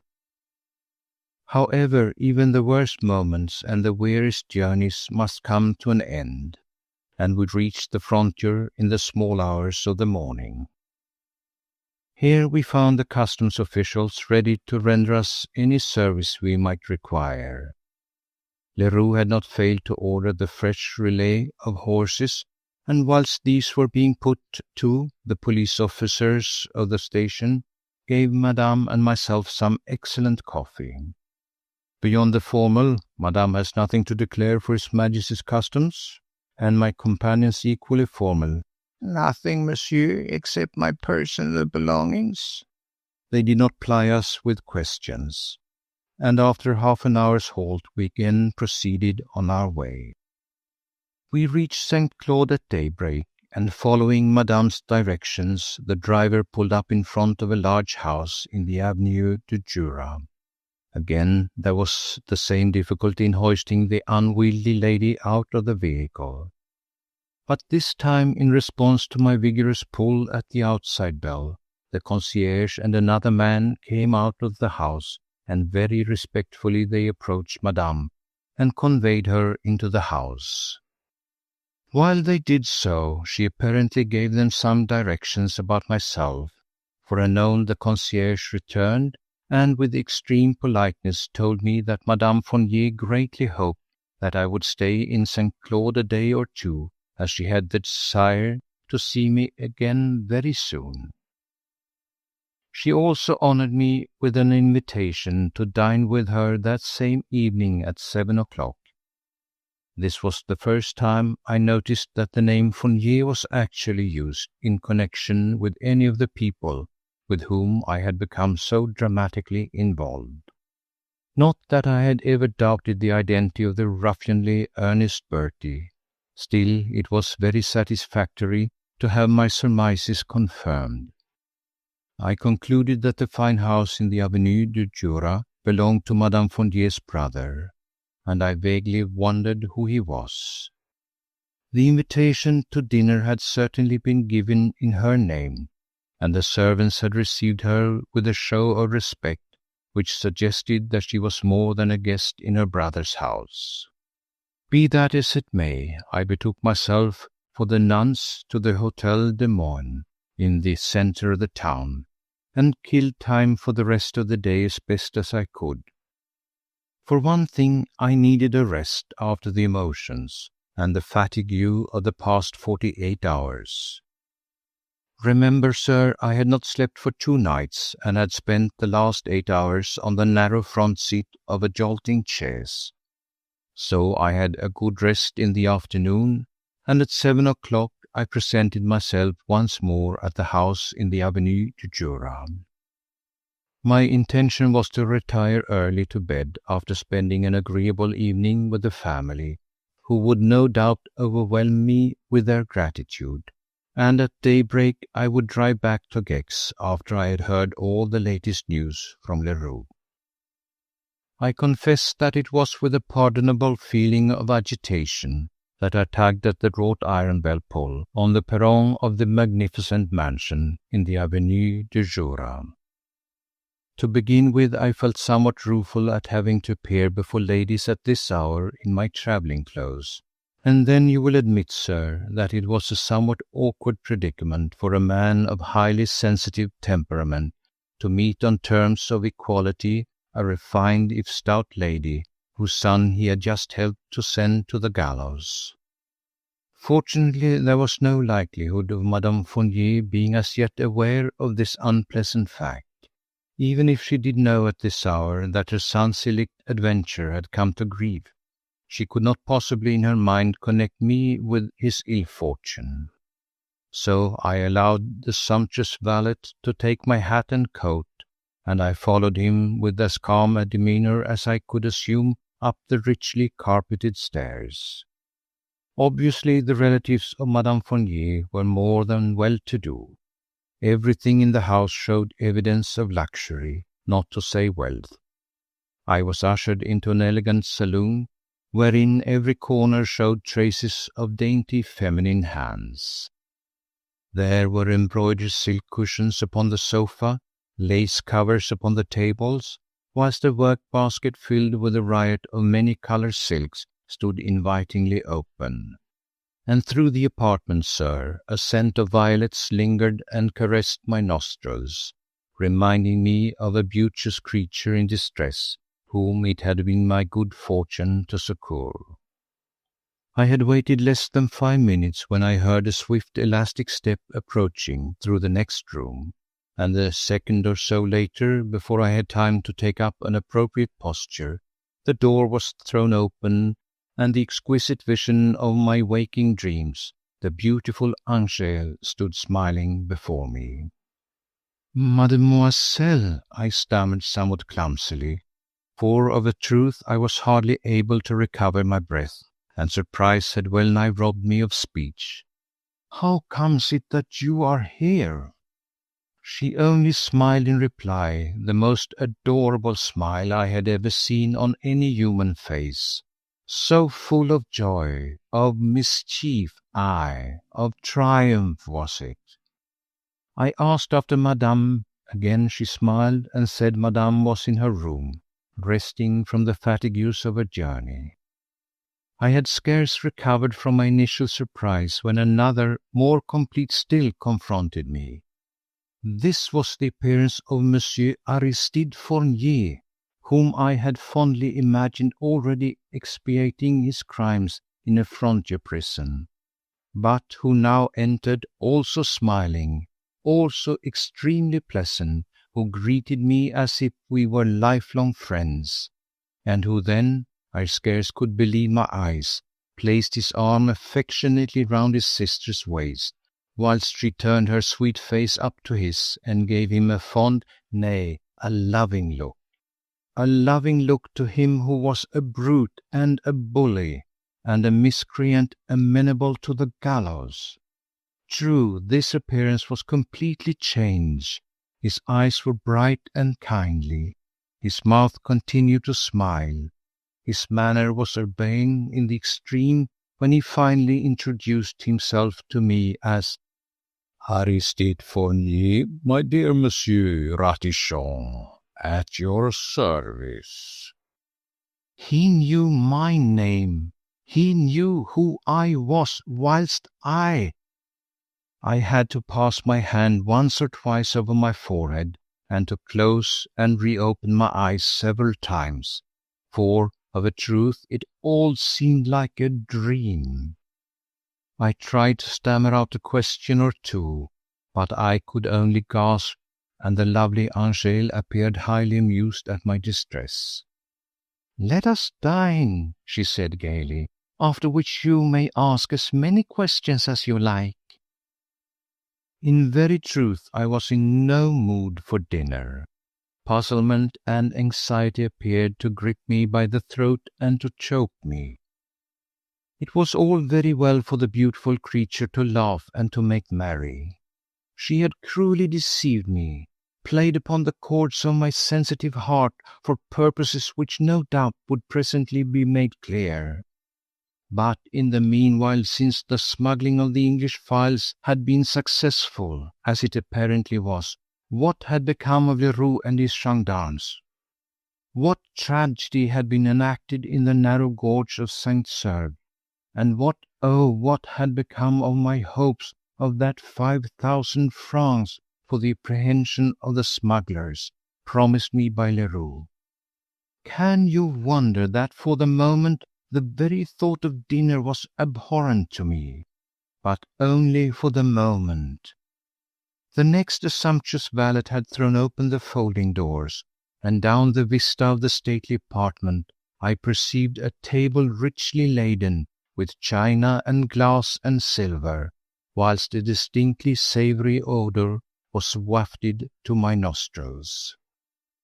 "We will not answer a single question," the fair Angèle reiterated with adorable determination, "until after we have dined." What, sir, would you have done in my place? I believe that never until this hour had Hector Ratichon reached to such a sublimity of manner.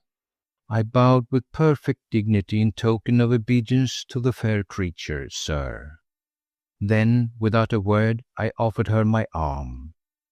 She placed her hand upon it, and I conducted her to the dining room, whilst Aristide Fournier, who at this hour should have been on a fair way to being hanged, followed in our wake.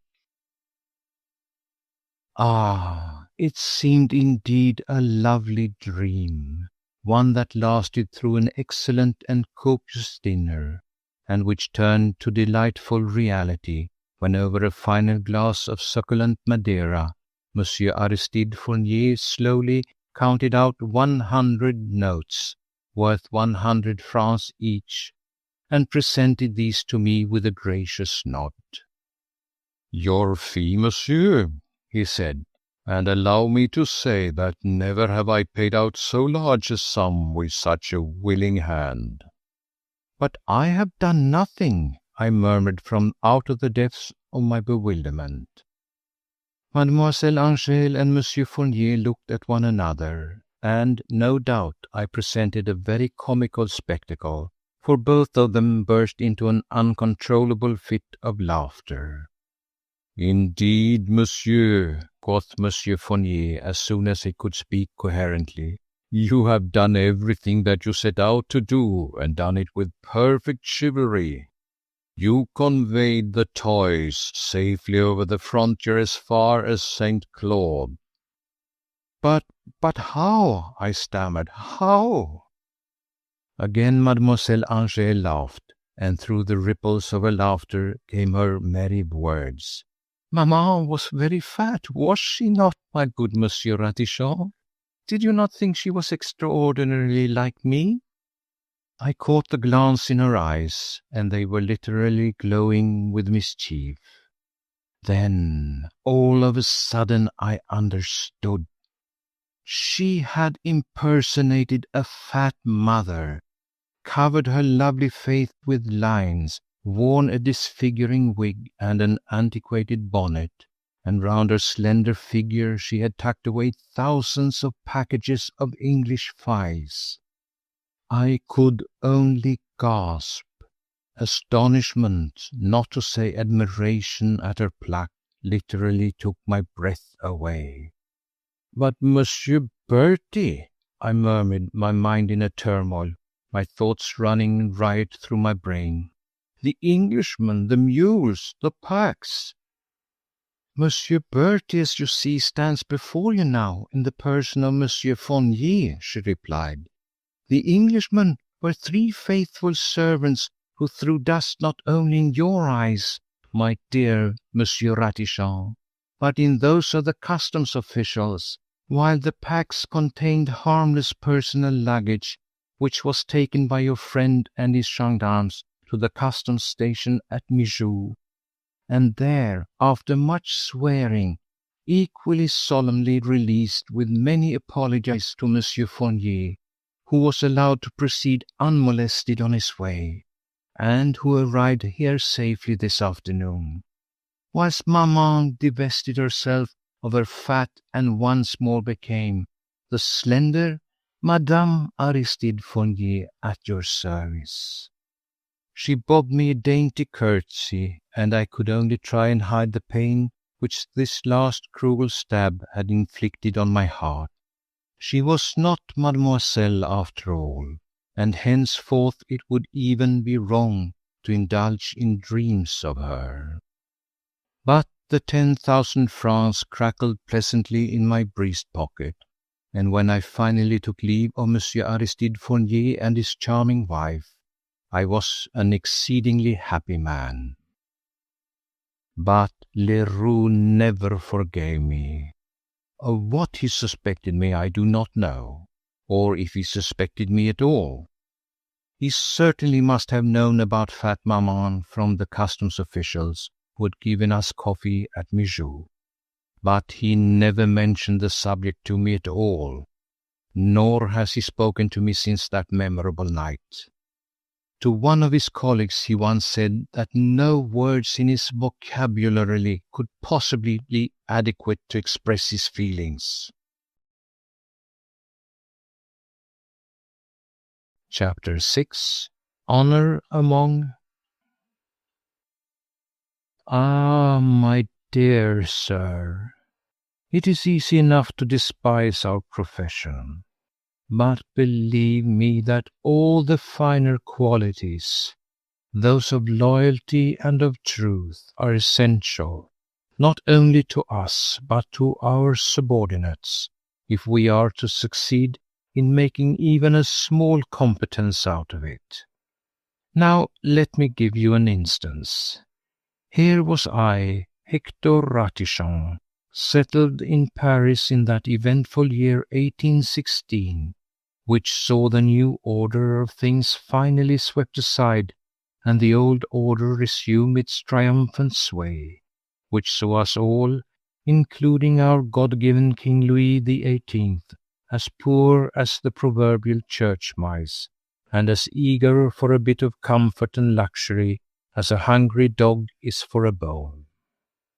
The year which saw the army disbanded and hordes of unemployed and unemployable men wandering disconsolate and half-starved through the country, seeking in vain for some means of livelihood, while the Allied troops, well-fed and well-clothed, stalked about as if the sacred soil of France was so much dirt under their feet.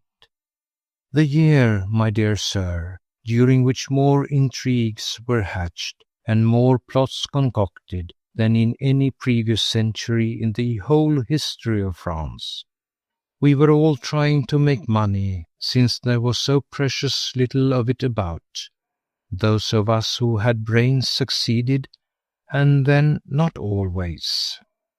Now, I had brains. I do not boast of them, they are a gift from heaven, but I had them, and good looks too, and a general air of strength, coupled with refinement, which was bound to appeal to anyone needing help and advice, and willing to pay for both, and yet, but you shall judge. You know my office in the Rue de Nord. You have been in it. Plainly furnished, but, as I said, these were not days of luxury. There was an antechamber, too, where that traitor, blackmailer, and thief, Theodore, my confidential clerk in those days, lodged at my expense, and kept importune clients at bay for what was undoubtedly a liberal salary, 10% on all the profits of the business. And yet he was always complaining, the ungrateful, avaricious brute. Well, sir, on that day in September, it was the 10th, I remember, 1816, I must confess that I was feeling exceedingly dejected. Not one client for the last 3 weeks, half a franc in my pocket, and nothing but a small quarter of Strasbourg patty in the larder. Theodore had eaten most of it, and I had just sent him out to buy 2 sous worth of stale bread, therewith to finish the remainder. But after that, you will admit, sir, that a less buoyant spirit would not have remained so long undaunted. I was cursing that lout Theodore inwardly, for he had been gone half an hour, and I strongly suspected him of having spent my 2 sous on a glass of absinthe, when there was a ring at the door, and I, Hector Ratichon, the confidant of kings and intimate counsellor of half the aristocracy in the kingdom, was forced to go and open the door, just like a common lackey.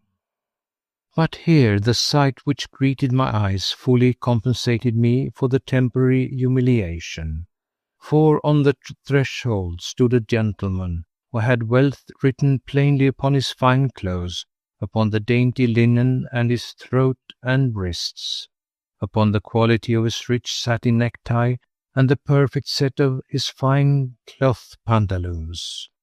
which were of an exquisite shade of dove-grey. When then the apparition spoke, inquiring with just a sufficiency of aristocratic hauteur whether Monsieur Hector Ratichon were in, you cannot be surprised, my dear sir, that my dejection fell from me like a cast-off mantle, and that all my usual urbanity of manner returned to me as I informed the elegant gentleman that Monsieur Ratichon was even now standing before him, and begged him to take the trouble to pass through into my office. This he did, and I placed a chair in position for him. He sat down, having previously dusted the chair with a graceful sweep of his lace-edged handkerchief. Then he raised a gold-rimmed eyeglass to his right eye with a superlatively elegant gesture, and surveyed me critically for a moment or two, ere he said, "I'm told, my good Monsieur Ratichon, that you are a trustworthy fellow, and one who is willing to undertake a delicate piece of business for a moderate honorarium." Except for the fact that I did not like the word moderate, I was enchanted with him. "Rumour for once has not lied, monsieur," I replied in my most attractive manner. "Well," he rejoined, I won't say curtly, but with businesslike brevity, "for all purposes connected with the affair which I desire to treat with you, my name, as far as you are concerned, shall be Jean Duval. Understand?" "Perfectly, Monsieur le Marquis," I replied with a bland smile. It was a wild guess, but I don't think that I underestimated my new client's rank, for he did not wince. "You know Mademoiselle Mars?" he queried. "The actress?" I replied. "Perfectly." "She's playing in Le Rêve at the Theatre Royal just now." "She is." "In the first and third acts of the play she wears a gold bracelet set with large green stones." "I noticed it the other night. I had a seat in the parterre, I may say." "I want that bracelet," broke in the soi-disant Jean Duval unceremoniously. "The stones are false, the gold strass. I admire Mademoiselle Mars immensely. I dislike seeing her wearing false jewellery. I wish to have the bracelet copied in real stones, and to present it to her as a surprise on the occasion of the 25th performance of Le Rêve. It will cost me a king's ransom, and her, for the time being, an infinite amount of anxiety. She sets great store by the valueless trinket solely because of the merit of its design, and I want its disappearance to have every semblance of a theft. All the greater will be the lovely creature's pleasure when at my hands she will receive an infinitely precious jewel, the exact counterpart in all save its intrinsic value of the trifle which she had thought lost." It all sounded deliciously romantic. A flavour of the past century, before the endless war and abysmal poverty had killed all chivalry in us, clung to this proposed transaction. There was nothing of the routurier, nothing of a Jean Duval in this polished man of the world, who had thought out this subtle scheme for ingratiating himself in the eyes of his lady fair. I murmured an appropriate phrase, placing my services entirely at Monsieur le Marquis's disposal, and once more he broke in on my polished diction with that brusquerie which betrayed the man accustomed to be silently obeyed.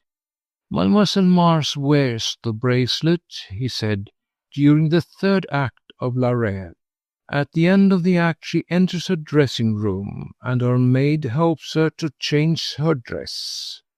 During this entr'acte, Mademoiselle, with her own hands, puts by all the jewellery which she has to wear during the more gorgeous scenes of the play. In the last act, the final of the tragedy, she appears in a plain stuff gown, whilst all her jewellery reposes in the small iron safe in her dressing room. It is while Mademoiselle is on the stage during the last act that I want you to enter her dressing room and to extract the bracelet out of the safe for me." "I, Monsieur le Marquis?" I stammered. "I to steal a—" "Firstly, Monsieur Ratichon, or whatever your confounded name may be," interposed my client with inimitable hauteur, "understand that my name is Jean de Val, and if you forget this again, I shall be under the necessity of laying my cane across your shoulders, and incidentally to take my business elsewhere. Secondly, let me tell you that your affectations of outraged probity are lost on me, seeing that I know all about the stolen treaty which—" "Enough, Monsieur Jean Duval," I said with a dignity equal, if not greater than his own. "Do not, I pray you, misunderstand me. I am ready to do you service. But if you will deign to explain how I am to break open an iron safe inside a crowded building and extract therefrom a trinket without being caught in the act and locked up for housebreaking and theft, I shall be eternally your debtor." "The extracting of the trinket is your affair," he rejoined dryly. "I will give you 500 francs if you bring the bracelet to me within 14 days. But, I stammered again, your task will not be such a difficult one after all. I will give you the duplicate key to the safe." He dived into the breast pocket of his coat and drew from it a somewhat large and clumsy key, which he placed upon my desk. "I managed to get that easily enough," he said nonchalantly, "a couple of nights ago, when I had the honor of visiting Mademoiselle in her dressing room. A piece of wax in my hand, Mademoiselle's momentary absorption in her reflection while her maid was doing her hair, and the impression of the original key was in my possession. But between taking a model of the key and the actual theft of the bracelet out of the safe, there is a wide gulf which a gentleman cannot bridge over. Therefore I choose to employ you, Monsieur Ratichon, to complete the transaction for me."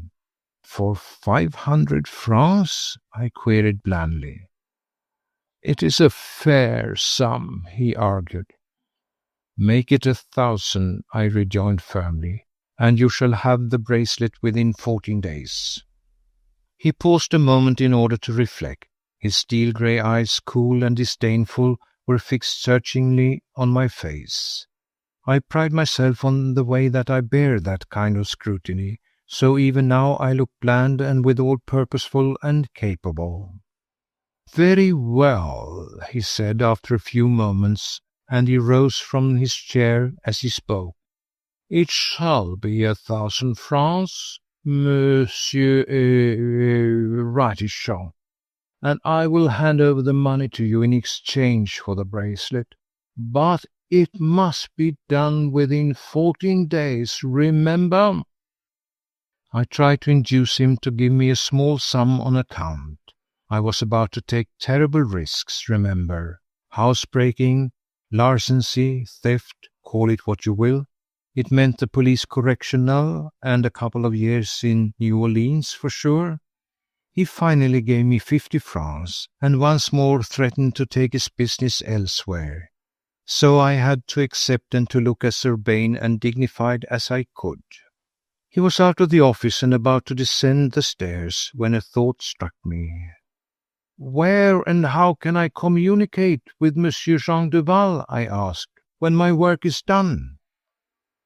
"I will call here," he replied, "at 10 o'clock of every morning that follows a performance of Le Rêve. We can complete our transaction then across your office desk." The next moment he was gone. Theodore passed him on the stairs and asked me, with one of his impertinent leers, whether we had a new client and what we might expect from him. I shrugged my shoulders. "A new client," I said disdainfully. "Bah! Vague promises of a couple of louis for finding out if Madame his wife sees more of a certain captain of the guards than Monsieur the husband cares about." Theodore sniffed. He always sniffs when financial matters are on the tapis. "Anything on account?" he queried. "A paltry 10 francs," I replied, "and I may as well give you your share of it now." I tossed a franc to him across the desk.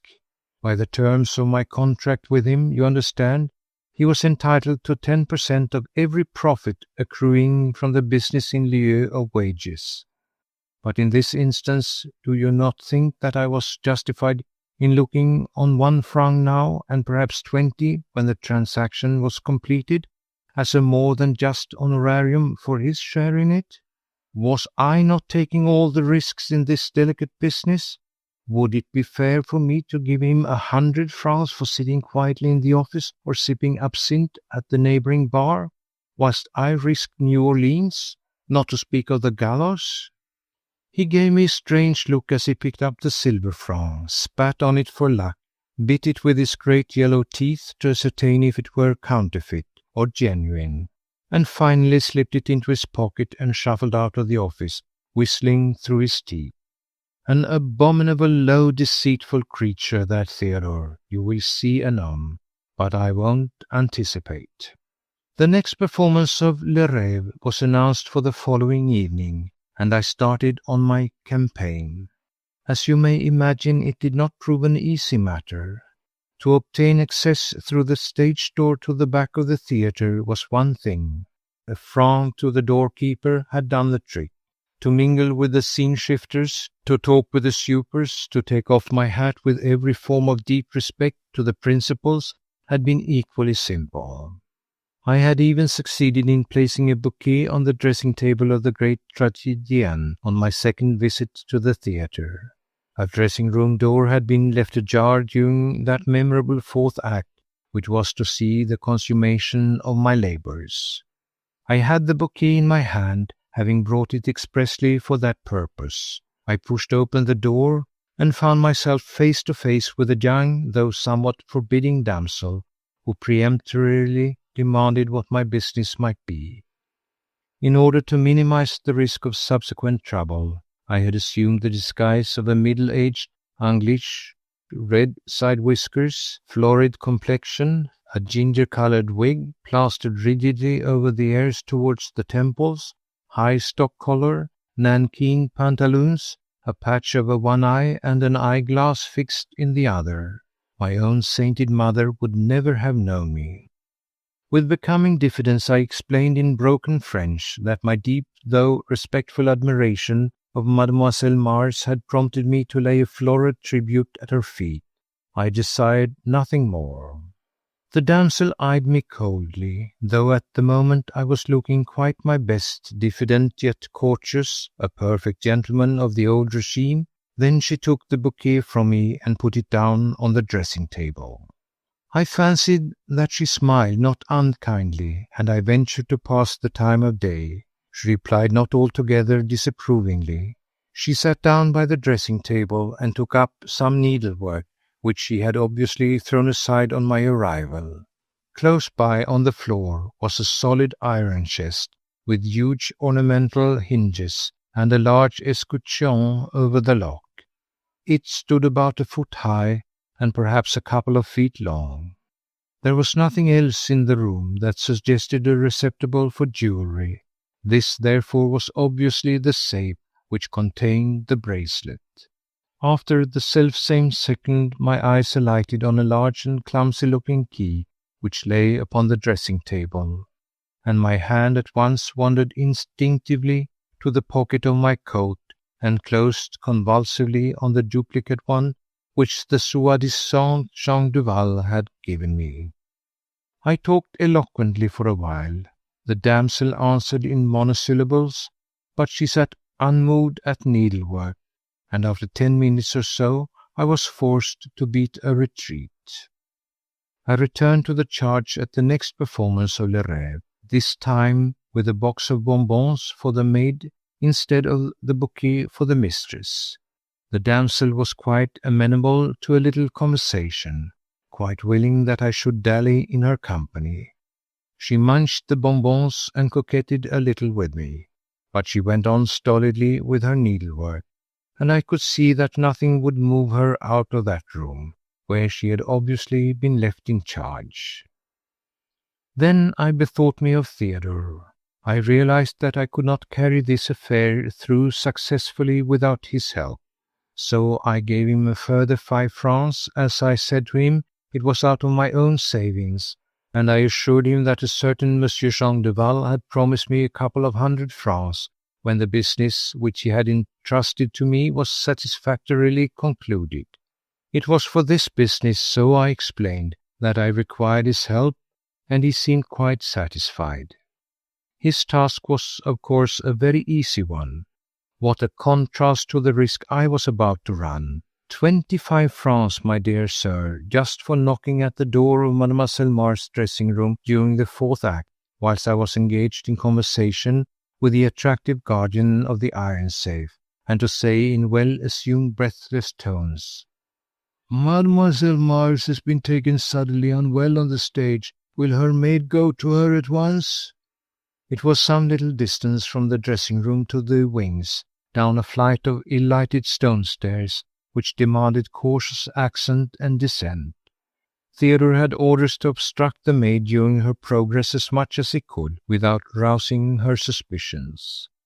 I reckoned that she would be fully 3 minutes going, questioning, finding out that the whole thing was a hoax, and running back to the dressing room.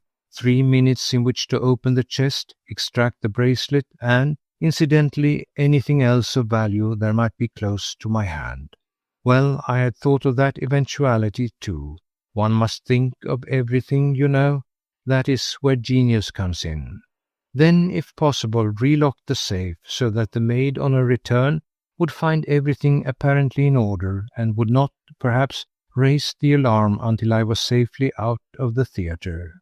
It could be done. Oh, yes, it could be done, with a minute to spare.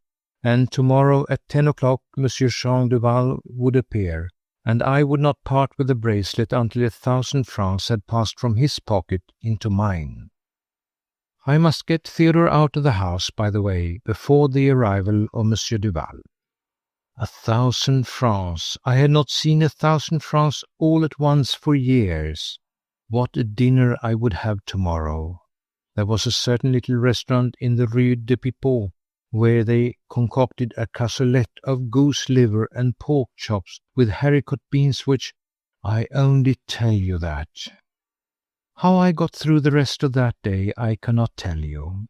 The evening found me quite an habitué now, behind the stage of the Theatre Royal, nodding to 1 or 2 acquaintances, most of the people looking on me with grave respect and talking of me as the eccentric milord. I was supposed to be pining for an introduction to the great tragedienne, who very exclusively as usual had so far given me the cold shoulder. 10 minutes after the rise of the curtain on the 4th act, I was in the dressing room, presenting the maid with a gold locket, which I had bought from a cheap Jack Sparrow for 25 francs, almost the last of the 50 which I had received from Monsieur Duval on account. The damsel was eyeing the locket somewhat disdainfully, and giving me grudging thanks for it, when there came a hurried knock at the door. The next moment Theodore poked his ugly face into the room. He too had taken the precaution of assuming an excellent disguise, peaked cap set aslant over one eye, grimy face, the blouse of a seam-shifter. "Mademoiselle Mars," he gasped breathlessly. "She's been taken ill. On the stage. Very suddenly. She's in the wings, asking for her maid. They think she will faint." The damsel rose, visibly frightened. "I'll come at once," she said, and without the slightest flurry she picked up the key of the safe and slipped it into her pocket.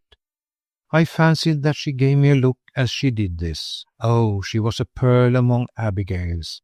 Then she pointed unceremoniously to the door. "Milord," was all she said, but of course I understood.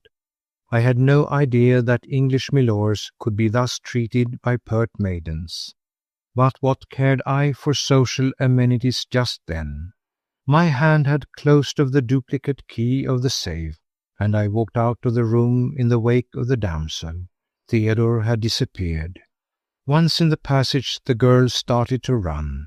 A second or two later, I heard the patter of her high-heeled shoes down the stone stairs. I had not a moment to lose. To slip back into the dressing-room was but an instant's work. The next I was kneeling in front of the chest. The key fitted the lock accurately. One turn and the lid flew open. The chest was filled with a miscellaneous collection of theatrical properties, all lying loose, showy necklaces, chains, pendants, all of them obviously false, but lying beneath them and partially hidden by the meretricious ornaments were one or two boxes covered with velvet such as jewelers use. My keen eyes noted these at once. I was indeed in luck. For the moment, however, my hand fastened on a leather case, which reposed on the top in one corner, and which very obviously, from its shape, contained a bracelet. My hands did not tremble, though I was quivering with excitement. I opened the case. There indeed was the bracelet, the large green stones, the magnificent gold setting, the whole jewel dazzlingly beautiful. If it were real, the thought flashed through my mind, it would be indeed priceless. I closed the case and put it on the dressing table beside me. I had at least another minute to spare, 60 seconds wherein to dive for those velvet-covered boxes which, my hand was on one of them, when a slight noise caused me suddenly to turn and look behind me.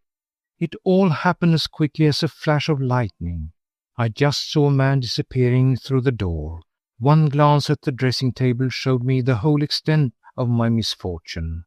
The case containing the bracelet had gone, and at that precise moment I heard a commotion from the direction of the stairs, and a woman screaming at the top of her voice, "Thief! Stop thief!" Then, sir, I brought upon the perilous situation that presence of mind for which the name of Hector Ratichon will forever remain famous.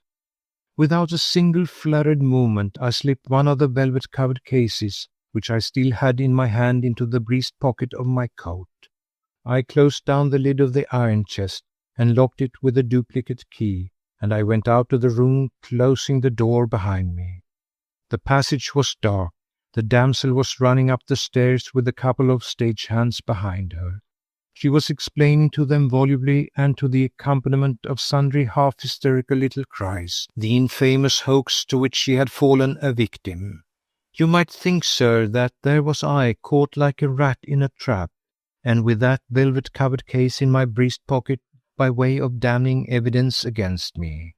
Not at all, sir, not at all. Not so is Hector Ratichon, the keenest secret agent France has ever known, the confidant of kings, brought to earth by an untoward move of fate.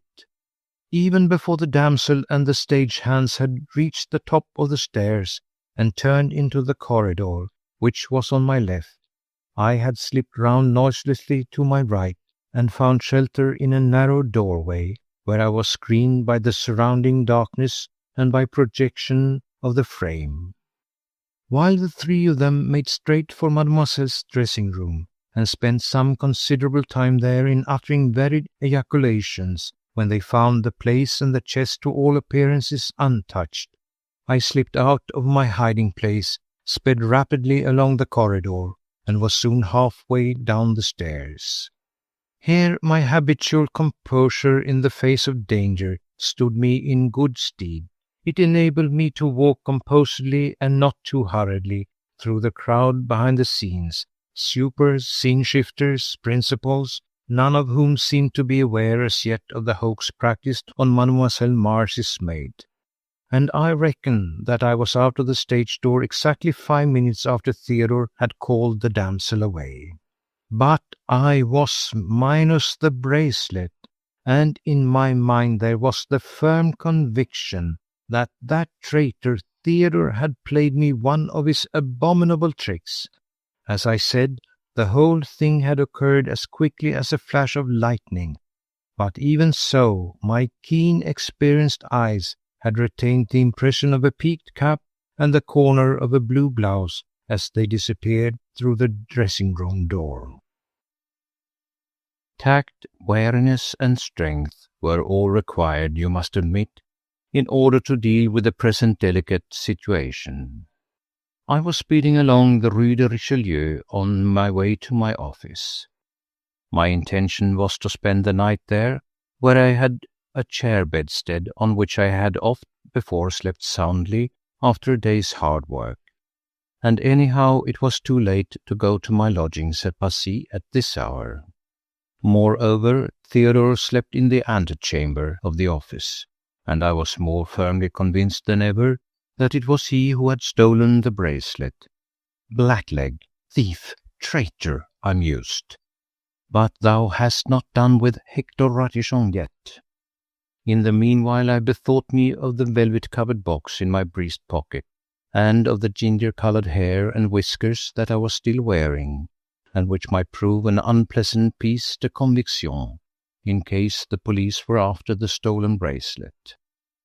With a view to examining the one and getting rid of the other, I turned into the Square Louvois, which as usual was very dark and wholly deserted. Here I took off my wig and whiskers and threw them over the railings into the garden. Then I drew the velvet-covered box from my pocket, opened it, and groped for its contents. Imagine my feelings, my dear sir, when I realized that the case was empty. Fate was indeed against me that night. I had been fooled and cheated by a traitor, and had risked New Orleans and worse for an empty box. For a moment I must confess that I lost that imperturbable sang-froid which is the admiration of all my friends, and with a genuine oath I flung the case over the railings in the wake of the milor's hair and whiskers. Then I hurried home. Theodore had not returned. He did not come in until the small hours of the morning, and then he was in a state that I can only describe, with your permission, as hoggish. He could hardly speak. I had him at my mercy. Neither tact nor wariness was required for the moment. I stripped him to his skin. He only laughed like an imbecile. His eyes had a horrid squint in them. He was hideous. I found 5 francs in one of his pockets, but neither in his clothes nor in his person did I find the bracelet. "What have you done with it?" I cried, for by this time I was maddened with rage.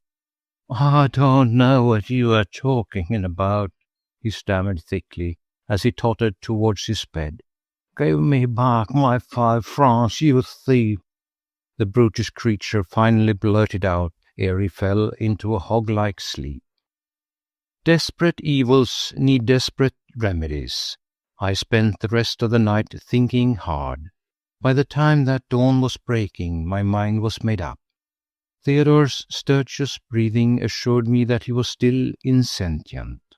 I was muscular in those days, and he a meagre, attenuated, drink-sodden creature.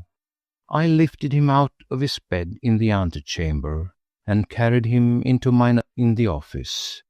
I found a coil of rope and strapped him tightly in the chair bedstead so that he could not move.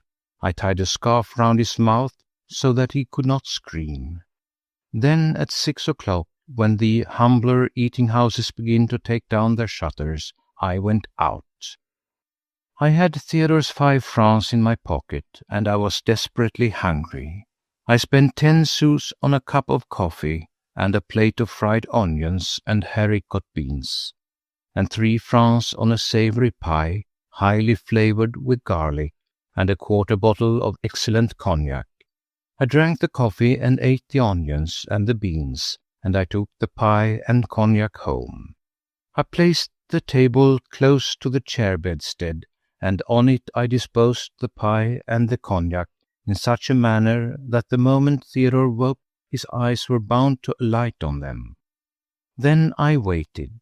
I absolutely ached to have a taste of that pie myself. It smelled so good, but I waited. Theodore woke at 9 o'clock. He struggled like a fool, but he still appeared half-dazed. No doubt he thought that he was dreaming. Then I sat down on the edge of the bed and cut myself off a large piece of the pie. I ate it with marked relish in front of Theodore, whose eyes nearly started out of their sockets. Then I brewed myself a cup of coffee. The mingled odour of coffee and garlic filled the room. It was delicious. I thought that Theodore would have a fit. The veins stood out on his forehead, and a kind of gurgle came from behind the scarf round his mouth. Then I told him he could partake of the pie and coffee, if he told me what he had done with the bracelet. He shook his head furiously, and I left the pie, the cognac, and the coffee on the table before him, and went into the antechamber, closing the office door behind me, and leaving him to meditate on his treachery. What I wanted to avoid above everything was the traitor meeting Monsieur Jean Duval. He had the bracelet, of that I was as convinced as that I was alive. But what could he do with a piece of false jewellery? He could not dispose of it save to a vendor of theatrical properties, who no doubt was well acquainted with the trinket, and would not give more than a couple of francs for what was obviously stolen property. After all, I had promised Theodore 20 francs. He would not be such a fool as to sell that birthright for a mess of potage, and the sole pleasure of doing me a bad turn. There was no doubt in my mind that he had put the thing away somewhere in what he considered a safe place, pending a reward being offered by Mademoiselle Mars for the recovery of the bracelet.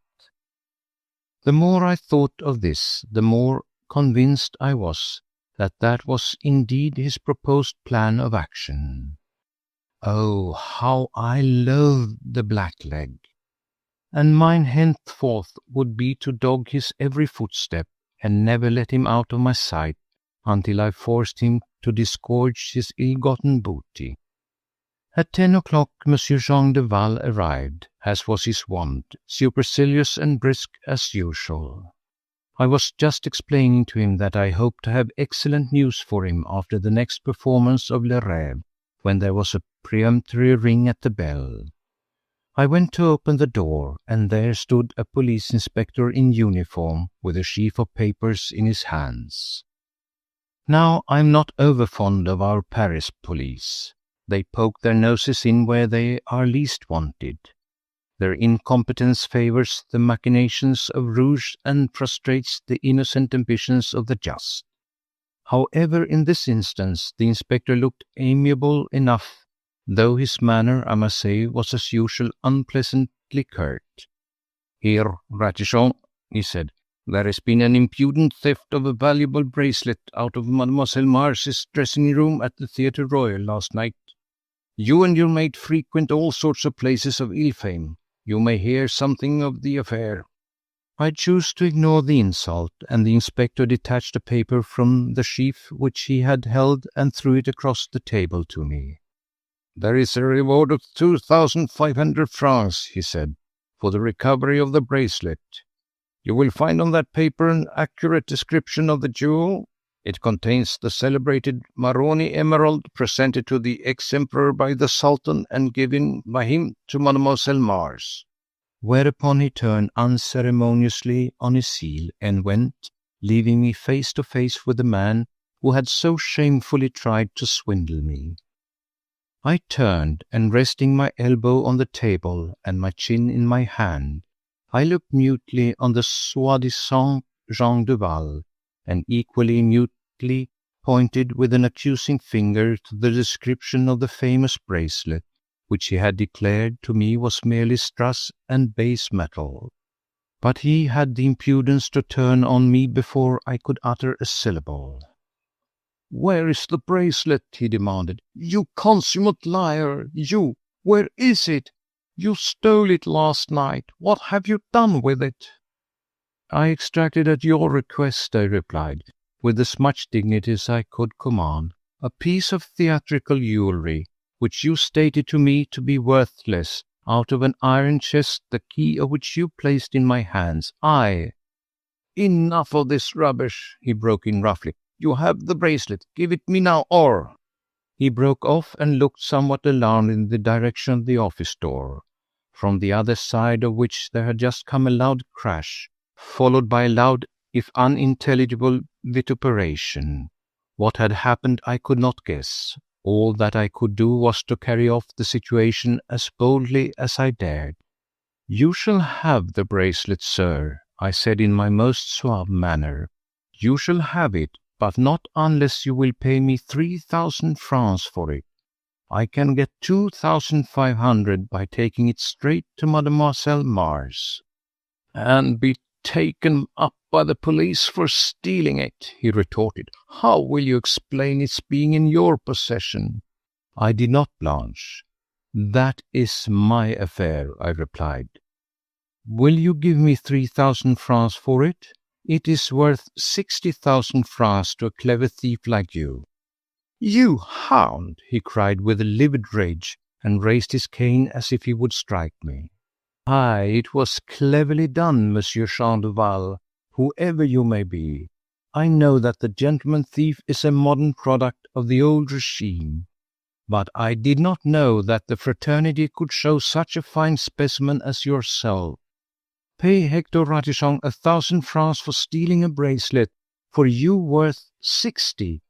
Indeed, Monsieur Jean Duval, you deserve to succeed." Again he shook his cane at me. "If you touch me," I declared boldly, "I shall take the bracelet at once to Mademoiselle Mars." He bit his lip and made a great effort to pull himself together. "I haven't 3,000 francs by me," he said. "Go fetch the money," I retorted, "and I'll fetch the bracelet." He demurred for a while, but I was firm, and after he had threatened to thrash me, to knock me down, and to denounce me to the police, he gave in and went to fetch the money. When I remembered Theodore, whom only a thin partition wall had separated from the full knowledge of the value of his ill-gotten treasure, I could have torn my hair out of the roots with the magnitude of my rage. He, the traitor, the blackleg, was about to triumph where I, Hector Ratichon, had failed. He had but to take the bracelet to Mademoiselle Mars himself and obtain the munificent reward, whilst I, after I had taken so many risks and used all the brains and tact wherewith nature had endowed me, would be left with the meagre remnants of the 50 francs which Monsieur Jean Duval had so grudgingly thrown to me. 25 francs for a gold locket, 10 francs for a bouquet, another 10 for bonbons, and 5 for gratuities to the stage doorkeeper. Make the calculation, my good sir, and see what I had left. If it had not been for the 5 francs which I had found in Theodore's pocket last night, I would at this moment not only have been breakfastless, but also absolutely penniless. As it was my final hope, and that a meagre one, was to arouse one spark of honesty in the breast of the arch-traitor, and either by cajolery or threats to induce him to share his ill-gotten spoils with me. I had left him snoring and strapped to the chair bedstead, and when I opened the office door, I was marvelling in my mind whether I could really bear to see him dying slowly of starvation, with that savoury pie tantalizingly under his nose. The crash which I had heard a few minutes ago prepared me for a change of scene. Even so, I confess that the sight which I beheld glued me to the threshold. There sat Theodore at the table, finishing the last morsel of pie, whilst the chair bedstead lay in a tangled heap upon the floor. I cannot tell you how nasty he was to me about the whole thing, although I showed myself at once ready to forgive him all his lies and his treachery, and was at great pains to explain to him how I had given up my own bed and strapped him into it solely for the benefit of his health, seeing that at the moment he was threatened with delirium tremens. He would not listen to reason or to the most elementary dictates of friendship. Having poured the vials of his bilious temper over my devoted head, he became as perverse and as obstinate as a mule. With the most consummate impudence I ever beheld in any human being, he flatly denied all knowledge of the bracelet. Whilst I talked, he stalked past me into the antechamber, where he at once busied himself in collecting all his goods and chattels. These he stuffed into his pockets until he appeared to be bulging all over his ugly body. Then he went to the door, ready to go out. On the threshold he turned and gave me a supercilious glance over his shoulder. "Take note, my good Ratichon," he said, "that our partnership is dissolved as from tomorrow, the 20th day of September." "As from this moment, you infernal scoundrel," I cried. But he did not pause to listen, and slammed the door in my face. For 2 or 3 minutes I remained quite still, whilst I heard the shuffling footsteps slowly descending the corridor. Then I followed him quietly, surreptitiously, as a fox will follow its prey. He never turned round once, but obviously he knew that he was being followed. I will not weary you, my dear sir, with the details of the dance which he led me in and about Paris during the whole of that memorable day. Never a morsel passed my lips from breakfast to long after sundown. He tried every trick known to the profession to throw me off the scent, but I stuck to him like a leech. When he sauntered, I sauntered. When he ran, I ran. When he glued his nose to the window of an eating-house, I halted under a doorway close by. When he went to sleep on a bench in the Luxembourg Gardens, I watched over him as a mother over a babe. Towards evening, it was an hour after sunset, and the street lamps were just being lighted. He must have thought that he had at last got rid of me, for after looking carefully behind him, he suddenly started to walk much faster, and with an amount of determination which he had lacked hitherto. I marvelled if he wasn't making for the Rue de Nord, where was situated the squalid tavern of ill fame which he was wont to frequent. I was not mistaken. I tracked the traitor to the corner of the street, and I saw him disappear beneath the doorway of the Taverne des Trois Tigres. I resolved to follow. I had money in my pocket, about 25 sous, and I was mightily thirsty. I started to run down the street when suddenly Theodore came rushing back out of the tavern, hatless and breathless, and before I succeeded in dodging him, he fell into my arms. "My money," he said hoarsely. "I must have my money at once, you thief, you." Once again my presence of mind stood me in good stead. "Pull yourself together, Theodore," I said with much dignity, "and do not make a scene in the open street." But Theodore was not at all prepared to pull himself together. He was livid with rage. "I had 5 francs in my pocket last night," he cried. "You have stolen them, you abominable rascal." "And you stole from me a bracelet worth 3,000 francs to the firm," I retorted. "Give me that bracelet and you shall have your money back." "I can't," he blurted out desperately. "How do you mean you can't?" I exclaimed, whilst a horrible fear, like an icy claw, suddenly gripped at my heart. "You haven't lost it, have you?" "Worse," he cried, and fell up against me in semi-unconsciousness. I shook him violently. I bellowed in his ear, and suddenly, after that one moment of apparent unconsciousness, he became not only wide awake, but as strong as a lion and as furious as a bull.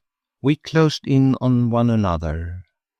He hammered at me with his fists, calling me every kind of injurious name he could think of, and I had need of all my strength to ward off his attacks. For a few moments no one took much notice of us. Fracas and quarrels outside the drinking houses in the mean streets of Paris were so frequent these days that the police did not trouble much about them. But after a while Theodore became so violent that I was forced to call vigorously for help. I thought he meant to murder me. People came rushing out of the tavern, and someone very officiously started whistling for the gendarmes. This had the effect of bringing Theodore to his senses. He calmed down visibly, and before the crowd had had time to collect round us, we had both sauntered off, walking in apparent amity side by side down the street. But at the first corner Theodore halted, and this time he confined himself to gripping me by the arm with one hand, whilst the other he grasped one of the buttons of my coat. "That 5 francs," he said in a hoarse, half-choked voice. "I must have that 5 francs. Can't you see that I can't have that bracelet till I have my 5 francs wherewith to redeem it?" To redeem it? I gasped. I was indeed glad then that he held me by the arm, for it seemed to me as if I was falling down a yawning abyss, which had opened at my feet. "Yes," said Theodore, and his voice sounded as if it came from a great distance and through cotton wool. "I knew that you would be after that bracelet like a famished hyena after a bone, so I tied it securely inside the pocket of the blouse I was wearing, and I left this with Legros, the landlord of the Trois Tigres. It was a good blouse. He lent me 5 francs on it. Of course he knew nothing about the bracelet then, but he only lends money to clients in this manner on the condition that it is repaid within 24 hours. I've got to pay him back before 8 o'clock this evening, or he will dispose of the blouse as he thinks best. It is close on 8 o'clock now. Give me back my 5 francs, you confounded thief, before Legros has time to discover the bracelet. We'll share the reward, I promise you. Faith of an honest man, you lie, you cheat, you." What was the use of talking? I had not got 5 francs. I had spent 10 sous in getting myself some breakfast, and 3 francs in a savoury pie, flavoured with garlic, and in a quarter of a bottle of cognac. I groaned aloud. I had exactly 25 sous left. We went back to the tavern, hoping against hope that Legros had not yet turned out the pockets of the blouse, and that we might induce him, by threat or cajolery, or the usurious interest of 25 sous, to grant his client a further 24 hours wherein to redeem the pledge. One glance at the interior of the tavern, however, told us that all our hopes were in vain. Legros, the landlord, was even then turning the blouse over and over, whilst his hideous hag of wife was talking to the police inspector, who was showing her the paper that announced the offer of 2,500 francs for the recovery of a valuable bracelet, the property of Mademoiselle Mars, the distinguished tragedienne. We only waited 1 minute, with our noses glued against the window of the Trois Tigres, just long enough to see Legros extracting the leather case from the pocket of the blouse, just long enough to hear the police inspector saying peremptorily, "You, Legros, ought to be able to let the police know who stole the bracelet. You must know who left that blouse with you last night." Then we both fled incontinently down the street. Now, sir, was I not right when I said that honour and loyalty are the essential qualities of our profession? If Theodore had not been such a liar and such a traitor, he and I, between us, would have been richer by 3,000 francs that day. Chapter 7.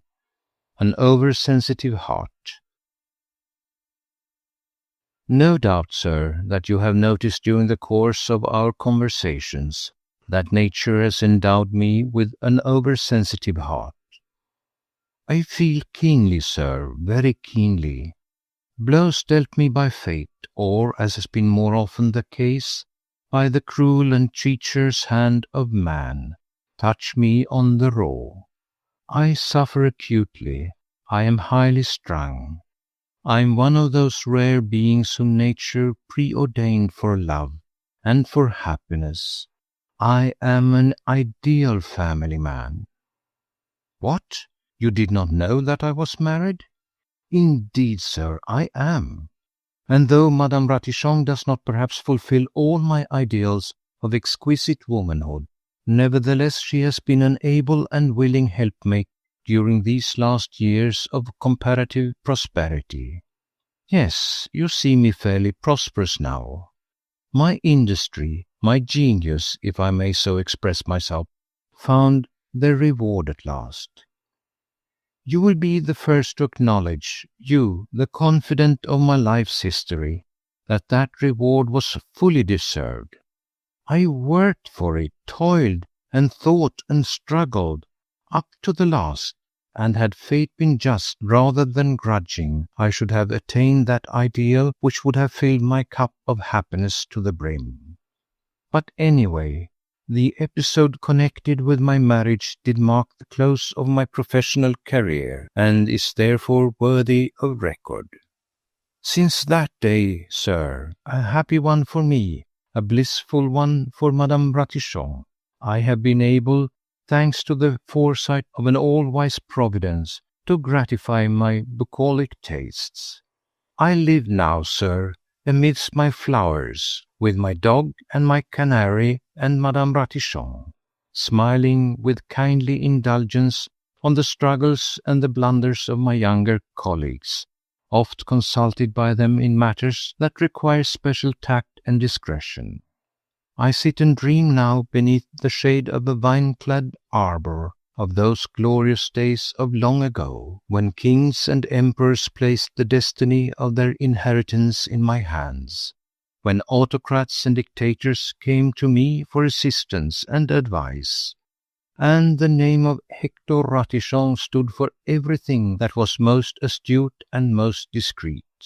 And if at times a gentle sigh of regret escapes my lips, Madame Ratichon, whose thinness is ever my despair, for I admire comeliness, sir, as being more womanly, Madame Ratichon, I say, comes to me with the gladsome news that dinner is served. And though she is not all that I could wish in the matter of the culinary arts, yet she can fry a cutlet passably, and one of her brothers is a wholesale wine merchant of excellent reputation. It was soon after my connection with that abominable Marquis de Firmin-Latour that I first made the acquaintance of the present Madame Ratichon under somewhat peculiar circumstances. I remember it was on the first day of April in the year 1817 that Monsieur Rocher, Fernand Rocher was his exact name, came to see me at my office in the Rue de Nau, and the date proved propitious, as you will presently see. How Monsieur Rocher came to know of my gifts and powers I cannot tell you. He never would say. He had heard of me through a friend, was all that he vouchsafed to say.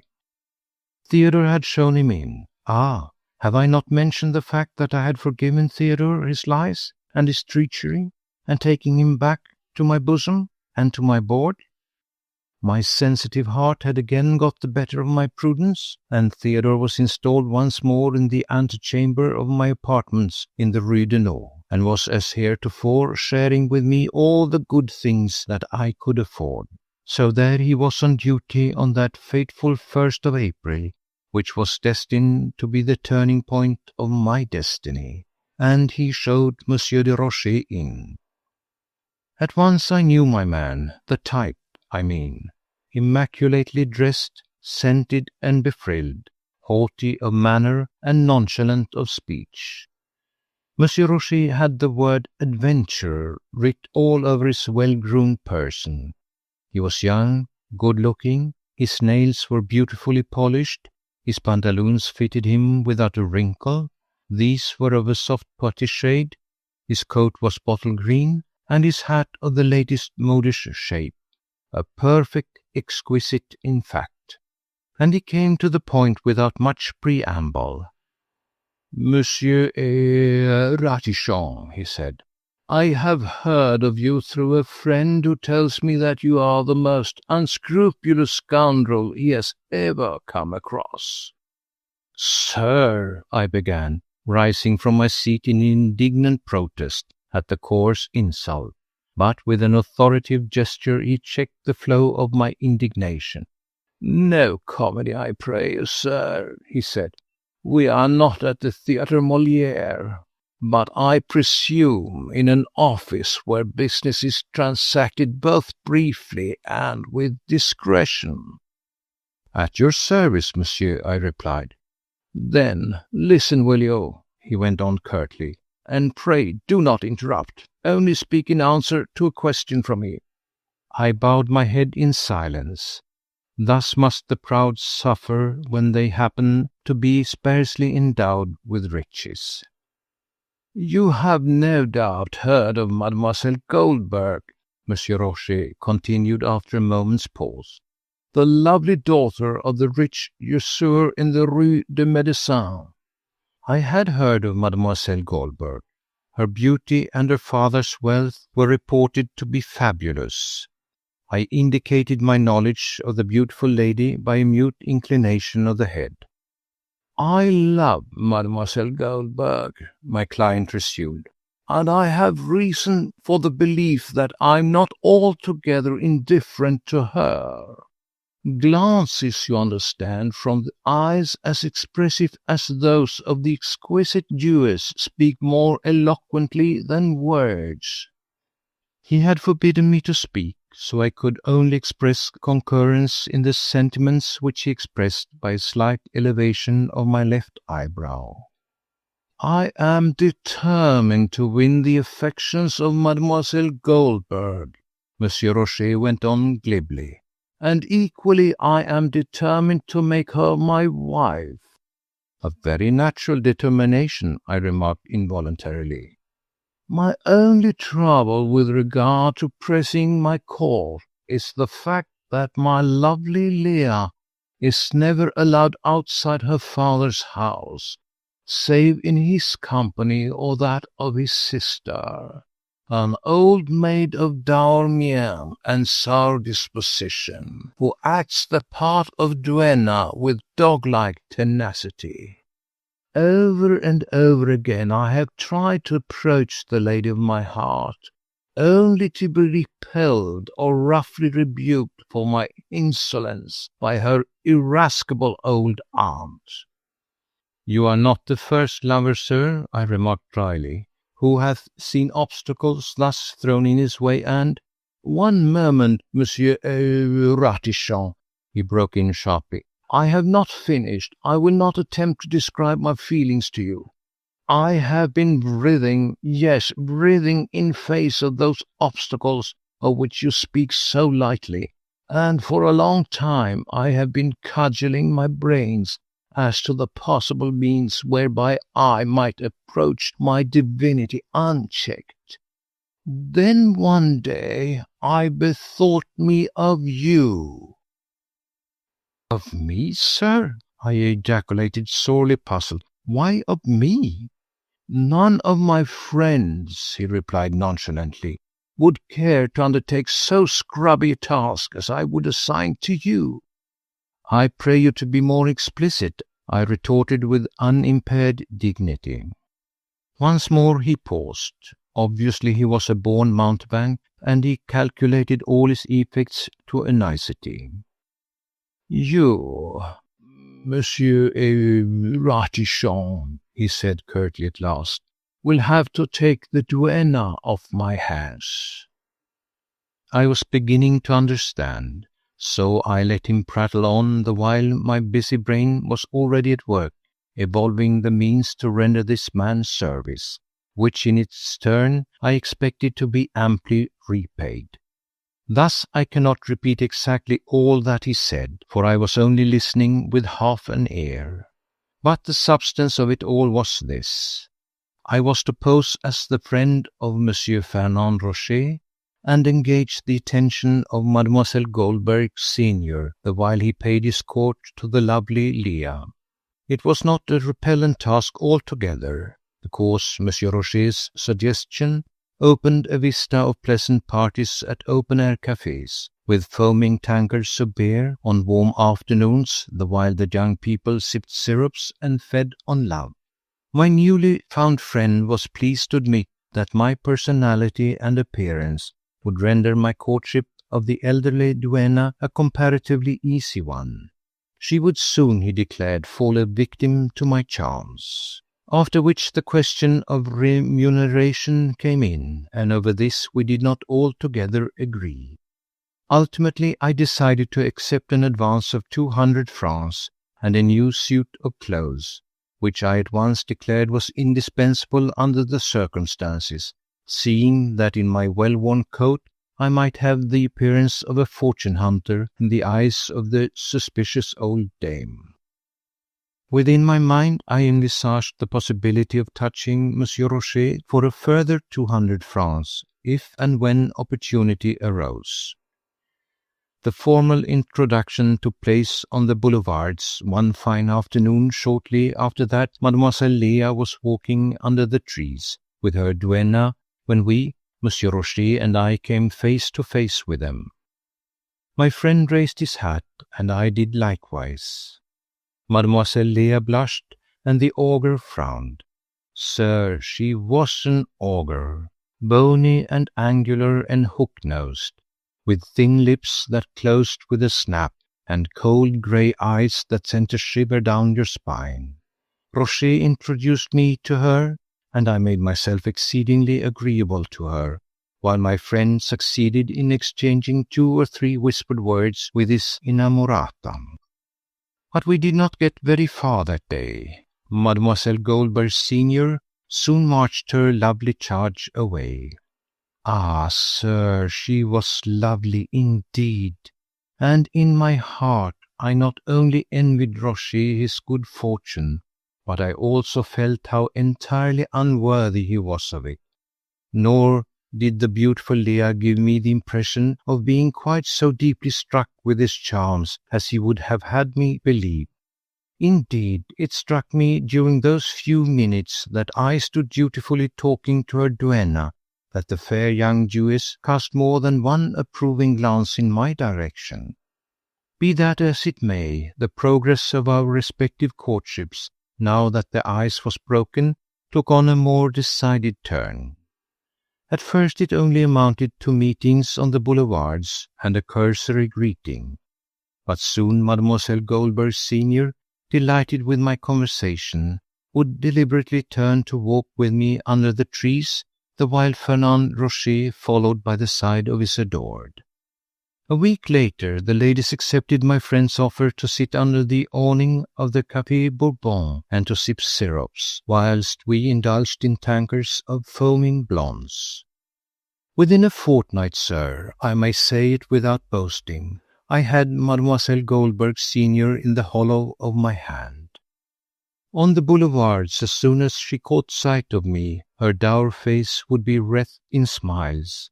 A row of large yellow teeth would appear between her thin lips, and her cold grey eyes would soften with a glance of welcome, which more than ever sent a cold shudder down my spine.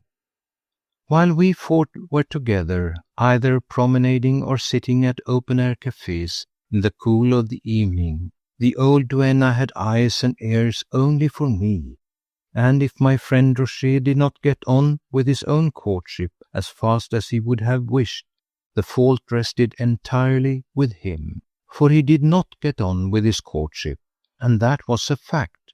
The fair Leah was very sweet, very coy, greatly amused, I fancy, at her aunt's obvious infatuation for me, and not a little flattered at the handsome Monsieur Rocher's attention to herself. But there it all ended, and whenever I questioned Rocher on the subject, he flew into a temper and consigned all middle-aged Jewesses to perdition, and all the lovely and young ones to a comfortable kind of Hades, to which he alone amongst the male sex would have access. from which I gathered that I was not wrong in my surmises, that the fair Leah had been smitten by my personality and my appearance rather than by those of my friend, and that he was suffering the pangs of an insane jealousy. This, of course, he never would admit.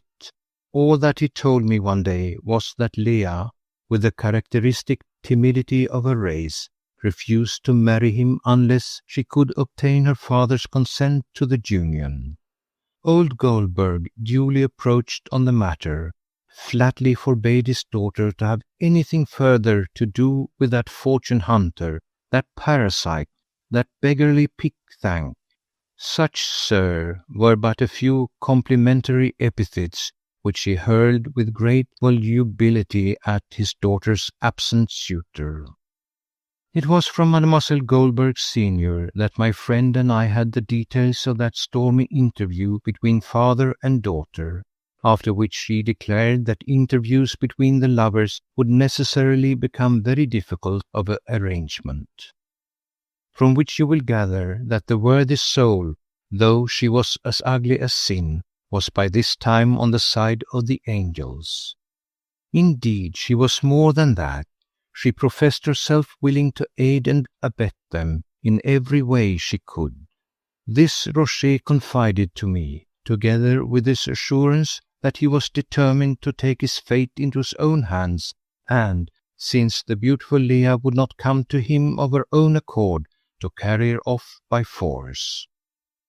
Ah, my dear sir, those were romantic days, you must remember. Days when men placed the possession of the woman they loved above every treasure, every consideration upon earth. Ah, romance! Romance, sir, was the breath of our nostrils, the blood in our veins. Imagine how readily we all fell in with my friend's plans. I, of course, was the moving spirit in it all. Mine was the genius which was destined to turn gilded romance into grim reality. Yes, grim, for you shall see. Mademoiselle Goldberg senior, who appropriately enough was named Sarah, gave us the clue how to proceed, after which my genius worked. You must know that old Goldberg's house in the Rue des Médecins, a large apartment house in which he occupied a few rooms on the ground floor behind his shop, backed on to a small uncultivated garden which ended in a tall brick wall, the meeting place of all the felines in the neighborhood, and in which there was a small postern gate now disused. This gate gave on a narrow cul-de-sac, grandiloquently named Passage Corneille, which was flanked on the opposite side by the tall boundary wall of an adjacent convent. That cul-de-sac was marked out from the very first in my mind as our objective. Around and about it, as it were, did I build the edifice of my schemes, aided by the ever-willing Sarah. The old maid threw herself into the affair with zest, planning and contriving like a veritable strategist, and I must admit that she was full of resource and invention. We were now in mid-May and enjoying a spell of hot summer weather. This gave the inventive Sarah the excuse for using the back garden as a place wherein to sit in the cool of the evening in the company of her niece. Ah, you see the whole thing now at a glance, do you not? The postern gate, the murky night, the daring lover, the struggling maiden, the willing accomplices, the actors were all there, ready for the curtain to be rung up on the palpitating drama. Then it was that a brilliant idea came into my brain. It was born on the very day that I realized with indisputable certainty that the lovely Leah was not in reality in love with Rocher. He fatuously believed that she was ready to fall into his arms, that only maidenly timidity held her back, and that the moment she had been snatched from her father's house and found herself in the arms of her adoring lover, she would turn to him in the very fullness of love and confidence. But I knew better. I had caught a look now and again, an undefinable glance, which told me the whole pitiable tale. She did not love Roger, and in the drama which we were preparing to enact, the curtain would fall on his rapture and her unhappiness. Ah, sir, imagine what my feelings were when I realized this. This fair girl, against whom we were all conspiring like so many traitors, was still ignorant of the fatal brink on which she stood. She chatted and coquetted and smiled, little dreaming that in a very few days her happiness would be wrecked and she would be linked for life to a man whom she could never love.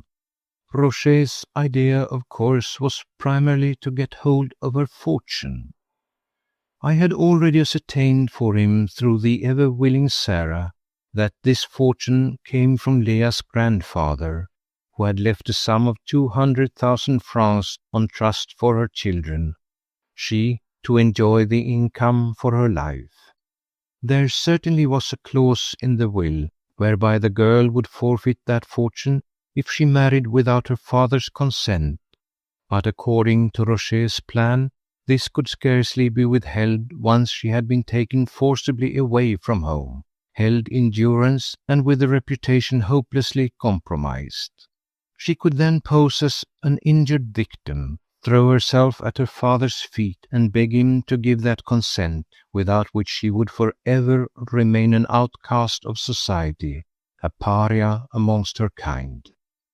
A pretty piece of villainous combination, you will own. And I, sir, was to lend a hand in this abomination. Nay, I was to be the chief villain in the drama. It was I who even now was spending the hours of the night when I might have been dreaming sentimental dreams in oiling the lock of the postern gate which was to give us access into Papa Goldberg's garden. It was I who, under cover of darkness and guided by that old jade Sarah, was to sneak into that garden on the appointed night and forcibly seize the unsuspecting maiden and carry her to the carriage which Roger would have in readiness for her. You see what a coward he was. It was a criminal offence in those days, punishable with deportation to New Caledonia, to abduct a young lady from her parents' house, and Roger left me the dirty work to do, in case the girl screamed and attracted the police. Now you will tell me if I was not justified in doing what I did, and I will abide by your judgment. I was to take all the risks, remember. New Caledonia, the police, the odium attached to so foul a deed. And do you know for what? For a paltry 1,000 francs, which, with much difficulty, I had induced Roger, nay, forced him, to hand over to me in anticipation of what I was about to accomplish for his sake. Did this miserliness not characterize the man? Was it to such a scrubby knave that I, at risk of my life and my honour, would hand over that jewel amongst women, that pearl above price, a lady with a personal fortune amounting to 200,000 francs? No, sir, I would not. Then and there I vowed that I would not. Mine were to be all the risks, then mine should be the reward. What Roger meant to do, that I could too, and with far greater reason. The lovely Leah did at times frown on Fernand, but she invariably smiled on me. She would fall into my arms far more readily than into his, and Papa Goldberg would be equally forced to give his consent to her marriage with me as with that self-seeking carpet knight whom he abhorred. Needless to say, I kept my own counsel, and did not speak of my project even to Sarah. To all appearances, I was to be the mere tool in this affair, the unfortunate cat, employed to snatch the roast chestnuts out of the fire for the gratification of a mealy-mouthed monkey. The appointed day and hour were at hand. Fernand Rocher had engaged a barouche, which was to take him and his lovely victim to a little house at Auteuil, which he had rented for the purpose. There the lovers were to lie perdu until such time as Papa Goldberg had relented, and the marriage could be duly solemnized in the synagogue of the Rue des Halles. Sarah had offered in the meanwhile to do all that in her power lay to soften the old man's heart and to bring about the happy conclusion of the romantic adventure. For the latter we had chosen the night of May 23rd.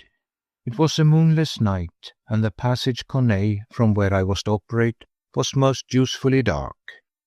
Sarah Goldberg had, according to convention, left the postern gate on the latch, and at 10 o'clock precisely I made my way up the cul-de-sac and cautiously turned the handle of the door. I confess that my heart beat somewhat uncomfortably in my bosom. I had left Rocher and his barouche in the Rue de Pipeau, about 100 meters from the angle of the Passage Corneille, and it was along those 100 meters of a not altogether unfrequented street that he expected me presently to carry a possibly screaming and struggling burden in the very teeth of a gendarmerie always on the lookout for exciting captures. No, sir, that was not to be, and it was with a resolute if beating heart that I presently felt the postern gate yielding to the pressure of my hand. The neighbouring church clock of St. Sulpice had just finished striking 10. I pushed open the gate and tiptoed across the threshold. In the garden the boughs of a dilapidated old ash tree were soughing in the wind above my head, whilst from the top of the boundary wall the jarring and jowling of beasts of the feline species grated unpleasantly on my ear. I could not see my hand before my eyes, and had just stretched it out in order to guide my footsteps, when it was seized with a kindly yet firm pressure, whilst a voice murmured softly, "Hush!"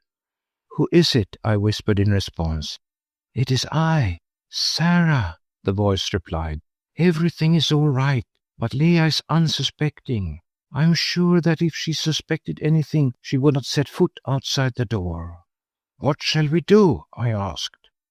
"Wait here a moment quietly," Sarah rejoined, speaking in a rapid whisper. "Under cover of this wall. Within the next few minutes Leah will come out of the house. I have left my knitting upon a garden chair, and I will ask her to run out and fetch it. That will be your opportunity. The chair is in the angle of the wall there," she added, pointing to her right. "Not 3 paces from where you are standing now. Leah has a white dress on. She will have to stoop in order to pick up the knitting. I have taken the precaution to entangle the wool in the leg of the chair, so she will be some few seconds entirely at your mercy. Have you a shawl?" I had, of course, provided myself with one. A shawl is always a necessary adjunct to such adventures. Breathlessly, silently, I intimated to my kind accomplice that I would obey her behests and that I was prepared for every eventuality. The next moment her hold upon my hand relaxed. She gave another quickly whispered "Hush!" and disappeared into the night. For a second or two after that my ear caught the soft sound of her retreating footsteps, then nothing more. To say that I felt anxious and ill at ease was but to put it mildly. I was face to face with an adventure which might cost me at least 5 years' acute discomfort in New Caledonia, but which might also bring me as rich a reward as could befall any man of modest ambitions, a lovely wife and a comfortable fortune. My whole life seemed to be hanging on a thread, and my overwrought senses seemed almost to catch the sound of the spinning wheel of fate weaving the web of my destiny. A moment or two later I again caught the distinct sound of a gentle footfall upon the soft earth. My eyes by now were somewhat accustomed to the gloom. It was very dark, you understand, but through the darkness I saw something white moving slowly toward me. Then my heart thumped more furiously than ever before. I dared not breathe. I saw the lovely Leah approaching, or rather, I felt her approach, for it was too dark to see. She moved in the direction which Sarah had indicated to me as being the place where stood the garden chair, with the knitting upon it. I grasped the shawl. I was ready. Another few seconds of agonizing suspense went by. The fair Leah had ceased to move. Undoubtedly she was engaged in disentangling the wool from the leg of the chair. That was my opportunity. More stealthy than any cat, I tiptoed toward the chair, and indeed, at that moment I blessed the sudden yowl set up by some feline in its wrath, which rent the still night air and effectually drowned any sound which I might make. There, not 3 paces away from me, was the dim outline of the young girl's form vaguely discernible in the gloom.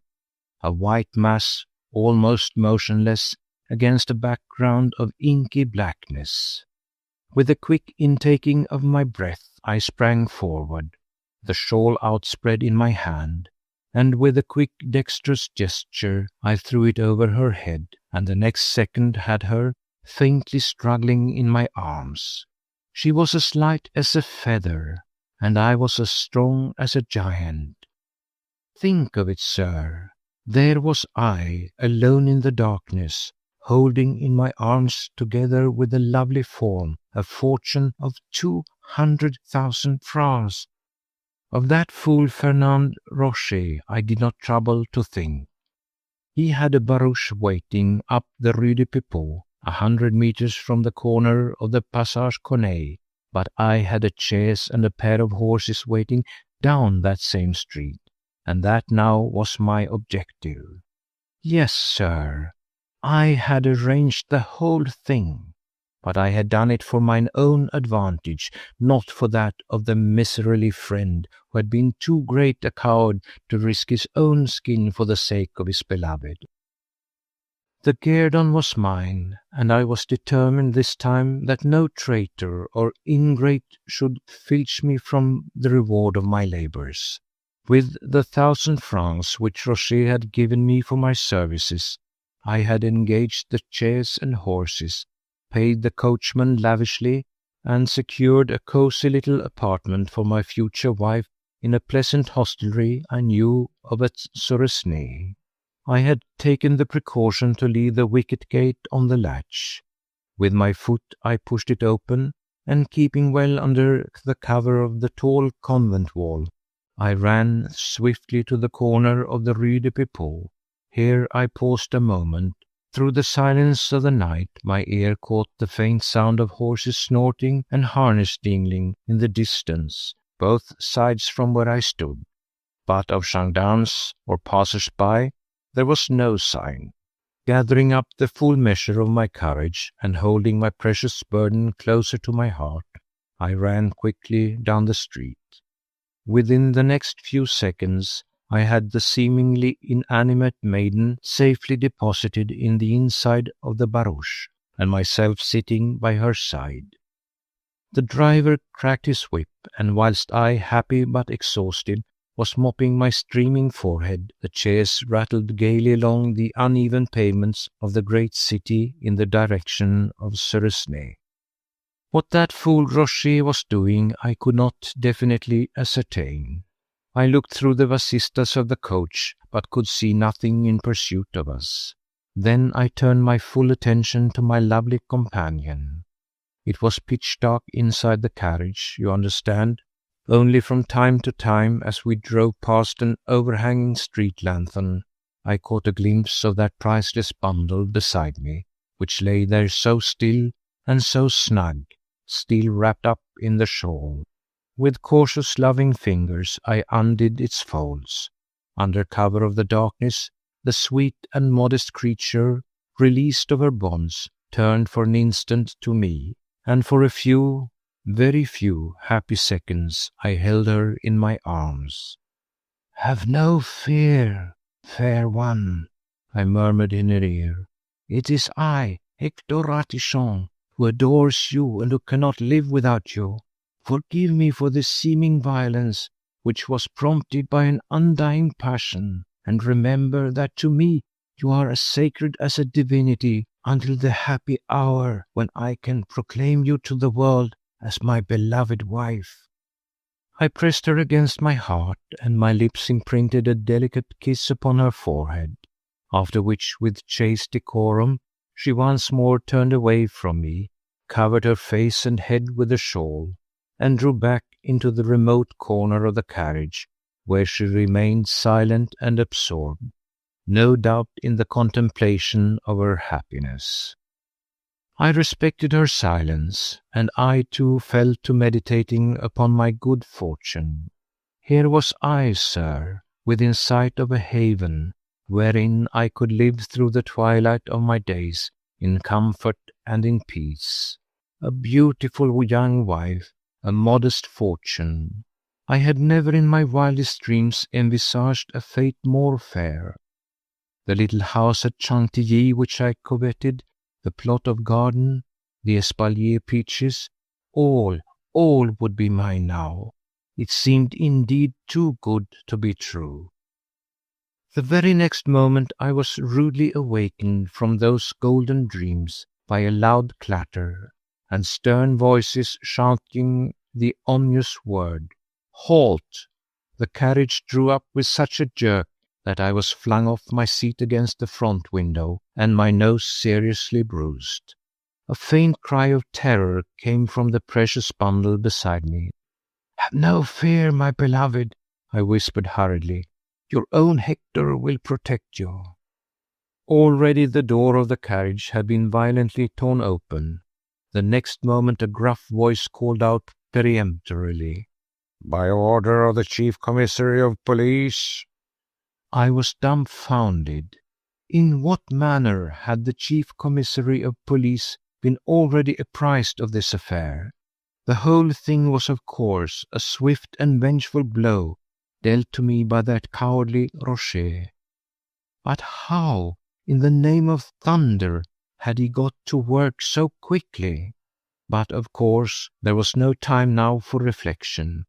The gruff voice was going on more peremptorily and more insistently. "Is Hector Ratichon here?" I was dumb. My throat had closed up, and I could not have uttered a sound to save my life. The police had even got my name quite straight. "Now then, Ratichon," that same irascible voice continued, "get out of there. In the name of the law I charge you with the abduction of a defenseless female, and my orders are to bring you forthwith before the Chief Commissary of Police." Then it was that bliss once more re-entered my soul. I had just felt a small hand pressing something crisp into mine, whilst a soft voice whispered in my ear, "Give him this, and tell him to let you go in peace. Say that I am Mademoiselle Goldberg, your promised wife." The feel of that crackling note in my hand at once restored my courage. Covering the lovely creature beside me with a protecting arm, I replied boldly to the minion of the law. "This lady," I said, "is my affianced wife. You, Sir Gendarme, are overstepping your powers. I demand that you let us proceed in peace." "My orders are," the gendarme resumed, but already my sensitive ear had detected a faint wavering in the gruffness of his voice. The hectoring tone had gone out of it. I could not see him, of course, but somehow I felt that his attitude had become less arrogant and his glance more shifty. "This gentleman has spoken the truth," now came in soft, dulcet tones from under the shawl that wrapped the head of my beloved. "I am Mademoiselle Goldberg, Monsieur le Gendarme, and I am travelling with Monsieur Hector Ratichon entirely of my own free will, since I have promised him that I would be his wife." "Ah," the gendarme ejaculated, obviously mollified. "If mademoiselle is the fiancée of monsieur and is acting of her own free will—" "It is not for you to interfere, my friend?" I broke in jocosely. "You will now let us proceed in peace, and for your trouble you will no doubt accept this token of my consideration." and groping in the darkness, I found the rough hand of the gendarme, and speedily pressed into it the crisp note which my adored one had given to me. "Ah," he said with very obvious gratification, "if Monsieur Ratichon will assure me that mademoiselle here is indeed his affianced wife, then indeed it is not a case of abduction and—" "Abduction!" I retorted, flaring up in righteous indignation. "Who dares to use the word in connection with this lovely lady? Mademoiselle Goldberg, I swear, will be Madame Ratichon within the next 24 hours, and the sooner you, Sir Gendarme, allow us to proceed on our way, the less pain will you cause to this distressed and virtuous damsel." This settled the whole affair quite comfortably. The gendarme shut the carriage door with a bang, and at my request gave the order to the driver to proceed. The latter once again cracked his whip, and once again the cumbrous vehicle, after an awkward lurch, rattled on its way along the cobblestones of the sleeping city. Once more I was alone with the priceless treasure by my side, alone and happy, more happy I might say than I had been before. Had not my adored one openly acknowledged her love for me, and her desire to stand with me at the hymeneal altar? To put it vulgarly, though vulgarity in every form is repellent to me, she had burnt her boats. She had allowed her name to be coupled with mine in the presence of the minions of the law. What, after that, could her father do but give his consent to a union which alone would save his only child's reputation from the cruelty of waggish tongues? No doubt, sir, that I was happy. True that when the uncouth gendarme finally slammed to the door of our carriage, and we restarted on our way, my ears had been unpleasantly tickled by the sound of prolonged and ribald laughter which sounded strangely and unpleasantly familiar. But after a few seconds' serious reflection, I dismissed the matter from my thoughts.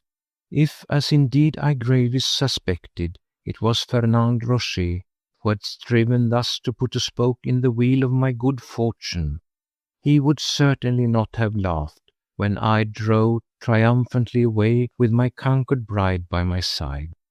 And of course my ears must have deceived me when they caught the sound of a girl's merry laugh mingling with the more ribald one of the man. I have paused purposely, sir, ere I embark upon the narration of the final stage of this my life's adventure. The chaise was bowling along the banks of the river towards Suresnes. Presently the driver struck to his right and plunged into the fastness of the Bois de Boulogne. For a while, therefore, we were in utter darkness. My lovely companion neither moved nor spoke. Somewhere in the far distance a church clock struck 11. 1 whole hour had gone by since first I had embarked on this great undertaking. I was excited, feverish. The beautiful Leah's silence and tranquillity grated upon my nerves. I could not understand how she could remain there so placid when her whole life's happiness had so suddenly, so unexpectedly been assured. I became more and more fidgety as time went on. Soon I felt that I could no longer hold myself in proper control. Being of an impulsive disposition, this tranquil acceptance of so great a joy became presently intolerable, and unable to restrain my ardour any longer, I seized that passive bundle of loveliness in my arms. "Have no fear," I murmured once again, as I pressed her to my heart. But my admonition was obviously unnecessary. The beautiful Leah showed not the slightest sign of fear. She rested her head against my shoulder and put one arm around my neck. I was in raptures. Just then the vehicle swung out of the Bois and once more rattled upon the cobblestones. This time we were nearing Suresnes. A vague light, emanating from the lanthorns of the bridgehead, was already faintly visible ahead of us. Soon it grew brighter. The next moment we passed immediately beneath the lanthorns.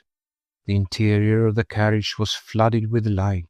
And, sir, I gave a gasp of unadulterated dismay. The being whom I held in my arms, whose face was even at that moment raised up to my own, was not the lovely Leah. It was Sarah, sir. Sarah Goldberg, the dour, angular aunt, whose yellow teeth gleamed for one brief moment through her thin lips as she threw me one of those glances of amorous welcome which invariably sent a cold shiver down my spine. Sarah Goldberg! I scarce could believe my eyes, and for a moment did indeed think that the elusive, swiftly vanished light of the bridgehead lanthorns had played my excited senses a weird and cruel trick. But no. The very next second proved my disillusionment. Sarah spoke to me. She spoke to me and laughed.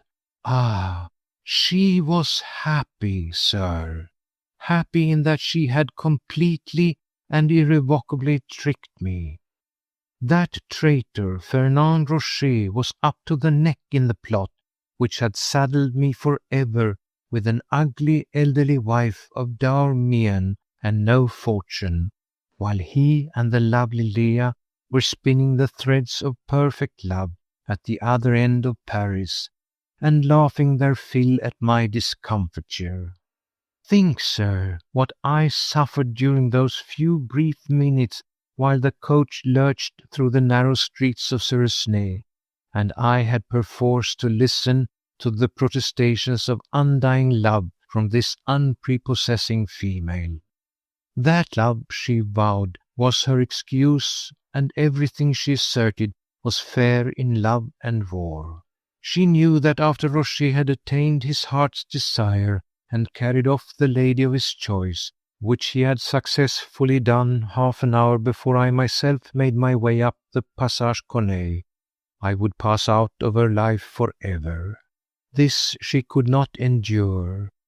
Life at once would become intolerable, and aided and abetted by Rocher and Leah, she had planned and contrived my mystification, and won me by foul means, since she could not do so by fair, and it seemed as if her volubility then was the forecast for what my life with her would be in the future. Talk, talk, talk, she never ceased. She told me the whole story of the abominable conspiracy against my liberty. Her brother, Monsieur Goldberg, she explained, had determined upon remarriage. She, Sarah, felt that henceforth she would be in the way of everybody. She would have no home. Leah married to Rocher, a new and young Madame Goldberg, ruling in the old house of the Rue de Médecins. Ah, it was unthinkable. And I, sir, I, Hector Ratichon, had, it appears, by my polite manners and prepossessing ways, induced this dour old maid to believe that she was not altogether indifferent to me. Ah, how I cursed my own charms when I realized whither they had led me. It seemed that it was the fickle jade Leah who first imagined the whole execrable plot.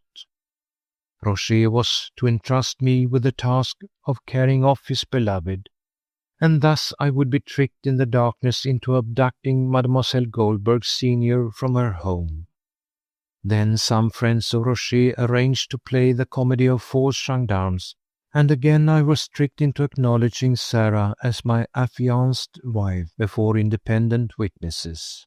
After that I could no longer repudiate my honourable intentions, for if I did, then I should be arraigned before the law on a criminal charge of abduction.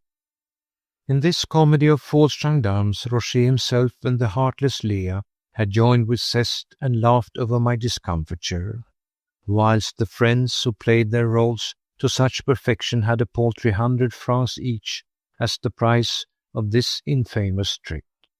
Now my doom was sealed, and all that was left for me to do was to think disconsolately over my future. I did bitterly reproach Sarah for her treachery, and tried to steal her protestations of love by pointing out to her that I had absolutely no fortune, and could only offer her a life of squalor, not to say of what. But this she knew, and vowed that penury by my side would make her happier than luxury beside any other man. Ah, sir, it is given to few men to rouse such selfless passion in a woman's heart, and it hath oft been my dream in the past one day thus to be adored for myself alone.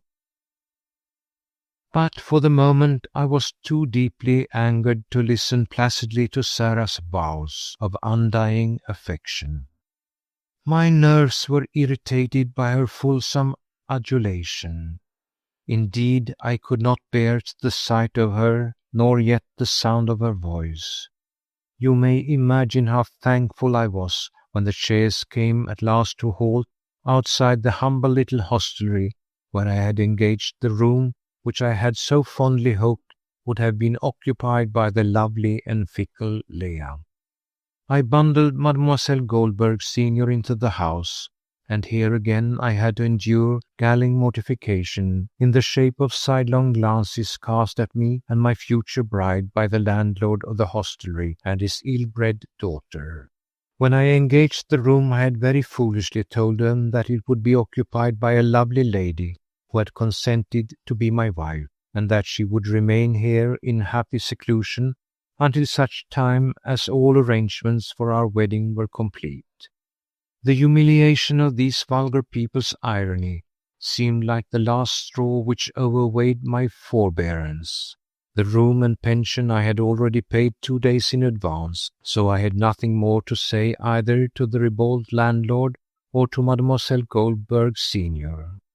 I was bitterly angered against her, and refused her the solace of a kindly look or of an encouraging pressure from my hand, even though she waited for both with the pathetic patience of an old spaniel. I re-entered the coach which was to take me back to mine own humble lodgings in Passy. Here at least I was alone with my gloomy thoughts. My heart was full of wrath against the woman who had so basely tricked me, and I viewed with dismay amounting almost to despair the prospect of spending the rest of my life in her company. That night I slept but little, nor yet the following night, or the night after that. Those days I spent in seclusion, thankful for my solitude. Twice each day did Mademoiselle Goldberg come to my lodgings. In the foolish past I had somewhat injudiciously acquainted her of where I lived. Now she came and asked to be allowed to see me, but invariably did I refuse thus to gratify her. I felt that time alone would perhaps soften my feelings a little towards her. In the meanwhile I must commend her discretion and delicacy of procedure. She did not in any way attempt to molest me. When she was told by Theodore, whom I employed during the day to guard me against unwelcome visitors, that I refused to see her, she invariably went away without demur, nor did she refer in any way, either with adjurations or threats, to the impending wedding. Indeed, sir, she was a lady of vast discretion. On the third day, however, I received a visit from Monsieur Goldberg himself. I could not refuse to see him. Indeed, he would not be denied, but roughly pushed Theodore aside, who tried to hinder him. He had come armed with a riding whip, and nothing but mine own innate dignity saved me from outrage. He came, sir, with a marriage license for his sister and me in one pocket, and with a denunciation to the police against me for abduction in another. He gave me the choice. What could I do, sir? I was like a helpless babe in the hands of unscrupulous brigands. The marriage license was for the following day at the mairie of the 8th arrondissement first, and in the synagogue of the Rue des Halles afterwards. I chose the marriage license. What could I do, sir? I was helpless. Of my wedding day I have but a dim recollection. It was all hustle and bustle, from the mairie to the synagogue, and thence to the house of Monsieur Goldberg in the Rue de Médecins. I must say that the old usurer received me and my bride with marked amiability. He was, I gathered, genuinely pleased that his sister had found happiness and a home by the side of an honourable man, seeing that he himself was on the point of contracting a fresh alliance with a Jewish lady of unsurpassed loveliness. Of Roger and Leah we saw nothing that day, and from one or two words which Monsieur Goldberg let fall, I concluded that he was greatly angered against his daughter because of her marriage with the fortune-hunting adventurer, who he weirdly hinted had already found quick and exemplary punishment for his crime. I was sincerely glad to hear this, even though I could not get Monsieur Goldberg to explain in what that exemplary punishment consisted. The climax came at 6 o'clock of that eventful afternoon, at the hour when I, with the newly enthroned Madame Ratichon on my arm, was about to take leave of Monsieur Goldberg. I must admit that at that moment my heart was overflowing with bitterness. I had been led like a lamb to the slaughter. I had been made to look foolish and absurd in the midst of this Israelite community which I despised. I was saddled for the rest of my life with an unprepossessing elderly wife, who could do naught for me but share my penury, the hard crusts, the onion pies, with me and Theodore. The only advantage I might ever derive from her was that she would darn my stockings, sew the buttons on my vests, and goffer the frills of my shirts. Was this not enough to turn any man's naturally sweet disposition to gall? No doubt my mobile face betrayed something of the bitterness of my thoughts, for Monsieur Goldberg at one moment slapped me vigorously on the back and bade me be of good cheer, as things were not so bad as I imagined. I was on the point of asking him what he meant when I saw another gentleman advancing toward me.